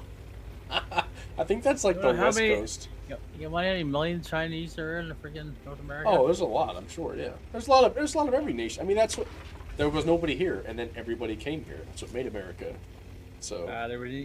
Ask Ollie that he's indigenous. There were lots of Indians here until white man knocked them out, killed them all. I have Native Americans in my family. Not now anymore. like nobody's. Yeah, they're all Nobody- dead now. I'll kill them. No, but I mean, like my mom was telling me, like her great grandmother was like native, like pure Native American. I think she was. I want to say it was Cherokee. And I have like the high cheekbones and the darker skin complexion from it still, like this many generations later. My grandfather, who just passed the end of December, he looked a lot. He had a lot of the look to him. And we all do. Like, we all have high cheekbones. And, like, I mean, it's the middle of winter here in Pennsylvania. I'm not getting a lot of sunlight, and I'm still pretty, like, I'm not dark, but, like, I definitely am tanner than some folks in the Tanner. wintertime. Tanner. He's Tanner. Tanner. All right. We have a wife that's home and patiently waiting for my love and attention. And I say that because she's not down here giving me the shoulder yet. So I know she's patiently waiting. Hear the door slam? Nope. No, I heard her come home a little bit ago. She was home early. So, ooh, I know who we're going to raid. A great friend. No. You'll see. No. A friend of the stream. It's not. It's not. Whoever you're thinking, it's probably not that person. Not the millennial. Not the millennial. Not the millennial. No. Oh wait. Rambina. Rambina's streaming. Oh my god. How did you? She is actually. I think she is a millennial. 1989. She's totally a millennial. Rambina's not a millennial. She's 30 something. That is the millennial age. I'm a millennial. Is it? Yeah, I think she's she's like over a year 40. older than me. Is she? Yeah, Rabina, 1989. I was 1990. So we're all millennials. I think it's like 1985 to like 1999 or something. 1995 is that. So have a good weekend. Thank you, sir. Wait, evening. You said evening. Sorry, I read that as weekend. I need to put my contacts in. You have a good evening as well, Eric. Thanks for stopping by. Appreciate it, man. Context might help your gameplay too, you know. No. It's this screen I can see just fine. It's that one over there that's a little blurry. Just a little bit. Take care, bud. Thank you, Esco. Thank you guys all for hanging out with me for the tank build and for blowing up tanks. So I appreciate it. Each and every one of you, thank you so much. And Eric, thank you again for the biddies. Appreciate you guys all. And we'll be back here normal time tomorrow. Maybe we'll do tanks again tomorrow, like building tanks. We'll see. I'll let you guys know on Discord. Have a good evening, guys. Catch you later.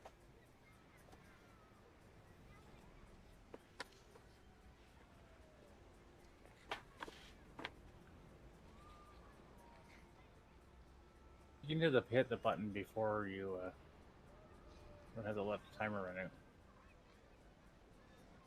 It actually worked perfectly. Don't get me wrong. I don't dislike Patty. She's not my type of streamer. That's all right. No, it's all good. I'm not. It's not like the disdain I have for Lady May. Oh, that's fair. Thank you so much. Can I have a big fat shout out? Because that's the only one I can figure out is for, why Targi has me on. I can't say anything or even do emojis or stuff like that because she got into for a Damien's stream at one time and made it so I couldn't even. I had to message Damien. I can't even say anything or hi on your stream because Lady May has got into it and has that shared stream bullshit So now you're on his stream. So. Ariane, thank you so That's much loud. for your resub. Yeah. Man. Thank you so much. I understand. 13 So. months, Jesus. So you I were the guess first. I better buy 100 biddies so I get a high train over. This was a bad game, man. Jesus. Hold on. Hype train is close. I don't even think I have enough bits. How are the games? My games are going up and down. My games, I have played 7 games, 4 wins, and my WN8 is 1.5k. Here, I'll do it. Hello, Commander Rambina. Hello, Ibrahim. How are you doing? Matty Ice. I'm old and enough nobody to in know chat better listens to already. me. It's like you guys are dono walling me. I can't talking to a 30. wall. Dono wall. Ah, thank you so much for the bits, man. And for the heart Already with told the my bits. mom How about are you us. doing? Can Hey. I have a shout out for I Sturdy? bet your mom's excited to meet me. I listen. Thank you, Relentless. Sometimes relentless. Yeah, I just Wow, thank you so much. as soon as Six or seven. because somebody obviously rated that I had lurking last night when I left the computer on, I see it. and Thank Patty you so showed much. up, and it was and I didn't. I saw subathon, I saw Speaking Thank of you. which, almost 2,500 subs. Like, wow. bro. That's the only one I know. I'm not jealous Bro, because that would thanks for the really screw with 5 my gifted. income. Hey. Really Cody, screw with my thanks for the income. resub. Let's I'm go. sitting at right now. First time you're seeing We're it not said chanting 44 Mike's subs. I'm subs. sitting at 41. Be nice to Mike. Some are I carried like over that from one last as month, well. but still.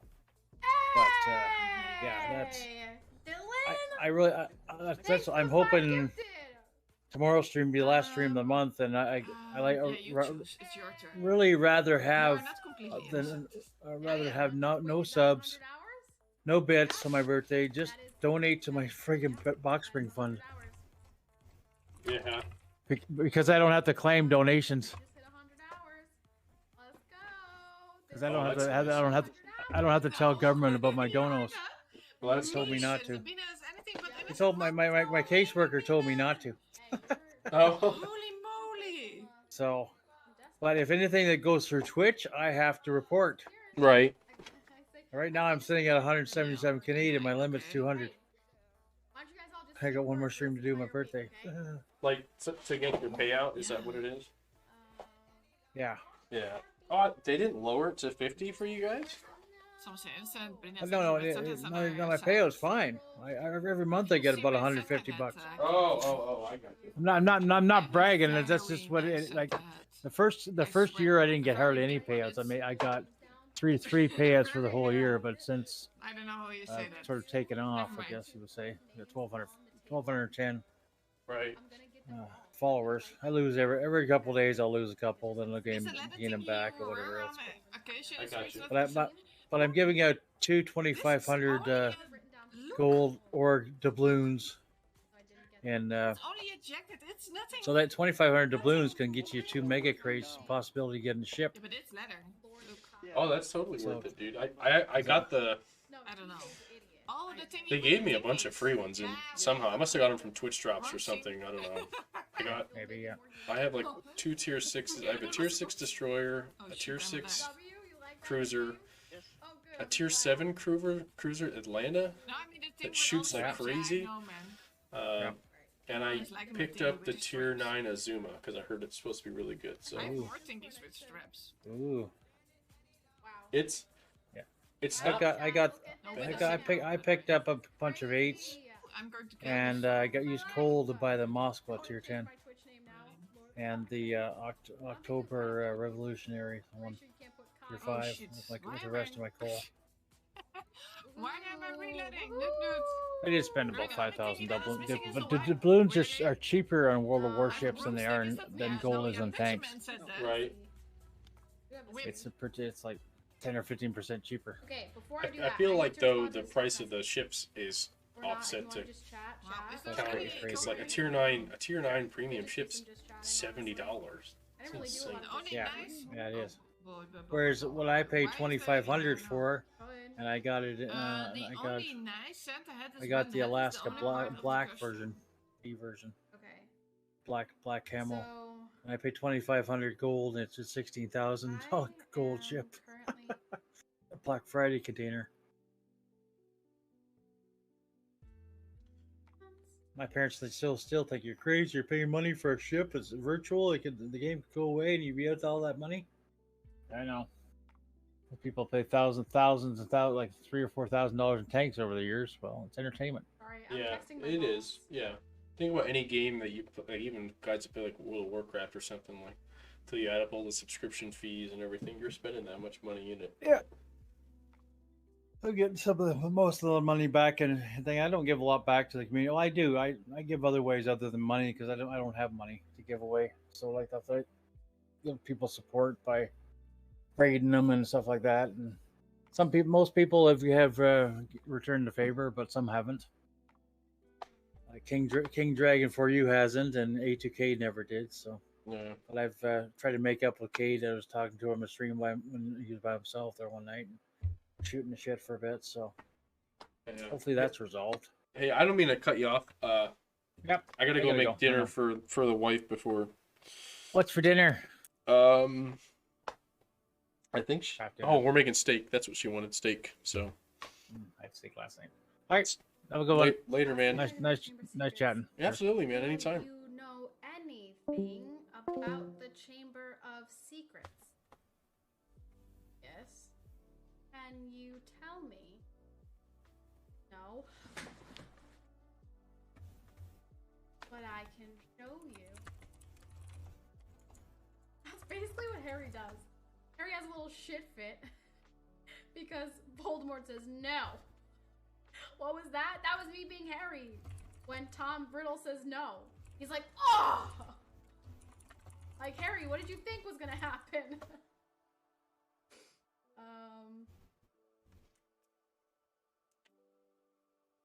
You're not supposed to eat lead paint chips. I wasn't. I was reenacting Harry Potter. I thought she was falling.